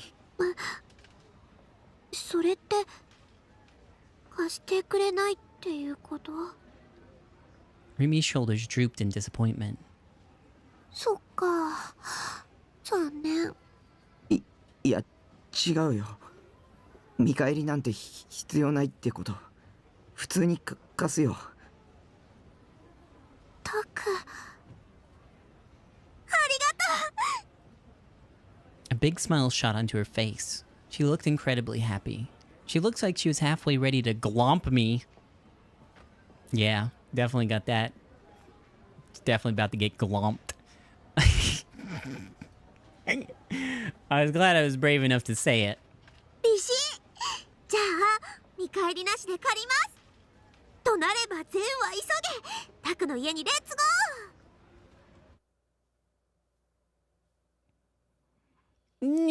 Okay, so we're looking exclamation mark, and it's gotta be negative.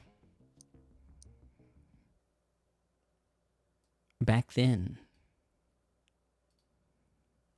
ISA had cloned herself right in front of my very eyes. I witnessed the exact moment, or I hadn't witnessed the exact moment. I think this is just the same thing again, but the scene maybe before. She also showed me how to pull her D-sword out. And it had been neither a hallucination or delusion. After showing me something like that, there was no way I could still label her as a mental case. However, Ayase had also said this. That strange phenomenon, had it been my delusion coming to fruition?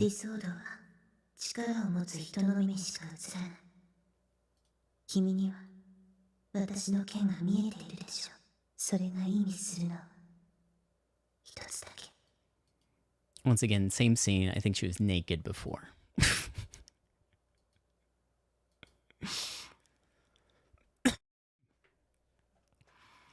All right. Exclamation mark.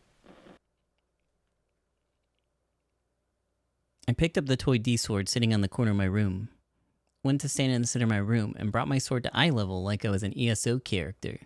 Alright, I just need to picture an image of a sword in my head. Rimi was looking at me. Our eyes met. She was grinning at something. I could feel my face turning red. As per my usual habit, I held up the sword, as if I were alone in the room. Must have been pretty painful to look at me from Rimi's perspective. I wanna die. I calmed down and lowered the sword. I was too embarrassed to look at her. I'd rather not dig myself any deeper than I already had. I could only hope that she'd be gracious enough to pretend she hadn't seen it. If she did, I'd be willing to get down on my hands and knees for her. My thoughts were then interrupted by Rimi striking the final blow. Got him! I shook my head no. Once again, I shook my head no. This time, I nodded.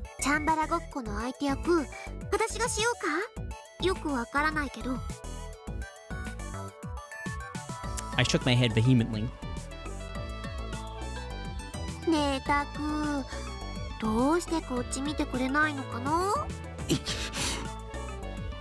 Isn't it obvious? I'm embarrassed, damn it. You saw something you should have never seen. Oh no. Did she hate me now? I didn't know if I could ever recover from that. Had to clear up the misunderstanding. Oh, cool. Frames. Oh my god, all the frames in the visual novel of the still image on screen. Ah! Anyways. I thought she was gonna make fun of me, but judging from her attitude, she seemed to mean what she said. In other words, Rimi had just unintentionally moed over me. I felt relieved. She didn't hate me. Thank goodness. Okay. I'm looking for that exclamation mark. ... exclamation mark.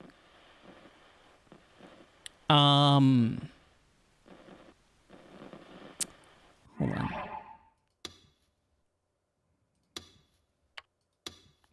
So, I imagine that's not it.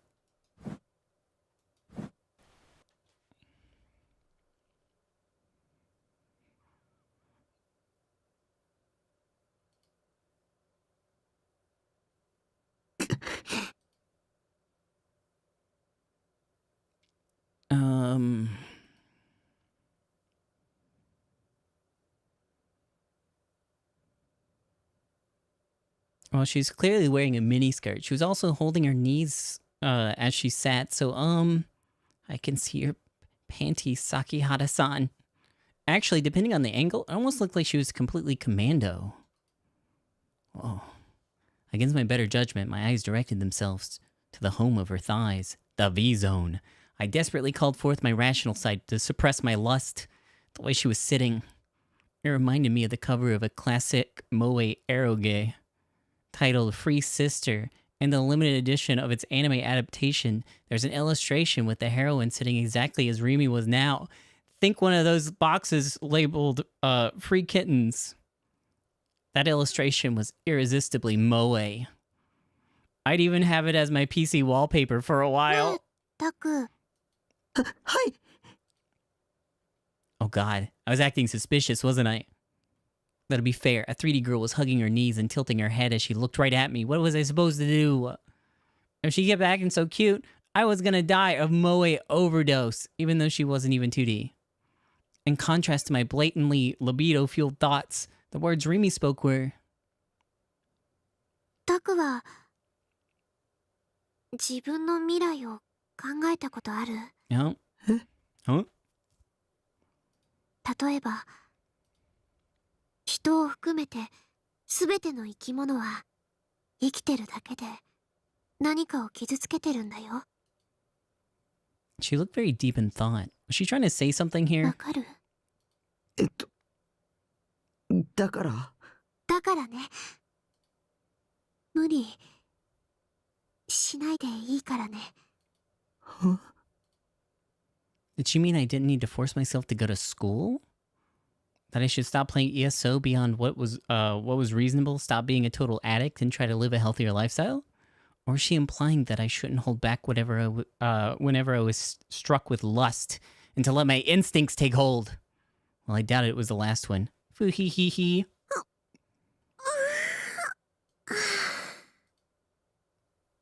Remy stretched as far as she could, then eagerly rose to her feet. The hem of her skirt fluttered in front of my face. 私、喉乾いてきちゃった。何か飲み物ある？I stood up and headed towards the fridge. I peeked inside. I had some half-finished cola. ないなら買ってこようかな。コンビニって深センの駅前にあったよね。I felt Remy stand up behind me. ちょっと行ってくる。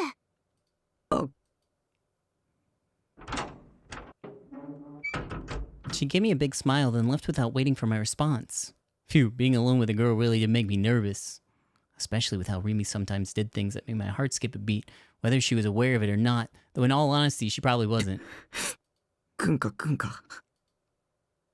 sucked in the lingering scent in the air. I could sense the remnants of a floral scent wafting through the room. This was the smell of a girl. Remy's smell.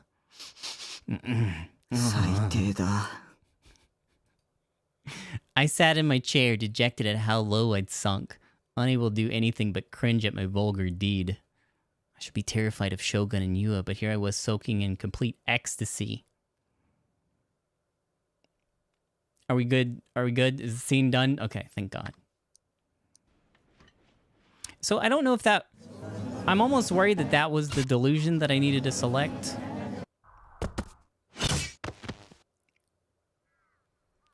Maybe it was because my mind was preoccupied by the patient and the trial records I looked up yesterday. Oh, I don't know why it stopped there.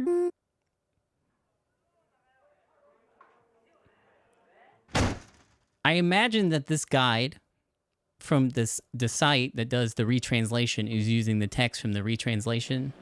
But that one was like kind of close. Never mind. It's not. This is it. Negative.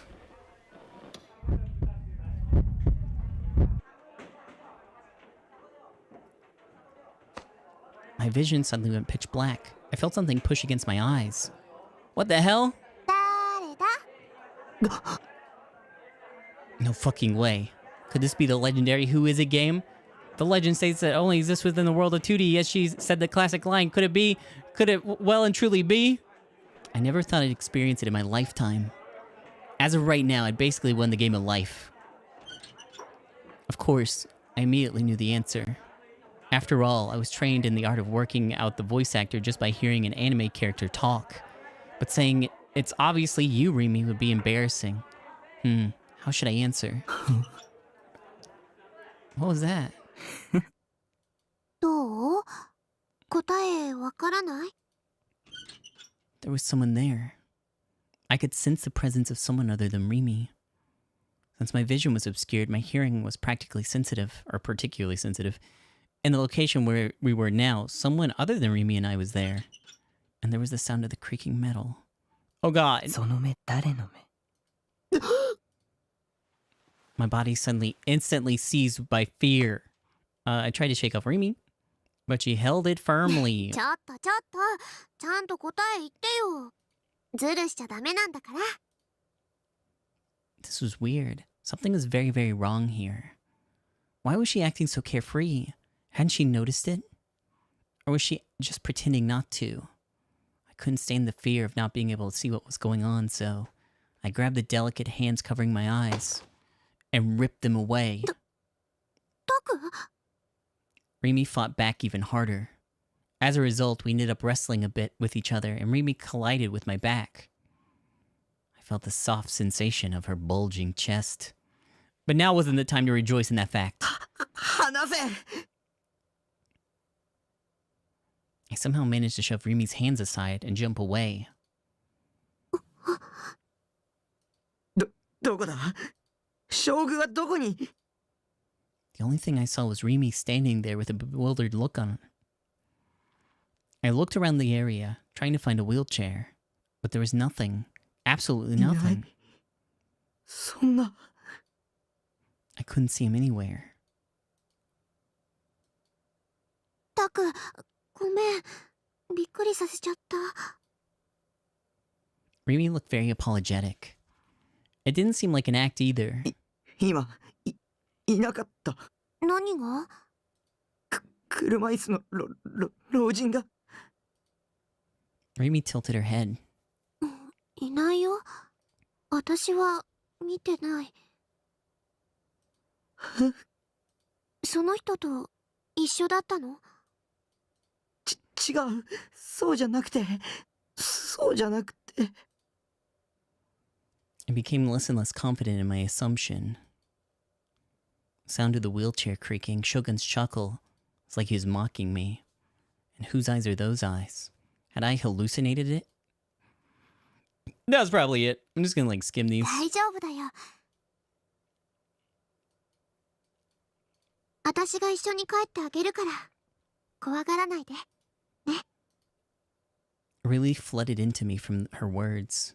Then, guided along by Remy, we headed towards the school gate.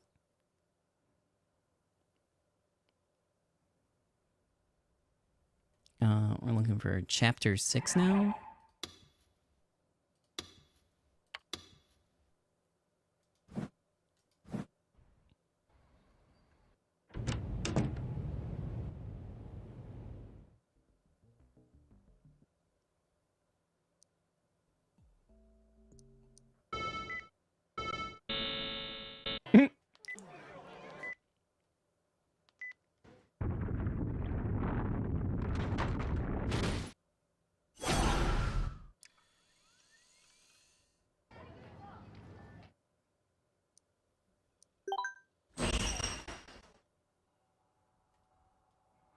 If it happened, I didn't see it. Discouraged, I hung up the phone. Is positive.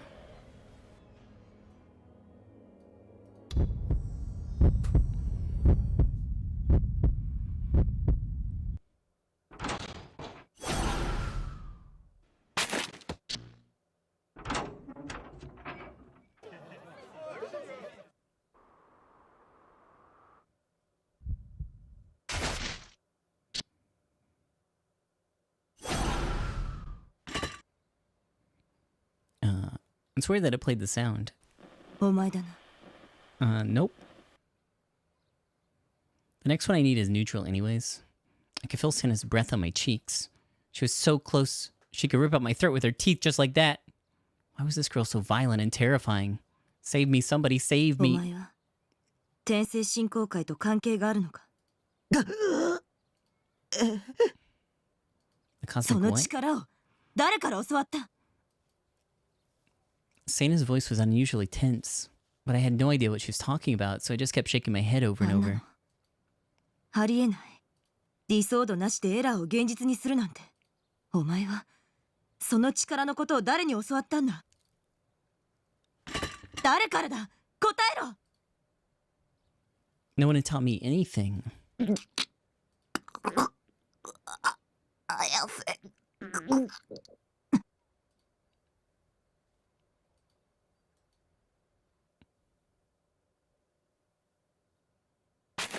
Died. Just before I lost consciousness, Sana let go of me and I collapsed to the ground. I kept on coughing, struggling desperately to get oxygen to my lungs. What the hell was she doing? Was Sana my enemy after all? If she was, then I had to run away. 本当に天聖振興会とは関係ないんだな。 What the hell was the Cosmic Church of Divine Light? I've never heard of it. After seeing the confusion plastered all over my face, Sana finally stopped staring at me. 悪かった。関係ないならいい。 She mumbled something in an unconcerned tone, then went to leave. Not much of an apology.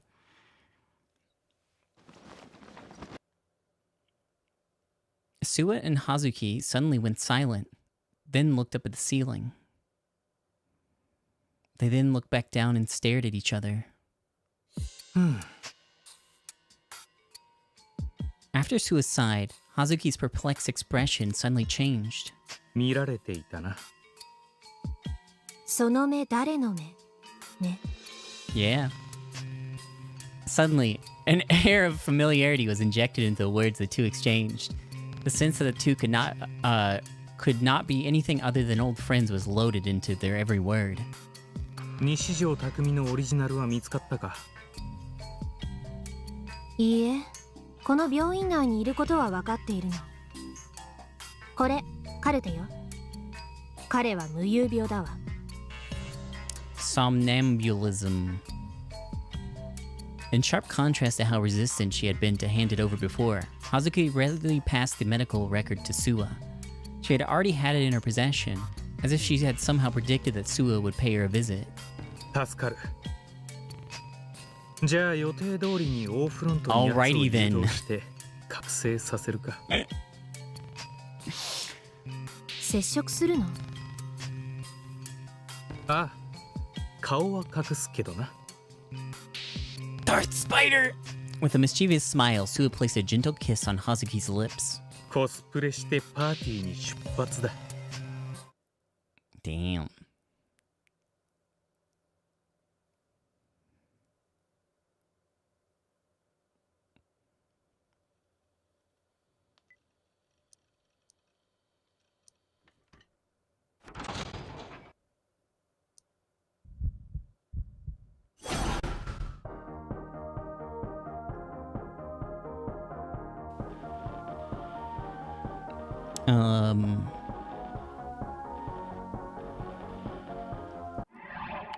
I forgot where we were. I forgot where we were. Chapter 6. I think this one doesn't matter. Nanami wasn't answering. Pick up the phone. Ignoring the mysterious ringtone I've been hearing for the last few seconds. Hung up the phone.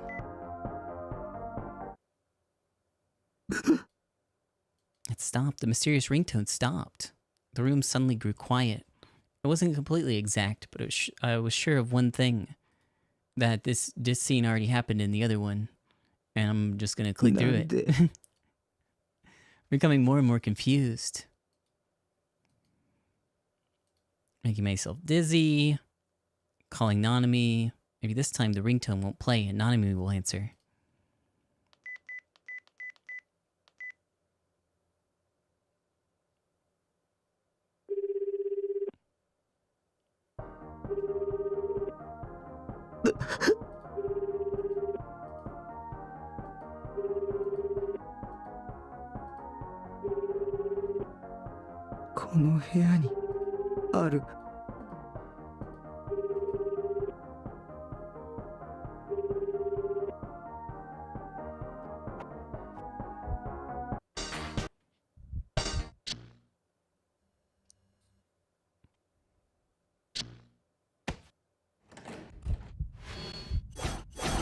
Oh yeah, I gotta not fail here. Oh fuck.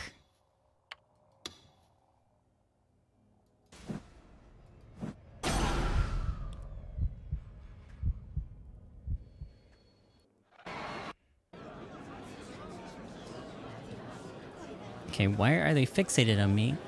This is neutral.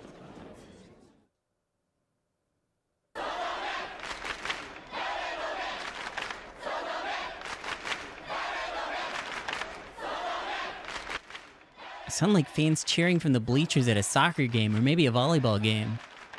The entirety of the Dokuns who've been gathered at Scramble Crossing had all begun chanting in unison. Maybe this was a planned part of the event, or maybe Shogun had mind controlled them into doing it. They all followed the same rhythm as they raised their hands overhead and shouted the same words. This would probably have been better than the thing that I did.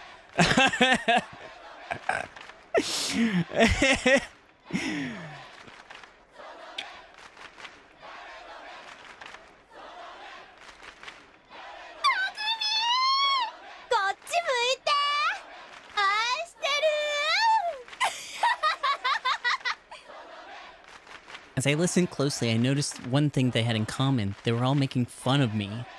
To them, they were just having fun and laughing to their heart's content. Everything was fine as long as they were having fun. A festival dedicated to my sacrifice, a true shit show. All I wanted to do was join in and make fun of myself the way everyone else was. Every last one of them was a Dokun. Nobody would be coming to my rescue.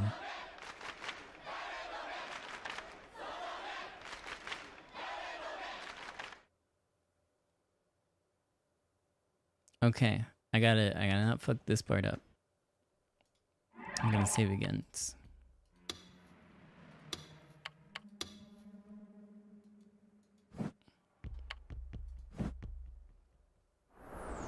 I saw a sword, yes. I distinctly saw a sword. Yes? If I move from here, I can take it. Now, I can't remember exactly. I mean, I feel like that's a... What was the answer to this one? This is the one that messed me up. Yes. I'm dead.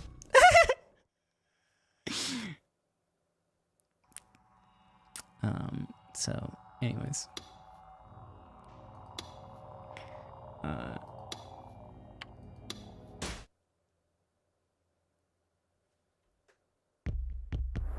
Yes. Yes. No. See the sword from other places than here. I'm probably, but I want to say no. Did I fuck it up? It's not actually a sword. Yes. Okay.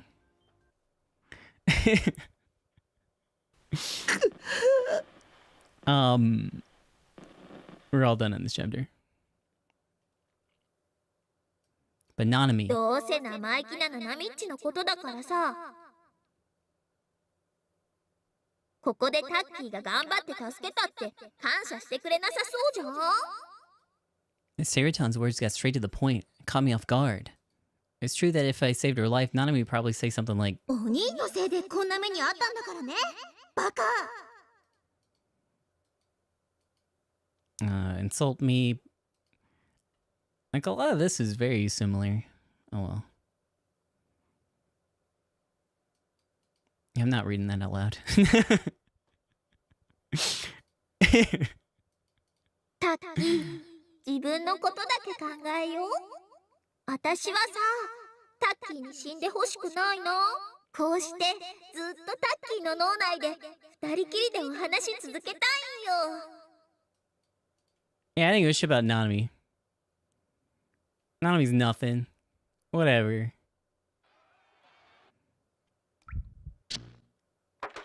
Spider!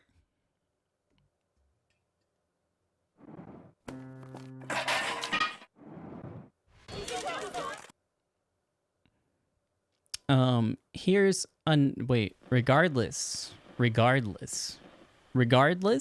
is a negative. Might have been brought here. Negative, yes.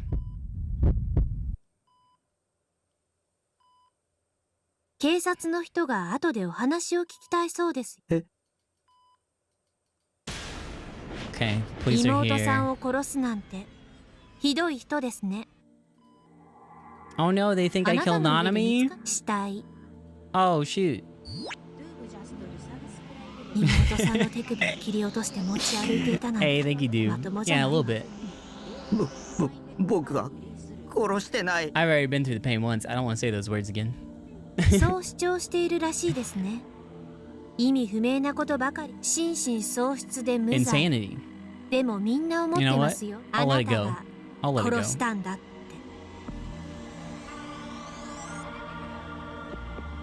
この人殺し。Uh-huh.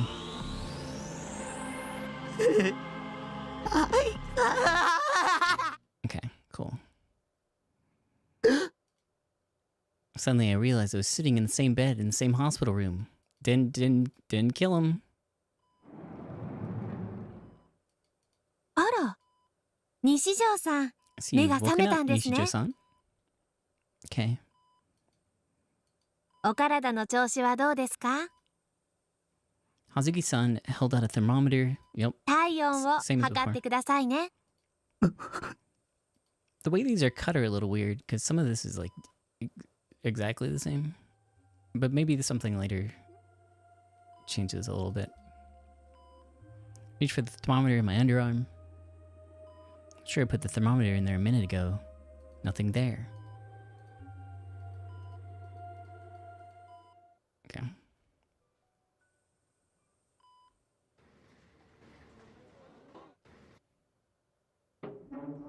We're looking for a hey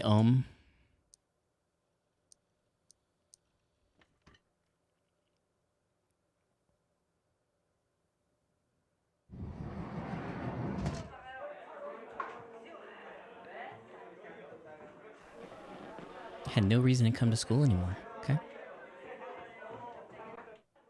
I killed all those Dokun bastards in my head in an attempt to relieve my anger, but that wasn't gonna reverse the humiliation. お前なんで死なないの？生きてんのきつくね？俺ら手伝ってやろうか。 I'm gonna get beat up. I covered my ears and tried desperately to put up with it. I wanted to kill them. I wanted to tear every last of them to shreds with my D-sword. Die. Die. Die. Die. I didn't have a D-sword, but I could buy a long kitchen knife anywhere. I wanted to crush these maggots with my own 2 hands. I'd kill you with my D-sword if I had one.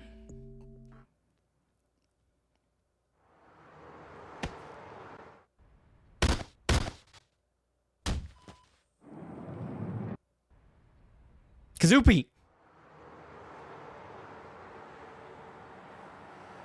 5分くらいなの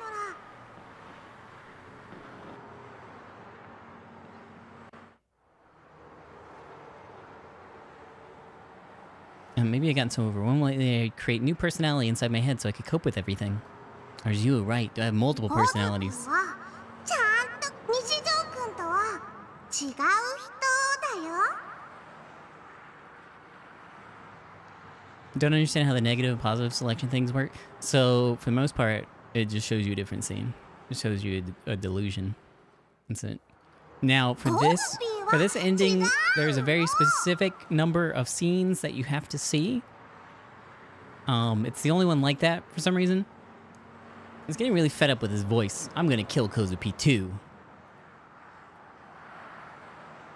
How many personalities do I have inside me in the first place? I read in some book somewhere that there are patients in the US with as many as 24 personalities. And on top of that, I'm not even sure if the personality I know is me is the main one. Maybe the original personality that owns Nishijo Takumi's body isn't actually me. As I stood there, frozen and dumbfounded. Something. Yeah, Kozupi's Kozupi. コズピー。それとコズピー。 Kozue, Kozue, Kozupi.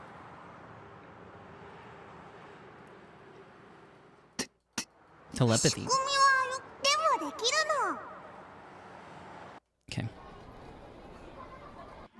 I think it's time for another save.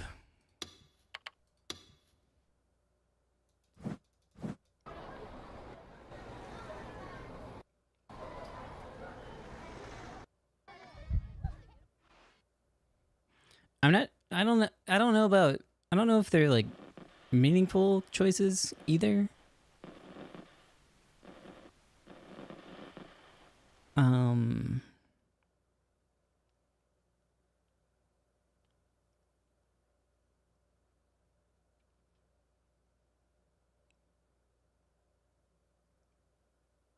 Sorry, I was trying to remember where we were.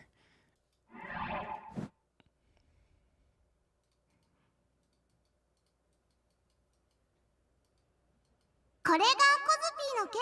悪い人をやっ Helps Kozupi beat up and down the baddies.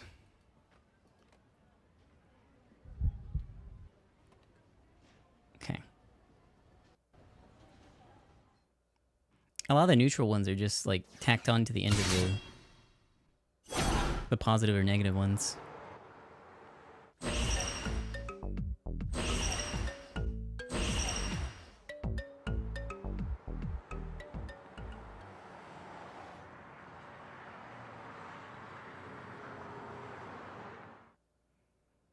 Hey, still living with that one. あの、 Okay. よかったらどうぞ。他人に施しを受けるつもりは So close, so close. There's only 4 more things to pick. I said it with good intentions. And then for some reason, she handed me a popsicle stick instead. She made no attempt to explain herself either.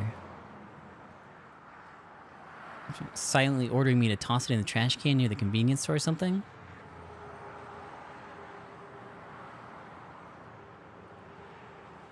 Oh, she was pretty much insulting me to my face. 私の勝ち。 Oh, you won. Okay.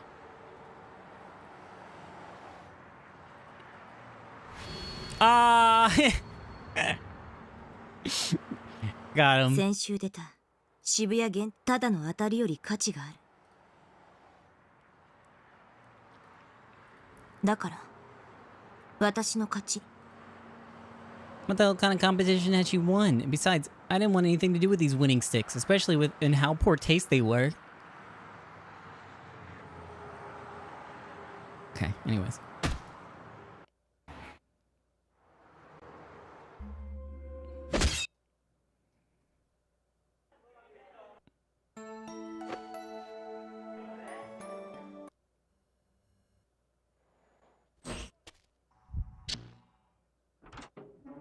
Okay. Chapter over.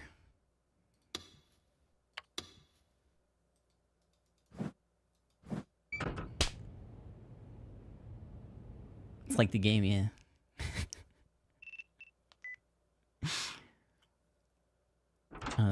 Next one is the hospital room had, and I don't think that'll be here.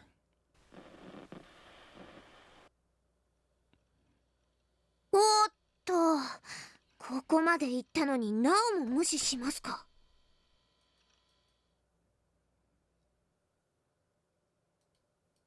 Ignoring my confusion, she held up the upper part of the sword and assumed a stance. そんなタクにはこうだ。 She swung the sword down. えっ、うりゃ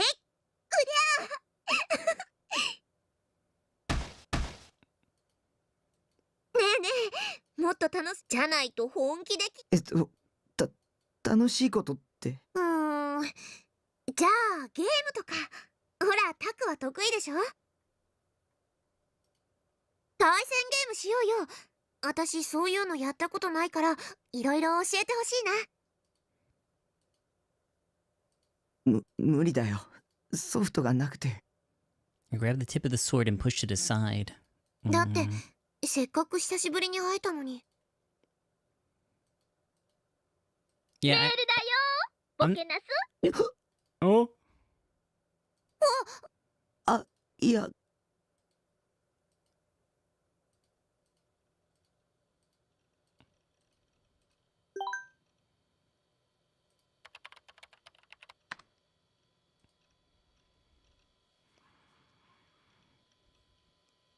Whoa, another new gin.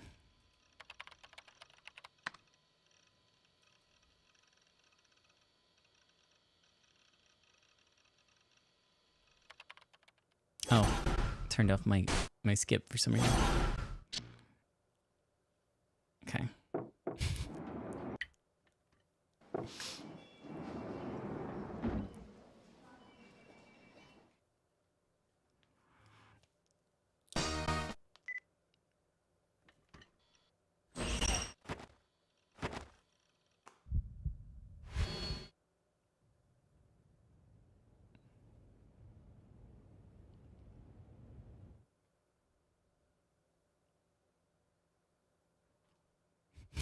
Sorry this is taking so long to get to this point.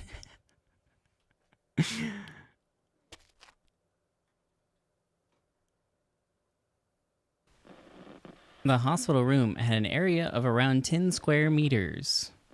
Is neutral. どこ行ったんだ？さあ。 The window was open. Wind blew against the white curtains, sending them fluttering in a breeze. For some odd reason, it caught my eye ever since I come to this room. Felt like a negative delusion could start at any second. One where Ayase jumped from the rooftop and fell past that window. One where if I looked down, I'd find her sprawled out on the ground covered in blood, with gray matter scattered everywhere. I had to check. I couldn't bear the burning curiosity. As if possessed, my shaky legs moved step by step toward the window. I stood right by it. What might have been below? The very picture of hell itself? With a gulp, I ever so slowly peeked. There was nothing. There was nothing. I noticed it. Oh, on the open window, 1 story below, a single towel was waving in the wind. I assumed it was just a normal white towel, but the words of some kind were scrawled on it in a dark blue lettering. Due to it flapping in the wind, I couldn't quite figure out what it said. Not that I really cared. The words scribbled on some towel shouldn't have bothered me at all. But a part of me still tried desperately to read it. And when I looked closer, I saw...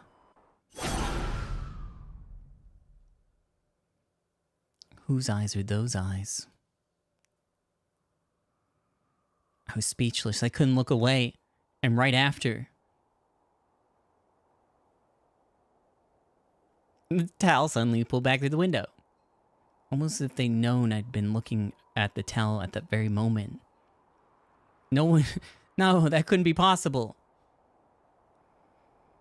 Nobody I knew could have been in the room below me. Nobody I knew had been hospitalized. Even if someone other than the patient were stalking me from the room below, it would have been impossible of them to predict me to look at, peer down from here, right? There were no surveillance cameras. It was all just a coincidence. It had to be. I think so. I think that's the route.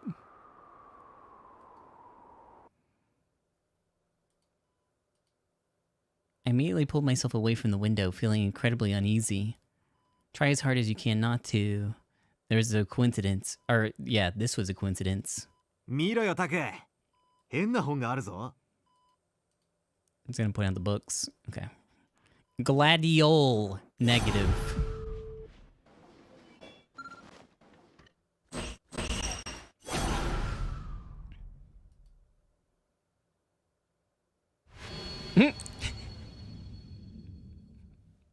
Okay. Okay, yeah.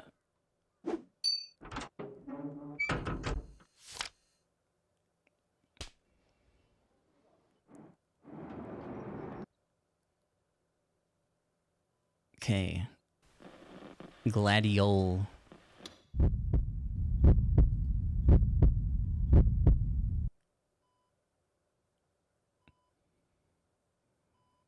He went to go right past me, but just before he did, he put his hand on my shoulder. 俺もうついていけねえや。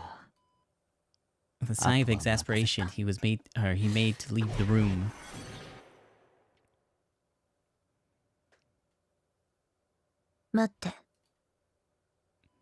Ayase had finally said something to Misumi-kun, but when she'd done so with a grim expression on her face, I wasn't sure why. あ？何何？俺の相手してくれんの？ええ、そうね。 Verily so. あなたが邪神王の使いだということは分かっている。 Yeah, kill him. Kill Misumi-kun. What? Another part of her insane storyline. Misumi-kun looked pretty annoyed at being dragged into Ayase's bullshit. It wasn't even funny as a joke. However, Ayase seemed quite serious. 匠。 As she called my name, Ayase took out something that looked like a fruit knife from beneath her bedsheets and threw it over to me. Surprised, I hurriedly went to catch it. While the knife fortunately had a guard on it, I still came close to cutting my hand. そいつを殺すのよ。 Him? When Ayase said that, she was looking at Misumi-kun. What kind of batshit insane plot twist was this? Bewildered, I held the knife with a trembling hand. おいおい。殺せときたか。いくらなんでも、それはひどくね？まあ、 Yeah, it's kind of 岸 fucked 本 up. に嫌われてんのは分かってたけどよ。まさか面と向かってそんなこと言われるとは思わなかったぜ。それで、なんだっけ？グラビトーン？邪神？何のことだか、俺にはさっぱりわかんねえんだけどな。たく、とりあえずナイフを置けよ。岸本の妄想に付き合うな。妄想じゃないわ。匠。そいつの言葉を信じないで。 Misumi-kun's expression stiffened and he took a step away from Ayase. お前異常だぜ。匠、早く殺すのよ。でないとグラジオールに。 Yeah, kill him quick! With the knife in my hand, I slowly placed it back on Ayase's lap. 匠、君の言ってることはめちゃくちゃだよ。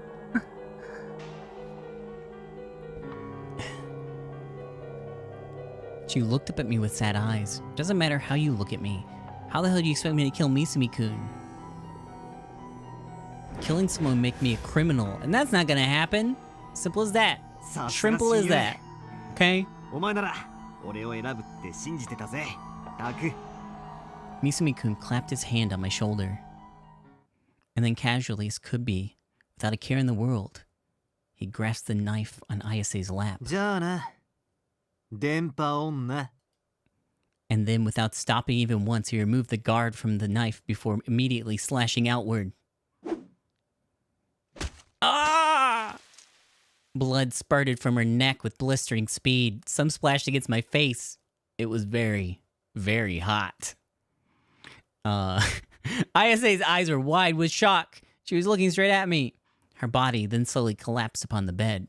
The pure white sheets were stained crimson. Very hot. やっちまったな、タク。今のが最後のチャンスだったんだぜ。グラジオール復活を阻止するためのな。 I couldn't even scream as well. It was what it said. 岸本の方だったってわけだ。 As he said that, Misumi-kun got on top of Ayase's splayed-out body. Then, without even a hint of hesitation, he gouged out her eyeballs. And yet, her body didn't move. It didn't even twitch. Misumi-kun turned towards me, and with a cruel smile, he murmured, "Oh, その目誰の目？ they're hers."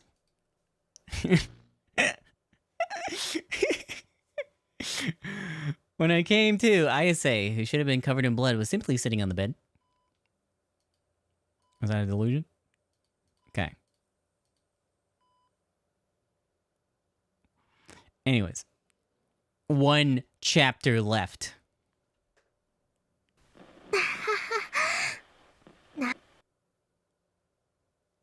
剣を見せてって。 Asked her to show me your sword. Oh, no way. Could she see the D swords too? For a split second, that was my assumption. Only for it to immediately be proven wrong. ほら、タクが前に剣のこと話してたでしょ。だから、私も見たいなーって。それで引っ叩かれたのか？意味わかん。岸本って剣の話ばっかしてるのにな。さっきも病室に入った途端、グラディエーターがどうとか言い出して、マジビビったぜ。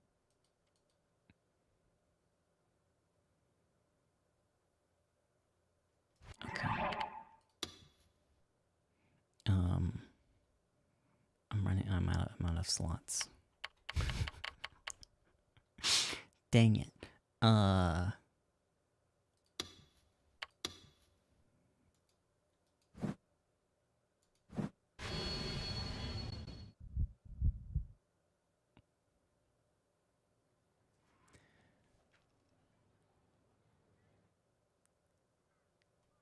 Okay.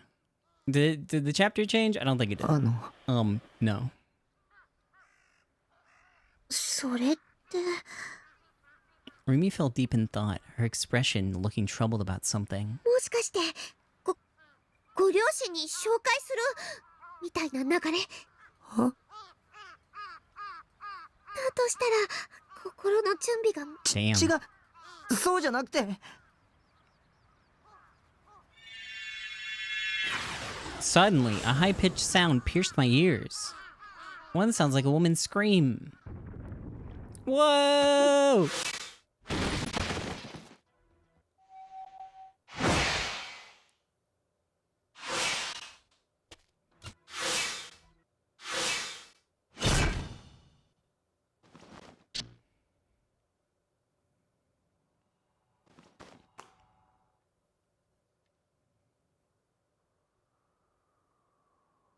God, this is a long ass chapter. Isn't it? Oh yeah, fuck.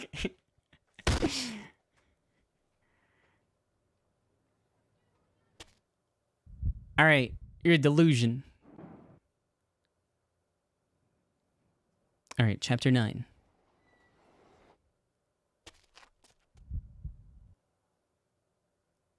We're looking for that voice.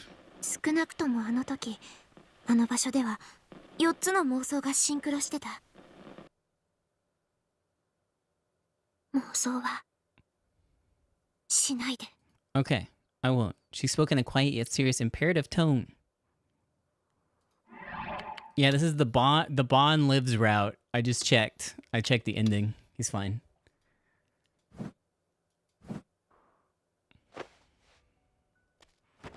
Imagine the fast forward button wasn't a function. The open Firefox to go to youtube.com and search for Chaos Head Endings function would then be used.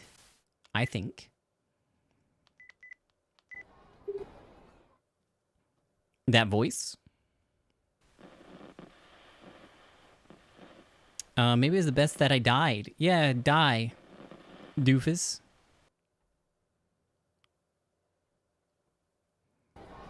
Couldn't stomach more.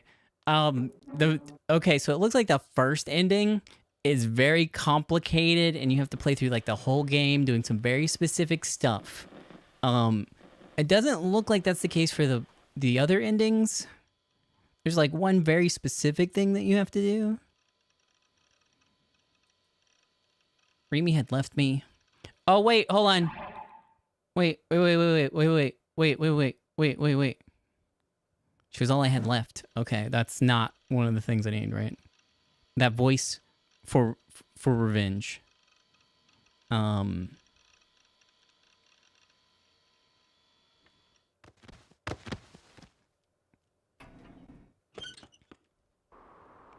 bros, look away, look away, look away, look away. Kill me, kill me, kill me. That voice, positive, positive, positive.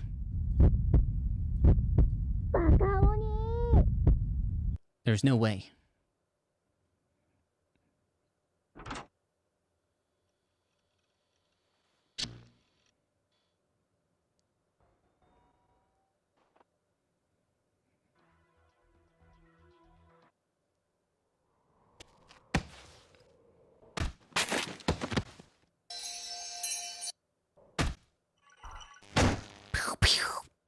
Man, this is action-packed.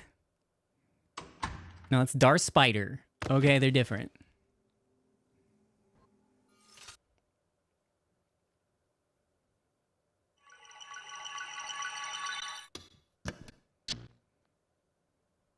Ignore that. You didn't see anything.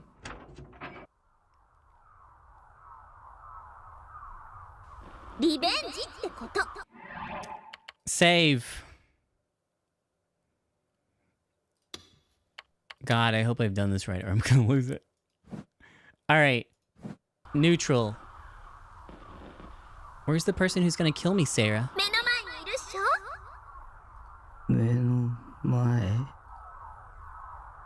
The tremendous crowd on this cold autumn night. Just what kind of festival could make so many people gather here to the point there being no room to breathe? Suddenly, the wall of people opened up before me like it was Moses from the Bible.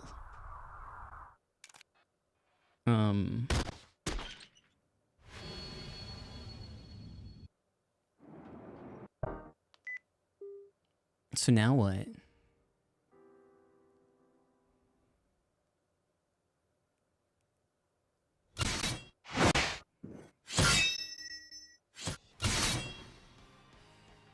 Yeah.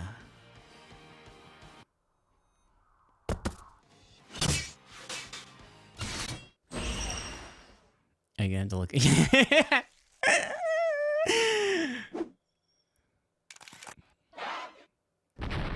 Boom. Skibidi bop.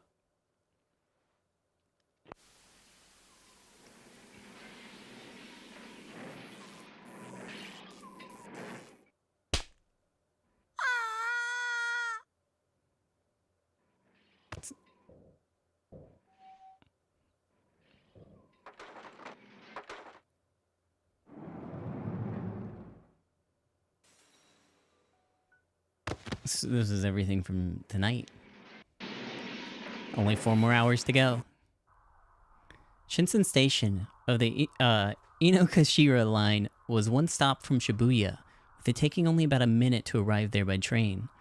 The station itself was situated within an underground tunnel, resulting in the only natural light being the beams seeping in from the opening at the end of the platform.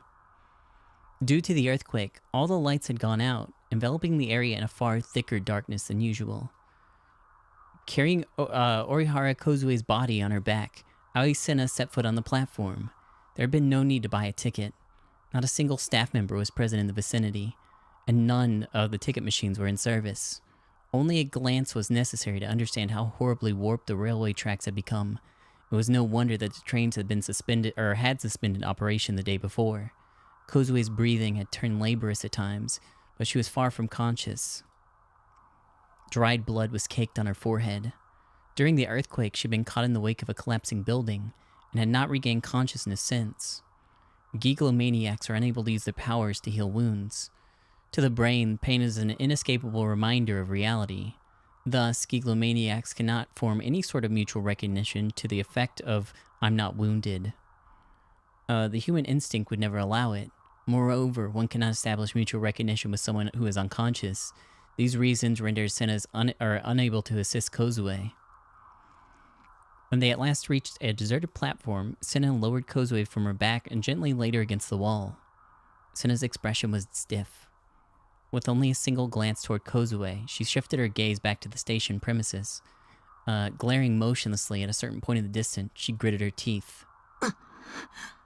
やっと見つけた。 At the end of her gaze, in the dark recesses of the platform, 2 figures stood shoulder to shoulder. Yo, we're gonna speedrun this. One was a tall man wearing an expensive suit. His whole body exuded an aura of refinement. He had excellent posture, and a relaxed smile rested on his lips. The other was a homeless man clad in filthy rags. His hair was unkempt and shaggy, and his face was covered in stubble. The man's head was hung low, yeah. Rendering his expression difficult to accurately discern. Their appearances contrasted violently, but the 2 men did nothing but stand silently on the dim, empty station platform. Sena felt nothing but raw hatred towards the both of them. Norase Genichi and Hatano Ise. Both of them have wanted to forget about, or even if she wanted to forget about them, she would never have been able to. 母さんと妹を殺した。その2人が揃ってお出迎えか。 A long time ago, her mother and her little sister had met their gruesome ends right before her eyes, and the people before her now were the very people who had killed them. 私の本意ではなかったんだ、セナ。 With his head still hung low, the homeless man, Hatano, let out a desolate murmur. あの実験を止めようとした。だが、私一人では動き出した歯車は止められなかった。この男が。 Hatano took a fleeting glance at Norase's expression. Norase said nothing. His composed attitude remained unmoving. この男が実験の継続を指示した。私はあの結果を望んではいなかった。悪いのはこの男、ノロセなんだ。分かってくれ、セナ。Sena's repugnance billowed as she listened to his words of repentance. お前は母さんと妹を見殺しにした。それが厳然とした事実だ。悔いているならどうして逃げた？世界を守るためだ。でたらめを。親に逆らうのは感心しませんね。It was the first time Norase had spoken. 確かに君の家族が悲劇的な結末を迎えたのは私が指示した結果です。もう十分データは取れていたのでね。実に有意義な実験でした。有意義？ Sena swiftly rebooted the D-sword she held in her hands. The resulting shockwave stirred her long black hair. この男を殺せセナ。 Yeah, こい get つ him. が元凶だ。言われなくても Sena had already kicked powerfully off the platform. Without brandishing her sword, she closed the distance. A phenomenal display of her explosive power. Her target, Norisei Genichi. Oh, got him. Oh, shit. She mowed him down with her D-sword. Even the air was torn to shreds. Norisei's head tore free and flew from its source. Sena followed it with her eyes, when suddenly, Norisei's flying head distorted mid-flight and transformed into that of her father's. Oh, got her! Stunned, she looked at the headless body that stood before her. It had been wearing a suit only a moment ago, but now it donned the clothes of a homeless man. Devoid now of any and all power, it tumbled backwards lifelessly. Eyes wide as could be, Sena looked at Hatano, who had been standing just beside it. He turned to face her in return. His bearded face warped into a vicious sneer. His face contorted as if a mosaic had been affixed to it, and his body contorted in a similar fashion. The very next instant, Hatano took the face of the man Sena did not recognize. His age, his face, his aura, they all differed greatly from her father's. Sena was overwhelmed with confusion. She took another unblinking look at the head she just severed. After tracing the arc as it flew, it had splattered blood upon where it struck the concrete. It was her father's face. It was her father's head. Sena could not look away. An illusion made by a delusion. Realizing that, Sena's breathing grew shallow and ragged. Sena-chan sa. The man who was supposed to be her father, the man who was now completely a different person, spoke Sena's name in a far too friendly way. 君が今やったことって結局お父さんと同じっすよね。It was the result she had longed for all throughout these past 6 months. It should have been, and yet Sena was assailed by a fierce inner turmoil. Her father had been reduced to just a head, had his eyes trained directly on Sena. 父親の首跳ねて殺すってえぐいな。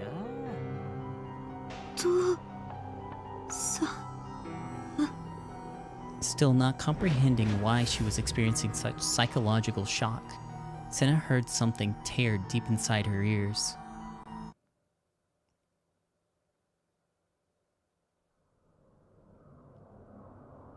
I heard a voice. The scream of Sena. Nope. The scream of Sena's mind.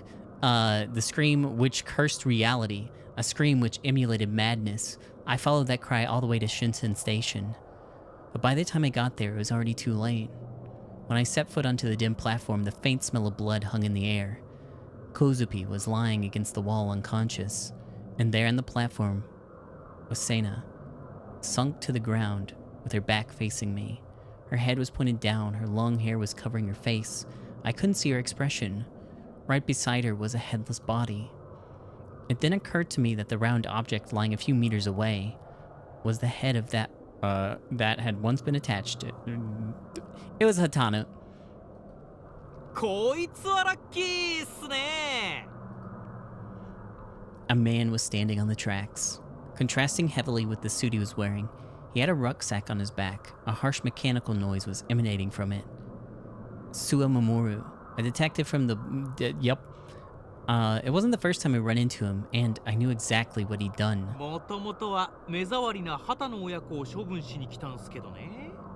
西条くん、君が自分から火に飛び込んできてくれて感謝感激っす。君を見かけたら捕まえろってことになってるんすよ。誰に？内緒っす。 He smiled a flippant smile, one that was somewhat reminiscent of Detective Bond's, but this is pretty much, there was one key difference. Always an act. Truly was. ノロセの居場所を知ってる。西条くんさ。 Suwa heaved a sigh as he shook his head in an exaggerated manner. 口の利き方に気をつけてほしいっすね。自分の方が年上っすよ。With my eyes trained on Sua, I cautiously jumped down from the platform and onto the tracks. Senna was still motionless, so I ended up effectively shielding her back. アンっていう人を殺したのはあんただ。だから刑事のくせに人を殺すなんて。君には言われたくないっす。I gripped my D-sword tightly. あんたみたいなやつに敬語を使う義理なんてないよ。あのさ、お前に言われたくねえって言ってるんだよ。Even from this distance, it was clear to see the smile on Sua's face had disappeared. お前も人殺しだろ。違うとは言わせないぞ。お前は葉月志乃を殺した。俺は今すぐにでもお前をぶち殺したいんだよ。Oh yeah. Hazuki Shino, the nurse who had been the real Nujin culprit. She and Sua were both disciples of the Cosmic Church of the Divine Light. Was that all? I gulped audibly. 信仰の救いのためにそれは自制するが、その代わり俺が責任持って心を殺してやる。I attempted to brandish my D-sword, but it was obvious that I wouldn't be able to do anything. It was just a reflex. And just like I expected, I wasn't able to do anything at all.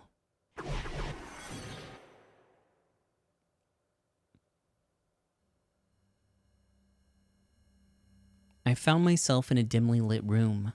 In that room was a single man talking to another much older man through a large screen. 諏訪君、君と葉月君にやってもらいたい修行があるのだ。はい、何なりと。人を殺してもらいたい。相手は誰ですか？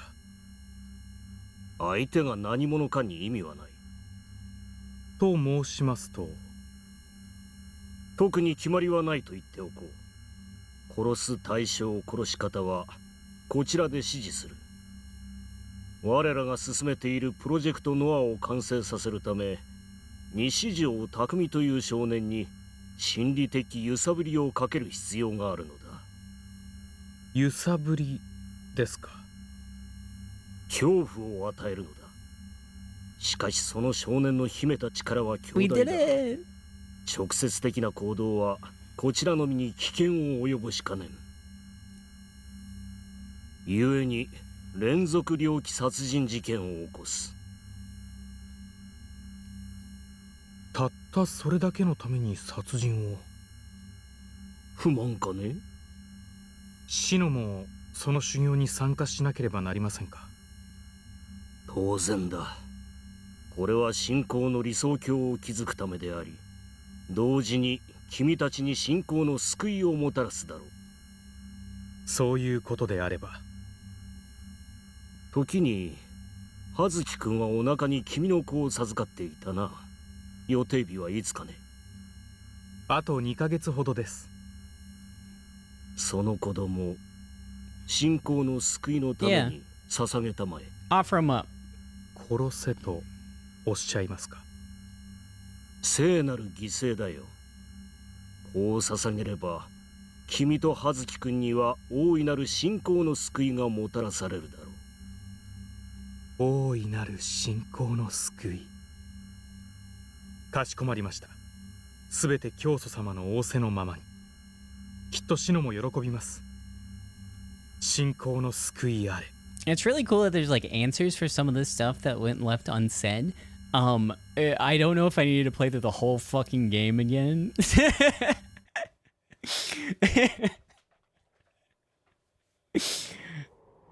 Suddenly, an insanely powerful wind blew against me. It pushed me backwards hard, nearly knocking me over. I tried desperately to brace myself against it. However, my body didn't do what I asked. Instead, my body curled up into a ball on the spot. My body wouldn't listen to me. It moved by itself. It was like my body wasn't my own. Before I knew it, my surroundings had gone completely dark. When I looked down below, I saw the nightscape spreading out before me. If I didn't know any better, I could have easily mistaken all the lights as a sky full of stars. I suddenly realized that I was standing somewhere ridiculously high up. Beside me were 4 men and women I never met. No, I knew one of them, Yua. For some reason, she thought she wasn't wearing her glasses. For some reason though, she wasn't wearing her glasses. No, that wasn't Yua. It was Mia, Yua's younger sister, the one who should have died a month ago. Which meant that this was... the roof of the Cornelius Tower. My body wasn't my own. I was wearing a school uniform I didn't recognize. Even the body type was brawnier than my own.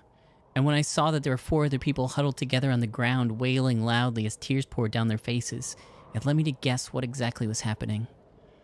This body that my consciousness had invaded belonged to one of the 5 victims who had died in the first Nugent case, the group dive. Through no will of my own, my field of vision ever so slowly panned over toward the helipad. Shogun had filmed the video, so he should have been here somewhere. There, Shogun was wearing a Darth Spider helmet on his head and a black cloak draped over his body. When Shogun had cornered me at the O front, he'd been wearing something similar. But was this guy actually Shogun? No. His legs were slightly peeking out from his black cloak. He was very clearly wearing slacks. In addition, his legs were thick, like those of a healthy adult male's. They weren't the skinny, pathetic legs that belonged to Shogun, to Nishijo Takumi.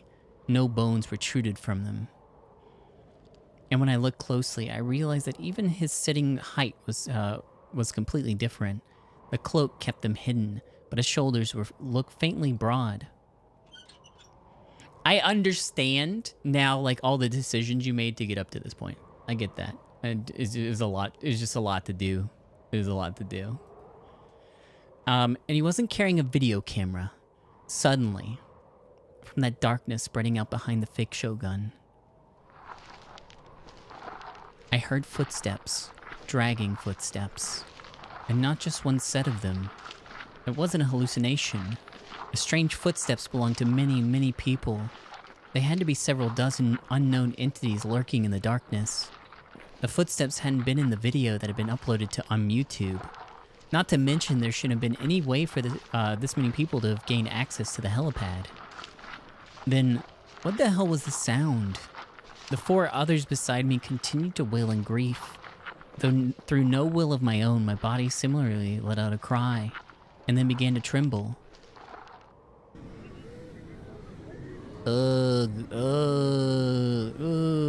Something was coming closer. If it was a low-budget horror movie, these dragging footsteps would have been zombies.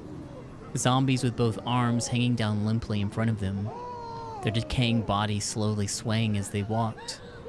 But that was just in the movies. In reality, especially in 21st century Tokyo, there was no way a horde of zombies could possibly show up just like that. But if that was the case, what were they? My heart felt like it was going to seize up in terror. It's going on its own, so I might miss something. I wanted to look away. But the owner of the body I'd invaded refused to do so. Finally, the unknown entities began to emerge from the darkness. They choked all remaining space on the helipad, sealing off our escape route. I wasn't sure if it was right to call it an anticlimactic, but the ones who appeared were perfectly normal people. They wore suits, school uniforms, parkas, and they were all different ages and sexes. But they all were still all people you'd expect to find walking around Shibuya at night. Save for one thing. Every one of the nearly 100 people there was gripping some sort of bladed object. None of them said a word, or even tried to. All that could be heard was their raspy, nasal breaths pooling together into an abysmal cacophony. For some reason, I couldn't see their expressions very well. It was like their faces were made of paint that had been blurred by water. Their faces were blurry and disfigured. Were their faces actually deformed? Or was my sight itself the problem? I didn't know. They were sluggish, yet steadily coming towards us. They were like robots that had been programmed with a single mission. I thought that perhaps the fake Shogun was ordering them around. But that didn't seem to be the case. Every once in a while, he would move his wheelchair forward slightly, only to freeze once again and not move a single inch. 5 people had all been cornered, and now they had nowhere to run. In order to escape the 180-meter high rooftop, or from it, they had no choice but to dive. Grasping their blades, the mob grew closer. Closer and closer, little by little. Eventually, they were within reaching distance. And yet, even in these final moments, they all stayed completely silent. As well as this, even as they drew nearer and nearer, they didn't make any attempt to jump on any of the victims. But this strange behavior only served to make them all the more terrifying. Terrifying enough to make me think. I need to get out of here, even if it means I have to jump. その目、誰の目? I heard an unexpected voice. The voice of the real Shogun, Nishijo Takumi. However, I hadn't heard it from the man wearing the Darth Spider helmet, but from overhead. And it seemed like I hadn't been the only one to hear it. As if they rehearsed it, the 5 corner people all stood up, joined hands with one another, and looked up at the night sky. Naturally, only the starry sky spread across the night. Shogun was nowhere to be found. Mind reading. その目、誰の目? My field of vision slowly panned. And then I saw something strange. Even though the nightscape should have been the only thing spreading out below me, I saw a long flight of stairs stretching downwards. It led right to the roof of the adjacent building, not Sign City, which was across the Metropolitan Highway, but the building nestled up close to Cornelius Tower. A building nestled close to Cornelius Tower. A fact that didn't make any sense because no such building existed in reality. Even so, the 5 people had no suspicions that the staircase was delusionary. All they thought about was how they'd been saved by it. These thoughts, these emotions were conveyed distinctively to me, and then, with only them in mind, they stepped forward. Hand in hand. They had yet to let go even once. It was exactly how the group dive had something. None of them possessed any desire to dive. So when the staircase they had been so convinced was real disappeared, the feeling of empty air deeply shocked them. And as they fell, they screamed from the deepest depths of their hearts. Falling. Wind pressure violently assaulted my body. The shrieks of the girl next to me emulated howls of the most terrifying of beasts. She clutched my hand so tightly her nails dug into my flesh. The time it took for us to fall those 180 meters felt like an eternity. The dark earth rushed towards us with incredible speed. Our surroundings were so dark. I started to hallucinate about falling into a never-ending abyss, one that endlessly sucked me. I didn't get to read the rest. Endlessly sucked me, and then... splurt. The bodies of 5 people collided with the earth.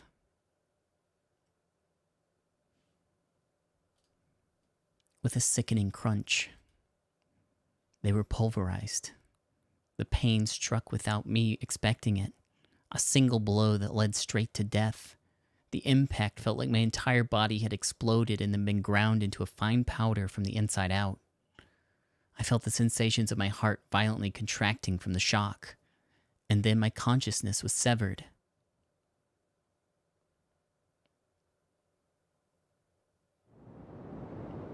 My eyes were forced open, and a new scene burst forth in front of me. I was walking down Tamagamadori. My body was completely intact. Yet the sensation of crashing into the ground remained distinct. Through no will of my own, I was walking down the street as I were any other day. This body was more in shape than my own. This wasn't me.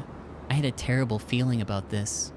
Suddenly, I noticed a man walking towards me, and when I saw him, I was forced to acknowledge that my terrible feeling had been warranted. The man passed me. He was wearing a fairly normal suit, but on his head he had a Darth Spider helmet. It was all too surreal. There wasn't anyone else around. I wanted to run away as soon as possible. And yet, despite my wishes, the owner of the body my consciousness had invaded looked over their shoulder at the man that just passed. Darth Spider was right behind me. He was so close I could almost feel his breath. And then, bursting out of my blind spot, his fist flew straight into my stomach. All the strength left my body and my vision went black. Not long after I lost consciousness, I began to feel an intense searing pain spreading throughout my abdomen. When I opened my eyes, I was in the operating room. Wearing only white scrubs, Hazuki Shino was standing in front of me. God damn, do I gotta watch the scene again. Her scrubs were wide open, revealing her bloodied abdomen. Okay, we get to skip that part, at least. Even though her face was sickly pale, she looked at me with a gentle smile. In her hand was a scalpel she slowly laid against my stomach. She applied some pressure, and with a slight ripping sound, a small incision appeared on my skin. Blood spurted from the wound, dancing through the air before landing on Hazuki Shino's face. And yet, despite that, the same bright smile stayed plastered on her face. I watched in horror and pain as she slowly sliced me open. I had seen this scene once before, back when I read Hazuki's memories. The man-child case. The pain in my stomach was becoming unbearable. Screaming and sobbing, I tried to escape somehow by thrashing around, but my limbs were all fastened to the bed. I was unable to move. Any movement would lead to pain in my abdomen growing far more intense. 信仰の救いをあなたに。 With her hand resting upon my cleanly sliced open skin, Hazuki began poking around in the gushing wound with her fingers. That alone pierced me with enough agony to shatter my mind. I could barely... Why the audio, bro? And then, as I had seen in her memories, Hazuki forcefully widened the wound from both sides. Sorry, this goes automatically. I can't do anything. The sensation of skin and flesh tearing. The lack of anesthesia left the pain raw and unfiltered, causing me, along with the owner of the body, to lose consciousness, only to be woken up immediately after by the overwhelming pain. But Hazuki kept forcibly widening the wound all the same. The details no longer mattered to me, such as where it hurt, or where specifically on my body the pain was erupting from. I hallucinated all my nerve endings being pierced with searing hot needles. I passed out again. But I couldn't escape. The pain mercilessly forced my consciousness back awake. I let my body writhe in pain. I found myself thinking that if it would release me from the suffering, I would be willing to bite my tongue off. But just as I thought that, I saw something. There in Hazuki's hand was a blood-soaked fetus. Something that served only to make her smile all the more, her smile all the more revolting. This woman was well and truly insane. She took the corpse of the fetus she had removed from her own body, and then plunged it deep inside my abdomen. Her hand and the fetus she was gripping tightly in it shoved aside my organs and gouged out my flesh and gnawed deeper and deeper into me. I began to vomit blood, but even though it threatened to suffocate me, gargling screams arose from my drowning throat without end. Perhaps due to the pain overloading my brain, my head felt strangely foggy. And yet, despite that fogginess, the pain refused to get any more bearable, and began to comprehend less and less of what was happening. Pain was all that ruled my mind. What the fuck? Hazuki then withdrew the hand from my stomach, not in satisfaction. よく我慢できましたね。 Okay, thank you. But the very second she finished speaking, she suddenly lost consciousness and her body collapsed to the floor. At around the same time, someone else entered the operating room. The sound of his shoes reverberated throughout it. But I had no interest in whoever it was. The sole thing I focused on was continuing my bawling and screaming, unable to feel anything but agony. Takumi will never be bawling. Seeing the unnatural expansion of my stomach, along with the pain, I began to feel an itchiness. It was itchy. Really, really itchy. I wanted to scratch it. But my hands were tied to the bed, so I couldn't. Suddenly, a shadow obstructed my view. It was Darth Spider appearing from almost nowhere, wearing almost nothing. He picked up Hazuki in his arms, exited the operating room with her, and then came back alone a few moments later. He was carrying a sewing needle and some nylon thread. What he was thinking, I didn't know, until he slowly began to stitch together the wound on my stomach. The pain was practically nothing compared to the pain of having a foreign object shoved inside me, nor the agony of having my flesh ripped open. Darth Spider's sewing was incredibly sloppy. Even a grade schooler could have done better. Every time he pulled out at the fishing line, it chafed against the chasms he'd opened in my skin. The itchiness grew more intense. An unbearable itchiness. An itchiness that seemed to well up from deep inside me. Itchy. Itchy. Itchy. I wanted to scratch it. If he just let me, I wouldn't even mind if I died. The tingling itch combined with the pain. And yet, even more than the pain, the itch threatened to drive me completely insane. Dropping some bars. Due to my mental state, it took me a while to notice that the scenery had changed once again. Oh my god. I felt a slight relief from the pain and the itchiness, but the sensations hadn't completely disappeared. Even now, as I stumbled through Shinsen, I felt an itch in the center of my body, but along with that itch, I felt the sensation of a foreign object in my abdomen, as well as the pain of a needle weaving in and out of my body. They all remained as distinct, lingering discomforts, continued to torment my mind even now.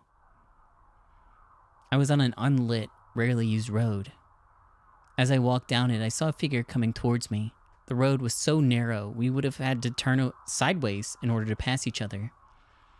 But then I saw what the figure looked like. My body turned to ice. Yet again, it was the man dressed as Darth Spider.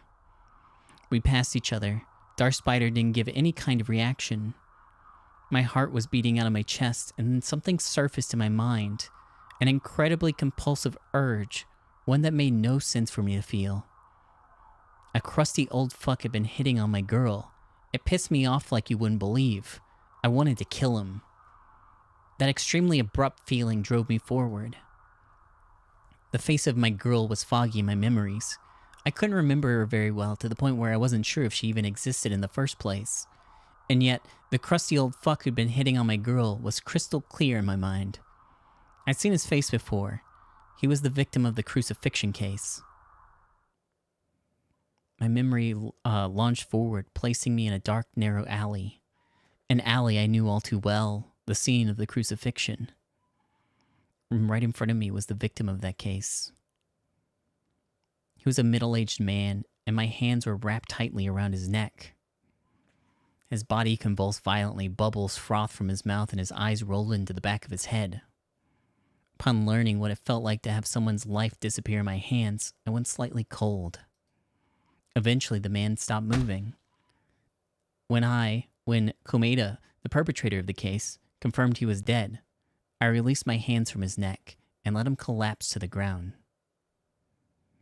I gave him a single parting kick to the side, then immediately went to leave. Oh. I heard a voice, and when I turned around, The man who was supposed to be dead was getting up. Eyes still rolled into the back of his head. And then, with a yelp, I punched him, knocking him to the ground. But even though his movements were sluggish, he kept getting back up no matter how many times I hit him. I grabbed his neck again. Just as I'd done earlier, but this time with even more force. I wrung my hands tightly around his neck. I put all the strength I had into my grip, applying enough pressure to snap the bones in his neck. He soon stopped moving again. This time, I put my ear to his mouth, and once I made absolutely sure he wasn't breathing, I let him drop. I watched his body for a while. And then, somehow, the man who should have died twitched violently and began rising back to his feet. The expression on his face was one clearly fitting of a dead man's and didn't change even slightly as he moved. Rising up from the ground, he started coming towards me. As I stumbled back in fear, I stepped on something. Startled, I looked down at my feet. A large number of cross-shaped stakes were scattered across the street. I had to stop him from moving anymore. I had to drive a stake into the monster that I was facing. If I didn't, I'd be screwed. Overwhelmed by the impending danger, I shoved the man against the wall before he could finish getting up. I picked up a stake. And before I knew it, I was gripping a hammer in my other hand.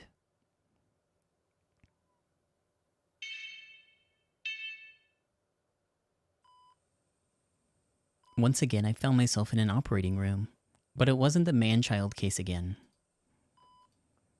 Despite knowing that, the pain from that experience, coupled with the sensation of a foreign object in my stomach, continued to torture me. It ground away at each and every nerve ending. I could see two figures in my field of vision. They both were still as could be, staring in my direction with bated breath. One of them was Darth Spider, and the other was Hazuki Shino. Her scrubs weren't soaked in blood this time, which was what led me to believe that this was a different case than the man-child one. I was lying in the bed. A needle for an IV was embedded in my arm. However, nothing was being injected into me. The liquid in the tubes was flowing backwards, and the liquid was blood. My blood, the blood that circulated within this body, was being sucked out through the IV. At the end of the tube, there was only an extremely dirty bucket. It was filled to the brim with blood. Are we gonna have to do the brain scooping one too? Please don't. I feel like I experienced that one in great detail and don't wanna... My head felt fuzzy. I was incredibly dizzy. I was assailed by an intensely peculiar sensation, one where a pleasant feeling like my consciousness was floating far away, intermixed with the pain and itchiness left over from the man-child case. Then, as if showing off to me, Darth Spider and Hazuki tenderly embraced each other like lovers.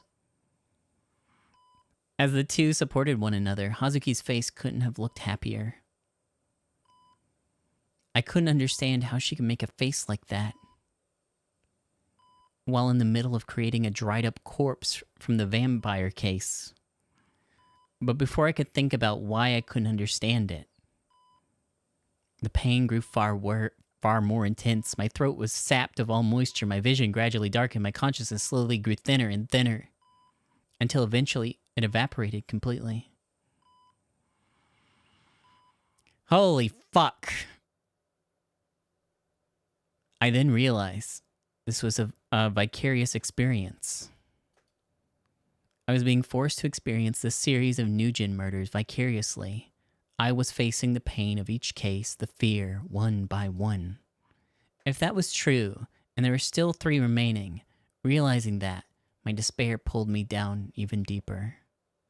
Sensei. Someone called out to me, and I came back to myself. I should have been in the operating room, but I was standing in the hallway. No, bruh! Come on! Takashino sensei. Unsurprisingly, through no will of my own, my body turned around. Behind me was Hazuki Shino, accompanied by a somewhat somber expression. 折り入ってご相談があるんですが、 All ここ right. だと人目につきますから、こっちに。 Come on. Her voice apologetic, Hazuki entered an examination room. My mind screamed, "Don't go, Dr. Takashina!" But unsurprisingly, my voice didn't reach him. It was currently after hours at the hospital, so no one else was in the exam room. Hazuki walked steadily toward the center of it. I, Dr. Takashina, followed her without even the slightest doubt. And then she abruptly stopped. Just as I wondered what she was doing, a man wearing something black on his head leapt out from the darkness. I reeled back, startled, only for the man to shove something akin to a piece of gauze over my mouth. And just like that, my consciousness was stolen away. All right, spinny red now. An ear-piercing noise rang through my head. My skull was vibrating violently. But it wasn't just vibrating. It was being shaved to dust. I felt that sensation incredibly clearly. I love it. The sound died down, and when I opened my eyes, I was in the operating room once more. Like a collection of numerous eyes, many lights bore down on me from the ceiling. They shone down on me brilliantly, illuminating my face. 頭蓋骨が外れましたよ、 Okay. 先生。 Okay, thank you. まあ、先生の硬膜、とても綺麗だわ。 Oh, thank you. In a thoroughly enchanted tone, Hazuki said those words, picked up a pair of scissors, and used them to cut away the solid membrane covering my brain. Oh, man. I felt the sensation directly and immediately following it. I was seized by a sickening, almost frustrating feeling. Or rather, Dr. Takashina hadn't known that Hazuki had the ability to perform surgery, let alone open brain surgery. As a result of this, my mind erupted with surprise, followed by me noticing that my body was incapable of moving due to the anesthesia. Hazuki wasn't alone in the operating room. The man wearing black from before, Darth Spider, was there too. But he said nothing. He simply stood in place, not moving a muscle. I don't know. 人は脳死状態でも人工呼吸器なしで1週間以上生きたっていう事例があるんです。 Oh, that's ご cool. 存知ですか？ I was not. Without losing the gentle smile on her face, Hazuki whispered それっ something てつま strange. り、脳がなくてもしばらくは生きていられるっていうことですよね。 Neat. 先生はどれくらい生きられるかしら。 I shuddered. An unfathomable terror rose up from within me. Hazuki held a spoon in front of my eyes, only for it to leave my vision soon after. 高階先生に信仰の救いあれ。 Okay, let's speed this one up. Without warning, I felt a foreign object being forced into me, inside my head. And not inside my head in the sense that it wasn't really happening. Something had literally been forced inside my head. I felt the sensation of something entering me, then moving around. There was no pain. However, it was more than enough to fill me with disgust and terror. Hazuki shook off a piece of something onto the tray sitting beside me. Only moving my eyes, I looked over to try and see what it was. It was a beautiful pink color, but had been smashed into a pulp. It reminded me of a soft salmon roe. Realizing it was my brain, my sense of dread peaked. I pleaded with her. Please stop. Please stop. 救いあれ。 Oh my god. Instead, her expression turned into one of pure ecstasy. Her cheeks were stained a bright scarlet as she carelessly dug through my Dr. Takashina's brain, taking more with every scoop. Suddenly, I was having fun. I wanted to laugh. Suddenly, I harbored an intense hatred. Suddenly, I felt happy. Suddenly, a furious lust burned within me, rising up and constricting my chest. She stirred my brain, stirring my emotions along with it.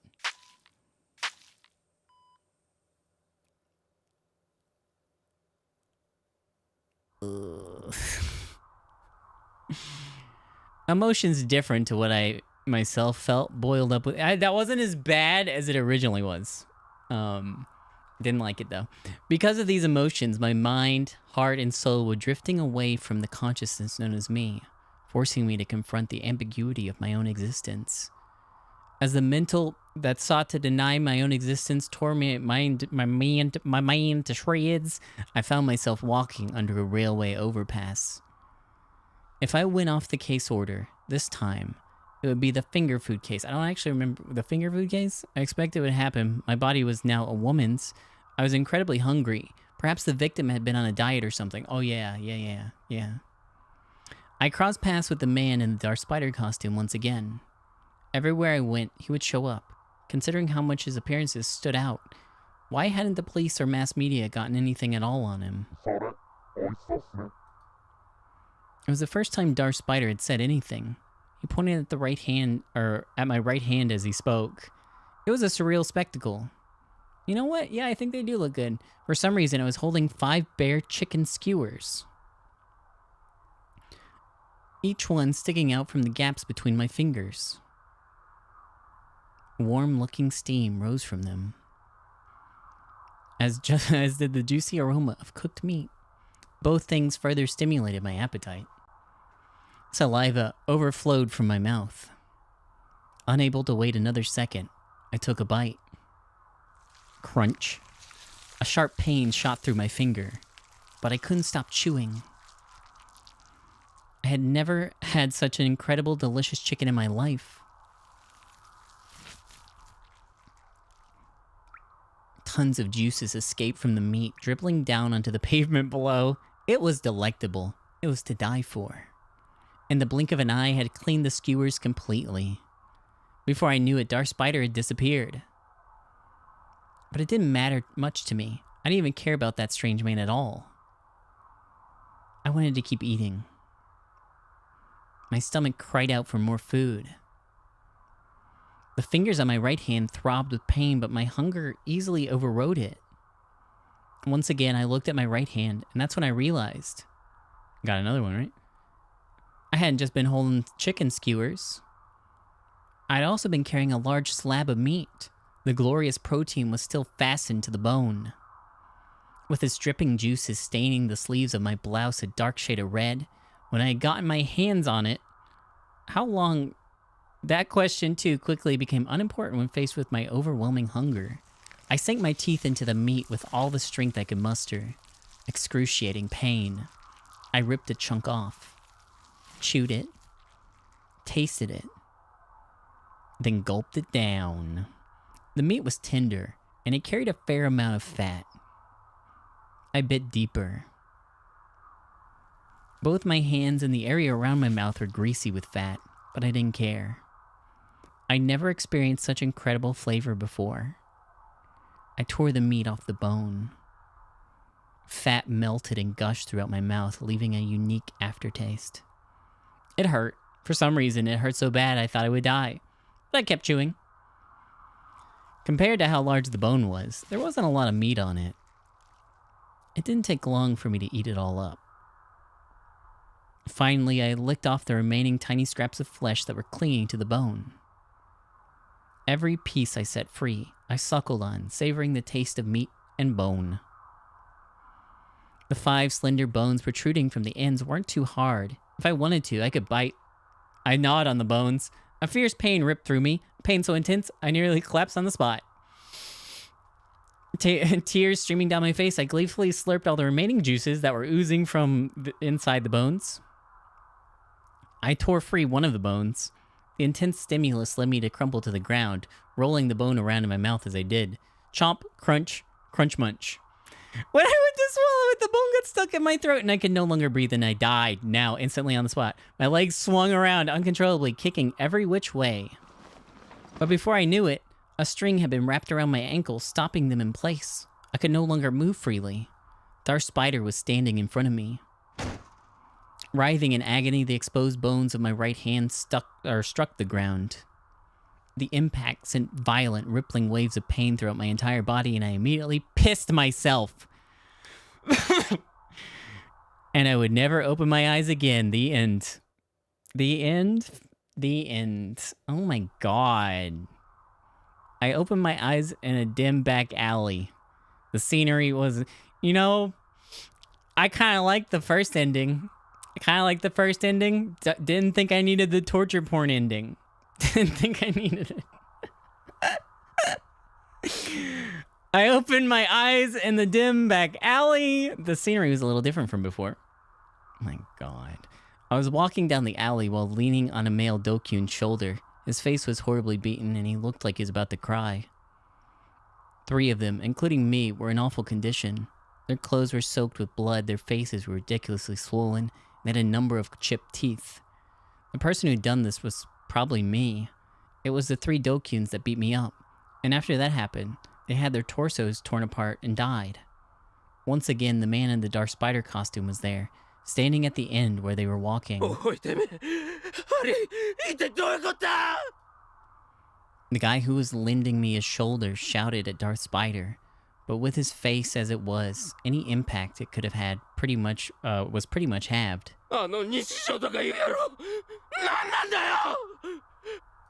あいつ化け物みたいだったぞ。それで返り討ちにあって逃げてきたんすか。だらしないっすね。とりあえず金よこせよ。金？とぼけんなよこら。てめえが言ったんじゃねえか。西条いたぶれば謝礼するとかってよ。 One of them grabbed Darth Spider. Holding him by the collar, he lifted him up and then hit his black helmet with his hand. ふざけたもんかぶりやがって。なめてんのか。外せ。外せよこら。 He forced the helmet off. I had already predicted the face that would be under it, and of course, there he was, Suemamoru, looking completely unfazed. He was Hazuki Shino's accomplice, so he was another culprit behind Nujin. Sua rammed his knee into the stomach of the man grabbing him. His agile movement set him far apart from the reckless violence of the Dokyuns. ま、君たち3人とも用済みなんで。 The ground shook slightly. なんだ今の。 Behind Sua, there was a presence, hiding in the darkness deep within the narrow alley. Something was there, rumbling with an eerie growl, and from what I could tell, it wasn't a normal size. Even though he couldn't see it, the fierce bloodlust given off by that monster made all of our hearts seize up. Whoa! It's a goblin! Eventually, with footsteps that sounded like the very ground itself was rumbling, it showed itself, a very 3D goblin. A literal real-life monster. It was so unbelievably grotesque, nothing else like it existed on this earth. Its brown, slimy skin glistened, and its gigantic head sat wedged between its shoulders. Its scarlet eyes shone brightly, its mouth tore open on both sides, and his wrists were as thick as giant logs.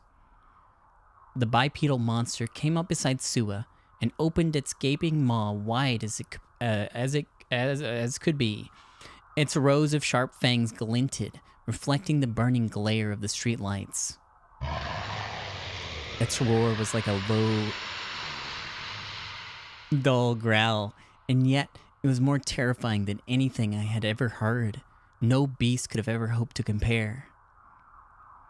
A roar with such ferocity, even the very souls of all who heard it would tremble. Have a good night. See ya. スパークオーズが好きなんすよ。 Sua was the only one who didn't seem bothered by the monster's appearance. On the contrary, he touched the monster's leg in blatant satisfaction, caressing it. それに出てくるエイリアンス。 Another roar. The monster stepped one step closer to the frozen still trio. We tried to run, but there was no escape. We screamed for help, but there was no one around for kilometers. An overwhelming difference in power, the difference in potential between our species was too great. The 3 of us were helpless when faced with the beast before us. For the first time in our lives, we experienced fear from the deepest depths of our hearts. When someone is frightened like that, they fall silent, shrink back, and can't move a single muscle. And so the monster let out a single breath and swung its log-like arms.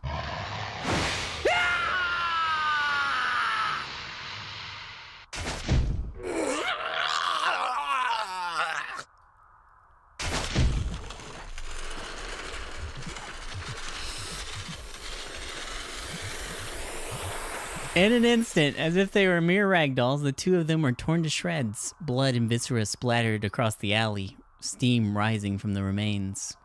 The severed corpses of the two men were then viciously tossed aside, skewering them on the handles of a nearby telephone pole. あとは君だけっすよ。 Sua's gaze pierced through me. I realized that, then that he was the one controlling the alien. I told myself this was a delusion, but there was no point. In the face of absolute terror and overwhelming brutality, I simply slumped to the ground and pissed myself. Again. All I could do after that was look up in a daze at the monster, and then my torso was ripped apart. I felt this in a way no other human could ever possibly experience. And then I stopped breathing. Hey, it was quick. It was quick. A little goopy. I don't even remember what the last one is.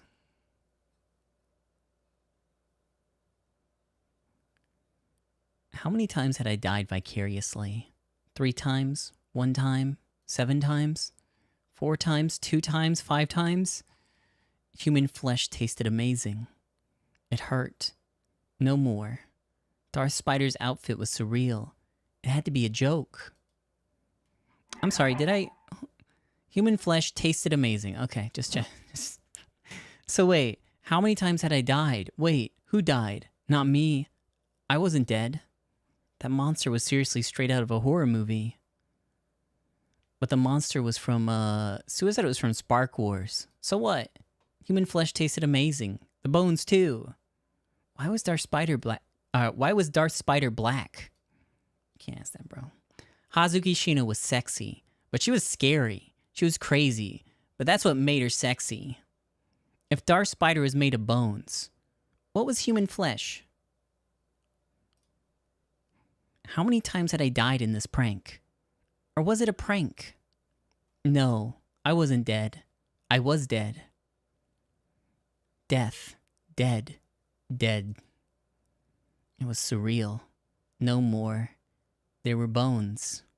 Don't want to die. Black. I died. So kill me.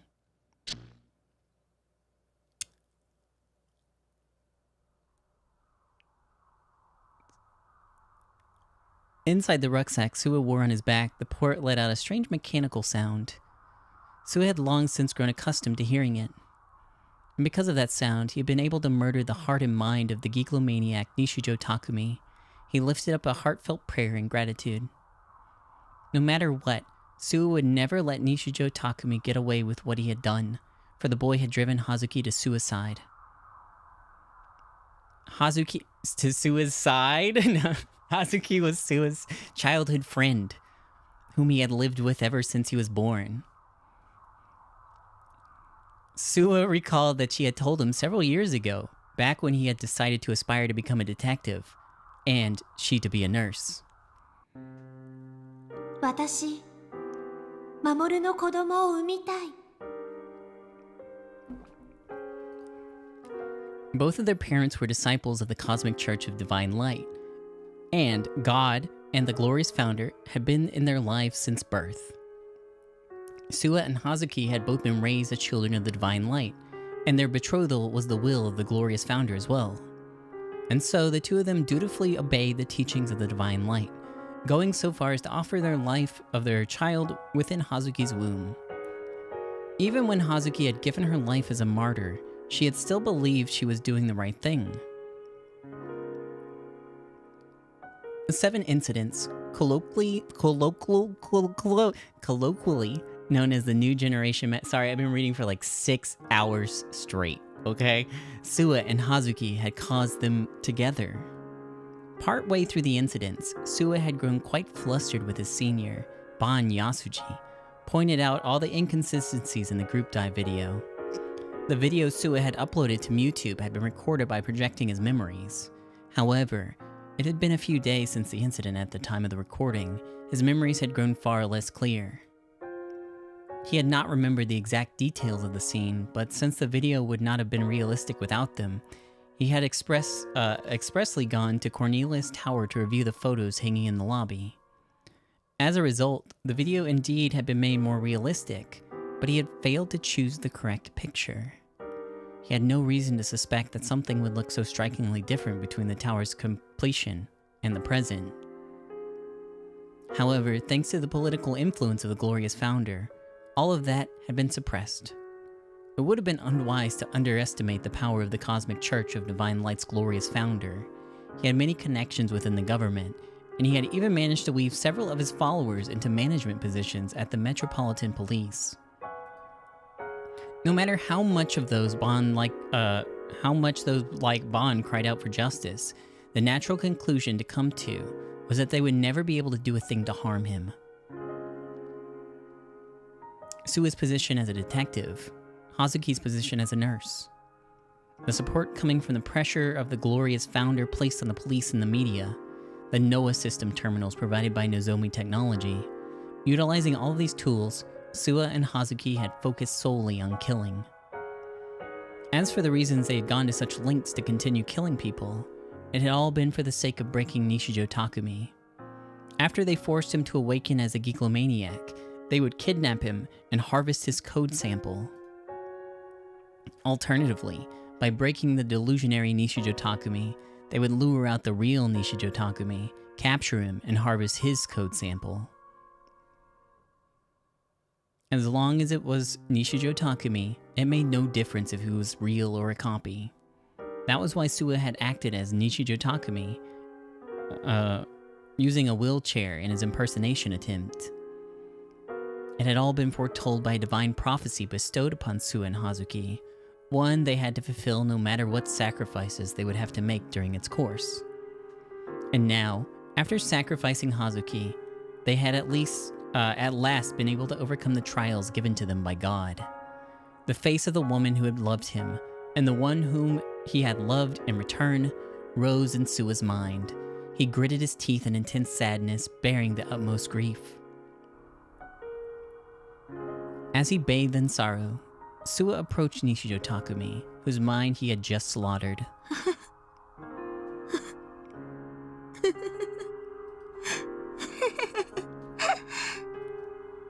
At the edge of the platform, Aosena cradled the head of her father, whom she herself had decapitated. She had fallen to her knees long ago, and now she sat alone atop the train tracks. Her chest dyed a deep crimson from her father's blood. She laughed. Drool slovenly seeped out of her mouth. Her eyes were unfocused. Suwa, now having composed himself, glanced at the girl. "She's already gone," he muttered to himself inside his head. In any case, her usefulness had expired, and he felt no need to kill her. From the Giglomaniacs who had been gathered in Tokyo for Project Noah, there were still 2 whose code samples had yet to be harvested. This number excluded Kusunoki Yua, who was an irregularity that had never been suspected of being a Giglomaniac. The remaining targets were Nishijo Takumi and Orihara Kozue. It had to be the infallible guidance of the divine light that the 2 of them had fallen right into Suwa's hands, in the same location even. He had now received total proof that his actions had always been proper and just. For this, he held endless gratitude towards heaven and the glorious founder. Upon reaching Takumi, he dropped to his knees, grabbed the limp boy's upper arms, and attempted to forcefully pull him to his feet. But Takumi had already gone hollow. He was no longer capable of standing. His heart and mind had perished completely. Serves him right. And with a snort, Suwa began to walk away, dragging Takumi by his arms along with him.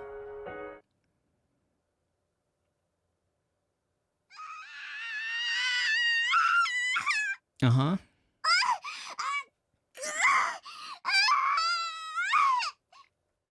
Uh-huh. Yeah? Kozupi was shouting something. Sounded painful, like she was hurting. Maybe having fun? I blinked my eyes. Where's Kozupi? She was hanging from some weird cross art. Rimi was at her feet. She was lying on the ground, tied up round and round. Kozupi was weird. Her clothes were torn a lot. They were in pieces. And there was creepy crawling. Creepy crawling? What was? Her shell. Her skin? Her cheeks and her neck and her arms and around her belly button and her thighs and creepy crawly squishy wishy. Lots of thingies were wiggling under Kozupi's skin. Not 1, 10 thingies, 20 thingies, maybe 30 thingies? I think they're parasites. Yucky little caterpillars.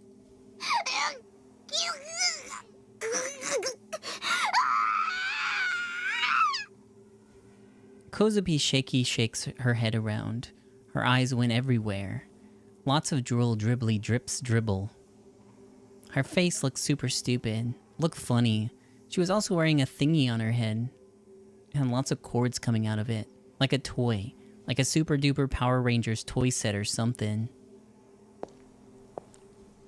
楽しいことでもあったのですか？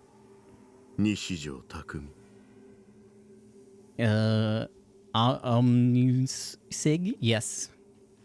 An old guy I'd never seen before. Who? なるほど。無意識に折原梢と妄想をシンクロさせているのですか？随分と物好きですね。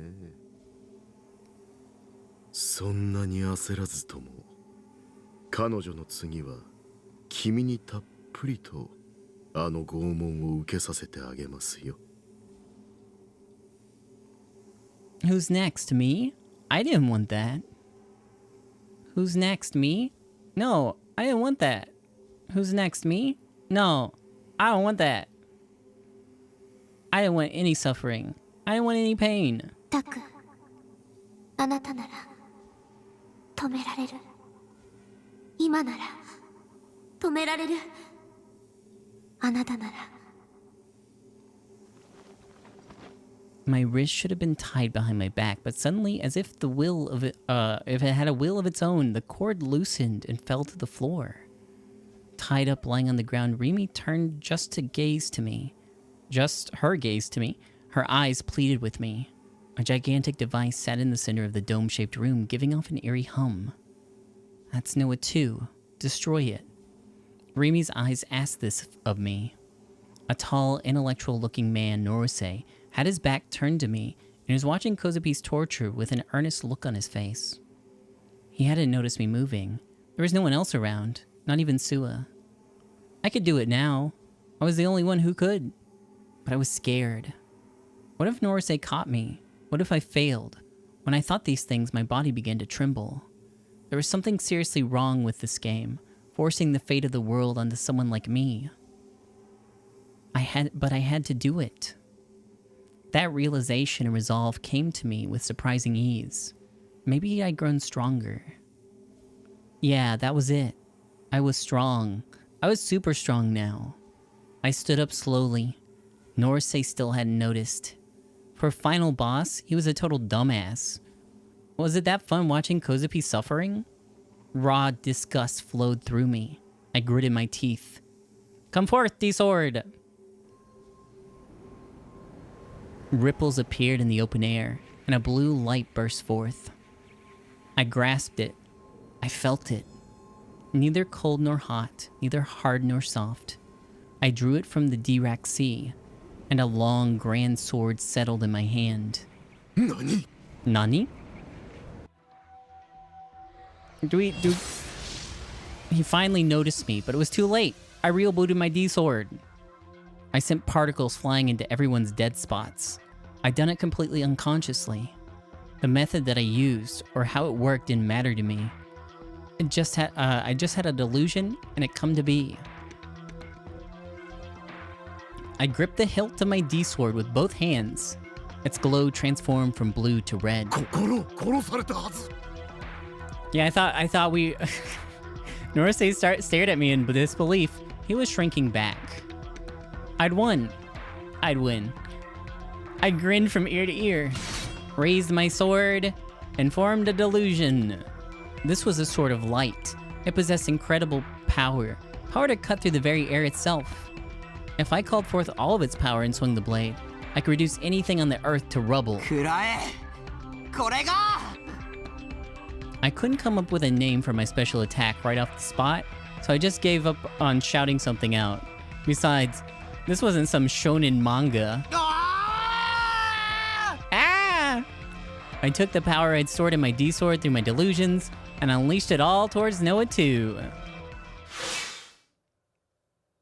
Got him.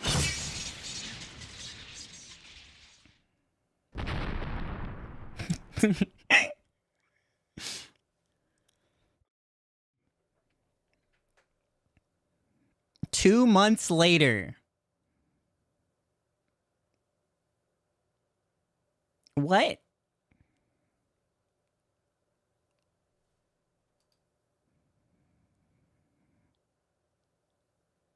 The winter sky was barely blue, but in exchange, unlike the summer sky, it was crisp, cool, and carried an almost translucent aura. It was morning. A few minutes ago, my eyes had opened to the sound of my alarm clock, and now, as I brushed my teeth, my gaze shifted up towards the sky. It had been 2 months since that insanity. Shibuya was still in the midst of reconstruction efforts. Ever since the new year had first kicked off, little by little, Shibuya had slowly begun returning to its noisy, gaudy-ass self. A voice called my name. When I turned around, I saw Rimi making her way up the stairs. I hadn't seen her in school uniform since that day. Rimi gave me a big smile and took a salute-like pose. ビシッ、おはよう。朝ごはん急いで作るね。Rimi was holding a bag from the convenience store. Inside were some eggs, milk, and white bread. Standing in front of the sink, she cheerfully started making preparations. For the past 2 months, Rimi had made it a point to come to my base pretty much every morning to cook me breakfast. Apparently, she hadn't done much cooking before she met me, so this doubled as practice for her. I wanted to tell her not to use me as her guinea pig, but being able to eat a girl's home cooking at all made me incredibly happy, so I just bit my tongue and put up with it. 今日から学校再開だね。 Ever since the earthquake, Tsume Academy has been closed down, but it was finally reopening today. I plan to use the opportunity to leave behind my semi-shut-in lifestyle, starting by seriously attending school. タクトまた学校に通えるなんて嬉しいな。 As she said that, Rimi cracked open an egg. As one would expect, it wasn't exactly feasible to eat outside right in the middle of winter. You'd freeze your ass off. To avoid that, Rimi carried inside the 2 servings of toast and scrambled eggs she made for us, and set them down on a small table beside each other. And once we had our hands free, the 2 of us sat down next to each other on the sofa. じゃあ、いただきます。いただきます。 After putting my hands together, I reached for the butter sitting on the edge of the table. However, Rimi had done the same thing almost at the same time, and our fingertips brushed up against each other on top of the container of butter. What a rom-com-ass plot point. Smiling wryly at that in my head, my eyes soon met with those of Rimi, who was sitting extremely close to me, and my heart began to pound. Rimi didn't take her eyes off of me, nor did she pull back her hand. Both of us had gone rigid, staring at each other as our fingers touched. Rimi entwined her fingers with my own. Her eyes softly closed, and then she ever so slightly lifted her face. Naturally, I held Rimi's hand in return. I slowly neared her lips. 朝から何イチャついてんの？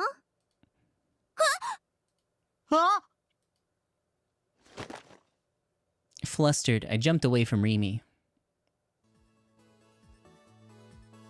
When I looked at the door, I saw Nanami standing there. I had no idea when she'd shown up at all. All I knew was that her arms were crossed and that she had a pretty exasperated look on her face and both of her hands. ナナちゃん、おはよナナミ、心臓に悪いことするなよ。う。お兄とリミさんってほんと仲いいね。焼けちゃうな。 Okay, well, 実際の anyways, ところどこまで行ったの？ we must be in hell. Real talk, though. Real talk, though. どこま I で？ mean, real talk, though. またまたとぼけてないで教えてよ、リミさん。 It seemed like Nanami had selected Rimi as her next target. Barging into my room, she pulled aside the computer chair and sat down in front of Rimi. キスは当然したとして、その先は？ちょっとからかわないでよ。いいじゃん、教えて。教えない。じゃあ鬼、教えてよ。どこまで行ったか。Fucking love this song. It's so good. I'm not telling you. Besides, we haven't kissed yet. God, why did you have to remind me? God, I'm such an idiot. I've had so many chances before now. I hate myself. At this rate, I felt like I'd never lose my V card. I'm starting to get depressed at how much of a loser I was. I gulped down some milk. リミさんがのんびりしてるなら、ナナが鬼を奪っちゃうかな。 Hell, I'm in hell, I'm in hell, I'm in hell. It's hell! We're in hell! We're in hell! Practically a gallon of milk spurt from my mouth. 鬼、きったな。お前。冗談だよ。本気にされても困っちゃうってば。 Phew. Could we please stop trying to give me a heart attack? How is this still ongoing? How is it still ongoing? Side by side, the three of us walked to school together. Rimi was humming that Phantasm song again. Passing through the center of Shoto Park, we took my usual shortcut. So I thought we were going to do like all the extra endings. I thought it'd be real quick and it'd be just very brief. But that's not happening. As soon as this one's over, I gotta go to bed. Basically, I gotta go to bed. You could still see a few traces of the earthquake around the park. For example, part of the stone wall circling the pond was still broken. Even then, though, it was still way better off than the rest of Shibuya, especially when compared to the sad state of the center of it. おはようございます。 Oh, hell yeah. You're gonna do a victory lap with all the friends. Yua was sitting on the bench, turning towards us, except Kazupi. Turning towards us, she put on a gentle smile and bowed her head. Because she's full of worms. 昨日はとても楽しかったです。昨日？ユアと一緒に秋葉原まで買い物に行ったんだ。あ、わかった。お人形さんでしょう。フィギュアと言えよ。Well, it was true that we got to buy figures. 新しいセイラちゃん。早速部屋に飾りました。Wow. 私も行きたかったな。え Oh, yo, we got the harem ending! Let's go! When I asked that, Rimi gave me a slightly sheepish smile. That's what it was all about. That's what it's been about. タクの好きなもの、私も好きになりたいし。わあ、大胆発言。だったら今度一緒に買いに行きましょう。え、本当？ありがとうございます。 You and Rimi had really hit it off. You and Nanami's classes were both in different buildings, so we said our goodbyes at the school entrance. As I changed into my indoor shoes, someone came out from behind me and blew into my ear. I shuddered, goosebumps springing up all over me, jumped away, and spun around. There stood Ayase, wearing a narrow smile. I'm just making up words. おはよう、タクミ。あ、おはよう。 I don't know if I've ever heard this song before. あやちゃん。 Ayase tilted her head when she heard Rimi call her that. 初めてよ。その呼び方をされたのは悪くないわ。でしょ？ファンタズムのライブがあるの。あさって。She abruptly changed the subject. So unsurprisingly, ISA was as hard to get a read on as ever. よかったら来て。僕に言ってるの？匠に Sorry, 言 I'm ってるの conjuring my own delusions. それとリミも。あ、本当？絶対行くね。Phantasm had broken up a while back, but I heard that they had a sudden revival after the new year started up. I didn't know where the change of heart had come from, but what I did know was that I wanted to hear more of ISA singing. でも匠は渡さないわ。I didn't really know what was up with the butt, but ISA reached out and softly caressed my cheek, as if she was showing Rimi her place. じゃあね。 Oh, yeah. Sometimes you just gotta experience ego death, and then you get all the honeys for no reason. It's legit. With a bewitching smile, she climbed the stairs in front of us. In a daze, I watched her go without the faintest clue of what had just happened.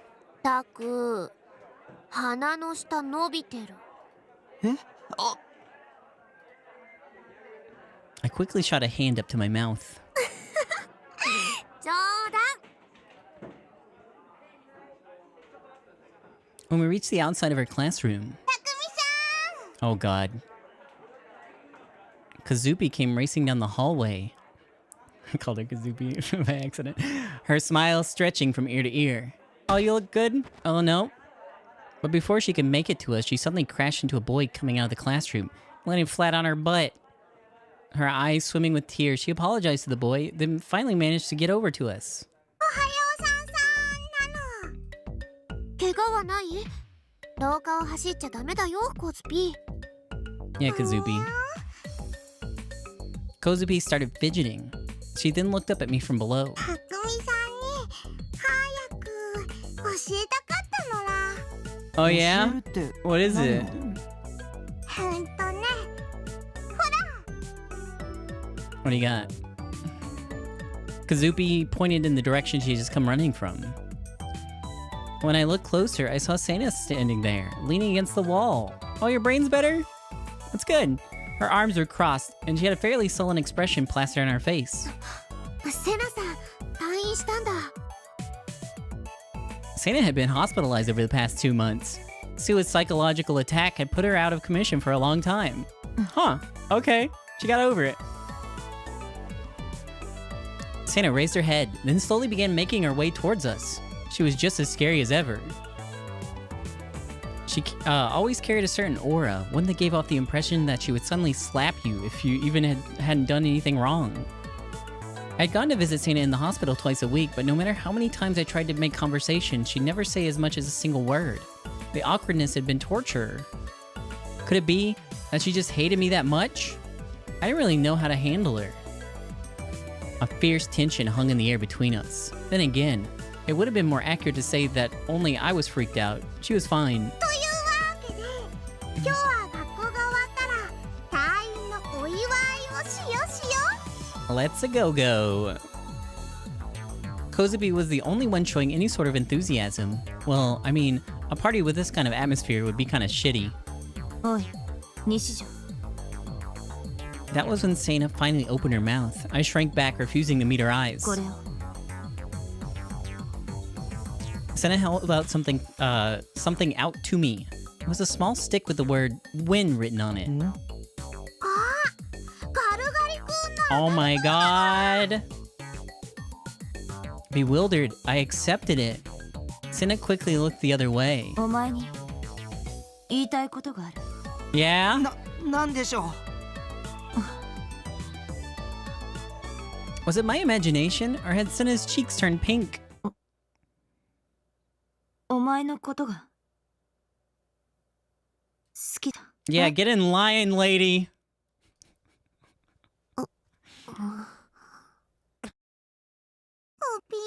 Oopie. Her sudden confession left not just me, but Rimi and Kozubi all speechless. For a moment, I thought she was teasing me, but Sana wasn't the type of character to make those kinds of jokes. Which meant, are you serious? 何度もお見舞いに来てくれて嬉しかったんだ。言わせるな、このバカが。 She had gone all dairy, then straight back to Soon mode all on her own. Wait. Go back a little. This is all way too sudden. Way behind schedule, Rimi let out a cry in surprise. Kozupi, likely still processing, had her eyes open wide. なんだ先畑、異論があるのか。ありまくりだよ。そんな、What the fuck is even とに this? かくダメだって。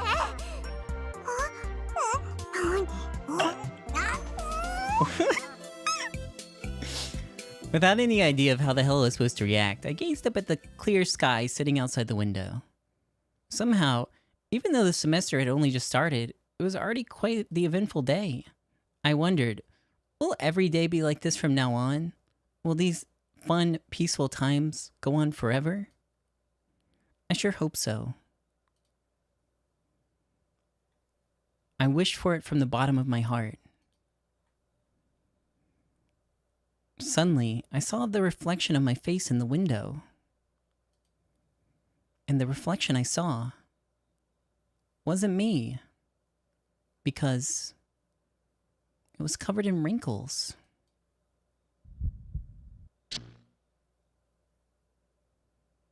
Color and light disappeared.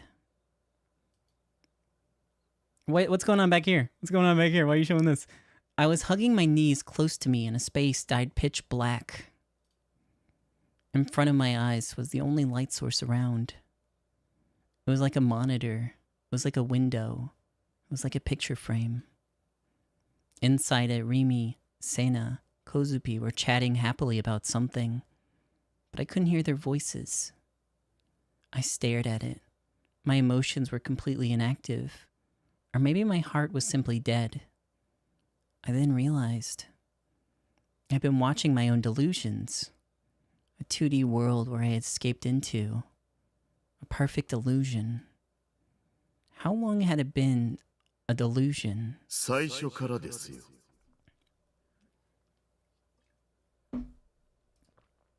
Huh? I looked behind me where Norsei stood tall. But with how dark it was, I could only see his feet. 諏訪君に心を殺されたではありませんか。Yeah. So, ever since he's done that, I've been in a delusion the entire time? 君のコードサンプルは採取できました。Oh, shoot. もう用済みですから、いつでも塵に帰ってもらって結構です。Okay. Ah. I feel nothing. My heart was dead after all, so I shouldn't have felt anything. And yet, a single tear trickled down my cheek. In the end, I'd gone right back to being a loser. I had run away from the painful reality. 最後に幸せな夢を見られて、よかったですね。Even to the very end, I had been a completely worthless human being. I'm so sorry, Rimi. I apologize, but I didn't really understand why I had to anymore. I don't feel any guilt. And so, I decided to return to my delusion from earlier. Hopefully, someone would kill me off. Hopefully, someone would kill me one of these days. So until then, I wanted to fully immerse myself in the happiness that came from the world I'd escaped to.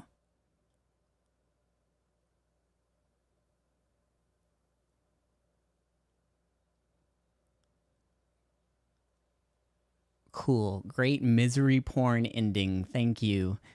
When had the rain begun to fall? Or perhaps this rain had been brought into the world by Noah too. A gaze rained down from the sky. The stare pierced through the thick, pitch-black rain clouds and poured down on me like rain. It's too late for him now. I whispered in my heart to the owner of the gaze. I didn't feel the chill of the rain. Instead, the droplets on my cheeks felt warm to me.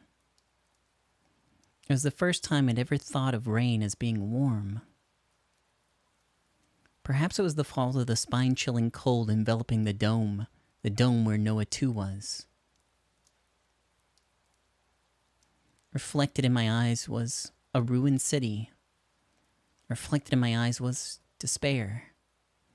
Reflected in my eyes was death. Reflected in my eyes was nothingness. Not a soul was here. Not a soul was moving. Not a soul was left alive. The only thing I could hear was the sound of the rain continuing to pour. The ark had already been set in motion. We had been unable to stop it, and now the future held nothing but despair. At this rate, everything, both the living and the dead, would it all be gently embraced and washed away?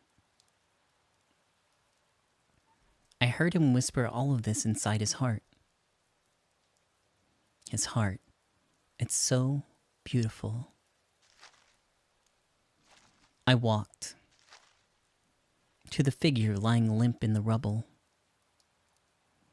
It was my fault that he ended up like this. If I had done better, he wouldn't have gotten involved at all.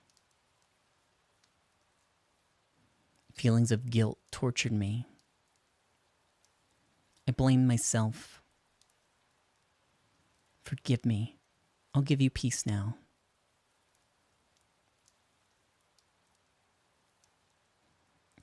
How he had been born was far too sad. How he was going to die was far too sad. A heart so timid, so fragile. It was like it was made of glass. Glass so pure it had shattered its owner to pieces. At the very least, I didn't want him to suffer in the end. Lying on the ground, he looked up to me with vacant eyes. I pushed aside my emotions. Though I was looking at him, I tried to distance myself in an attempt to stave off my tears. If you and I were the only ones left in the world, if we stared into each other's eyes like this for all eternity, would my world be reduced to what's reflected in your eyes? Would your world be reduced to what's reflected in my eyes? The one thing reflected in my eyes was him. The only thing reflected in his eyes was me. When I thought of it that way, the world immediately seemed to be so much smaller. At least in the time you have left. I'll become your world. Whether the world is painful, whether the world is agonizing, or whether the world is sorrowful, I'll make it so you no longer have to see it anymore.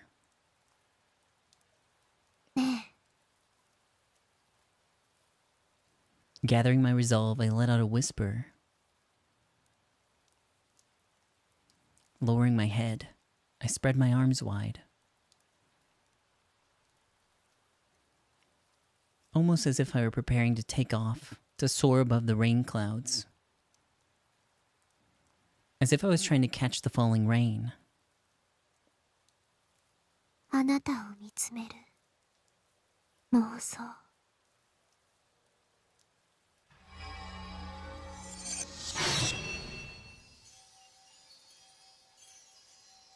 殺してあげる。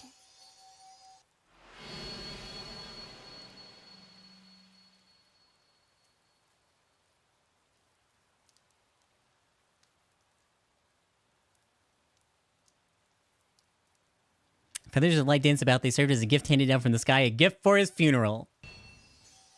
Yippee. Thank you.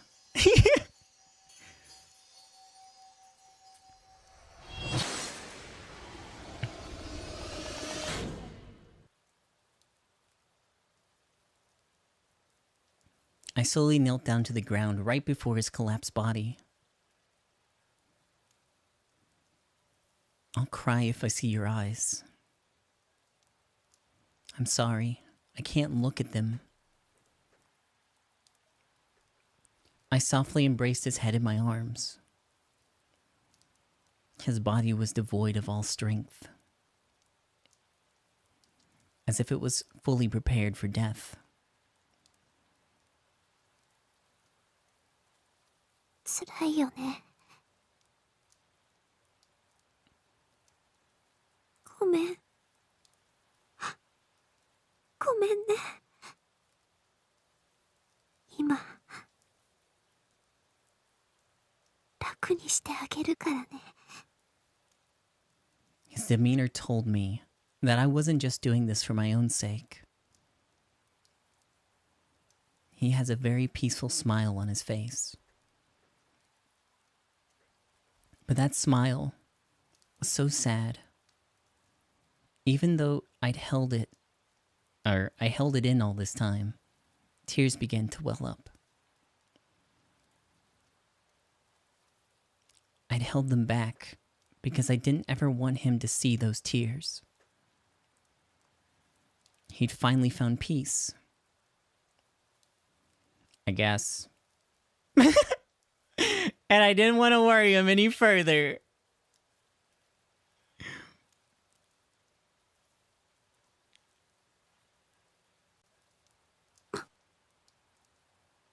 I kissed him on the lips.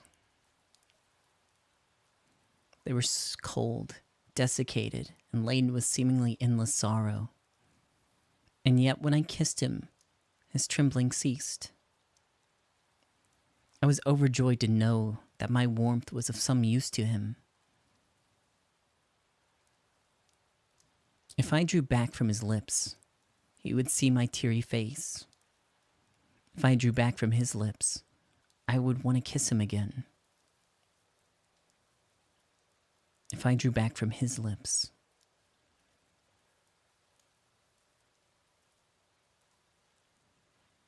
I would be struck with such selfish feelings, I wouldn't be able to kill him anymore. My lips still enveloping his, I sank my D-sword into his chest. The sensation of it tearing through his skin, boring into his flesh, weaving through his bones, and slowly sinking through the center of his body. It all passed through the sword and into my hands.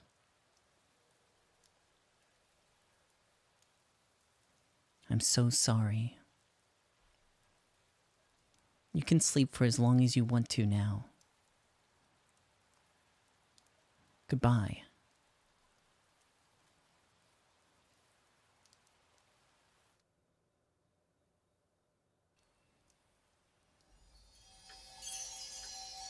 Was the sky blurring because of the rain? Because of my tears? His body was enveloped by countless particles of light and slowly began to disappear. As I held him, I reached my hand toward the sky. Couldn't read that fast. Somebody, please tell me. Just where could that sky of ours have gone?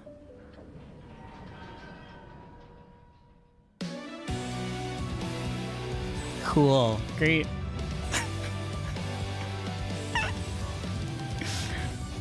How fucking miserable.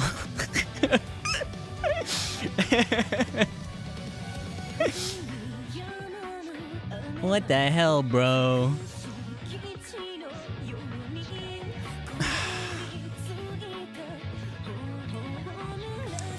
So, bad news is Chaos Head is not over.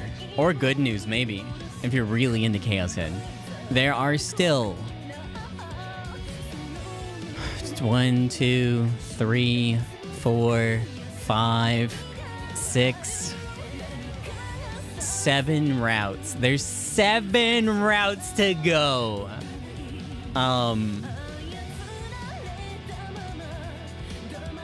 But they are significantly smaller from the looks of it. this was like the most complex one to get the most awful, horrible misery ending for the game. Just the worst. If I got that ending first, I probably wouldn't play the game anymore. I'd probably just stop.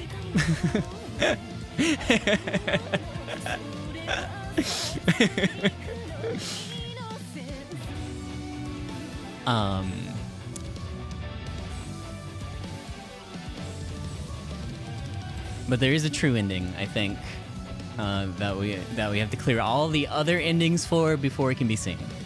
So hold on, Chaos Head fans, as hard as you can. It might be a little bit before this happens again. I thought this was gonna be the last stream, so I was gonna go all out and like we're gonna finish it, and now it's 7 hours in and there's still so much to do. So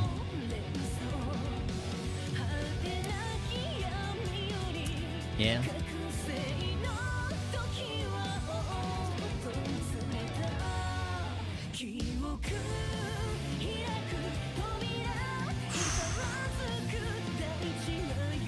That was hell. That was hell.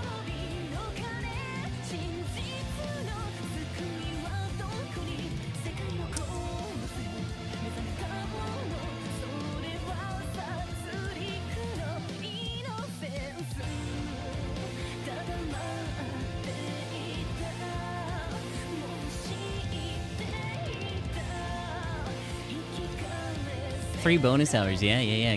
Got some extra time in. Hope you enjoyed this very long stream. I hope it never happens again. I'm not gonna be able to talk tomorrow. It's gonna be awful. But I'll try to sneak in the rest of this soonish. I tried to get it done because I wanted to get it over before the end of September. Because this month I haven't really been thinking at all about like my metrics or just like playing stuff.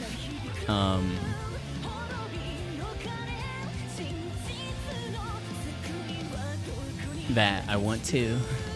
I really like this game. Maybe not this route. I really like this game though.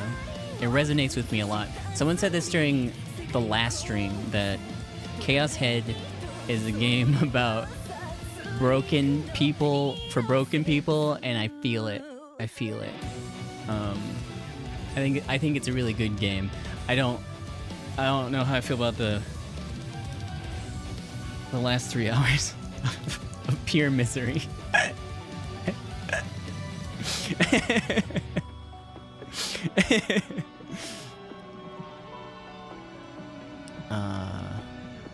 I guess it was only like 2 hours of misery. Most of it was like coasting through and selecting some weird options so that you could get to the misery. But damn, we got the Crying Sky. That was ending number 2. Can I see my things? Extra? Movie. Oh, here's my endings. So I got Crying. I'm at 2 of 9. Wait, so I didn't even get the bad end? I didn't get the bad end? Where you die from the D-Blade? It didn't count? Fuck. But we got all the whose eyes are those eyes, that's what that ending was. It was getting all the whose eyes were those eyes. I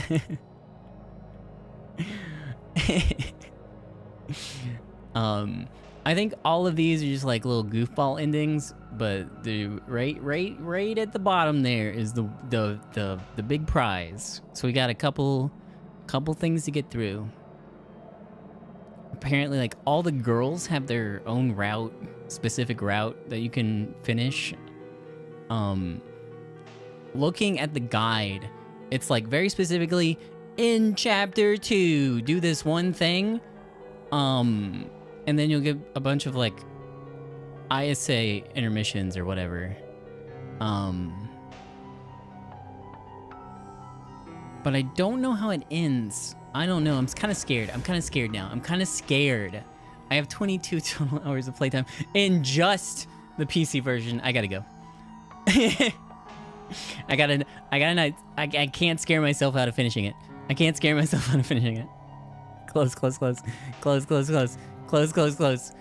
Anyways, friends, thanks for being here. Again, sorry about the really late stream. But I hope you enjoyed.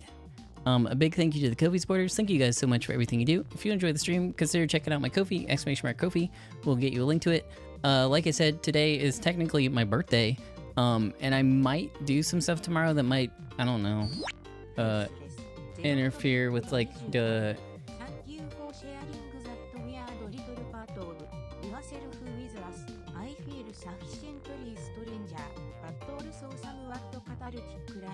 Hey, no problem. Thank you.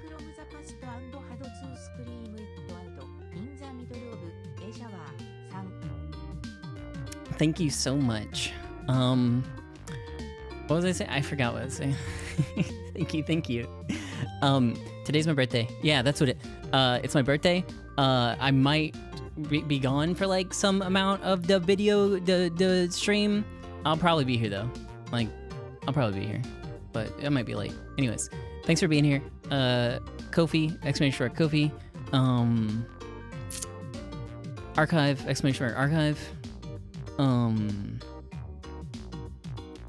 Enjoy your life. Bye.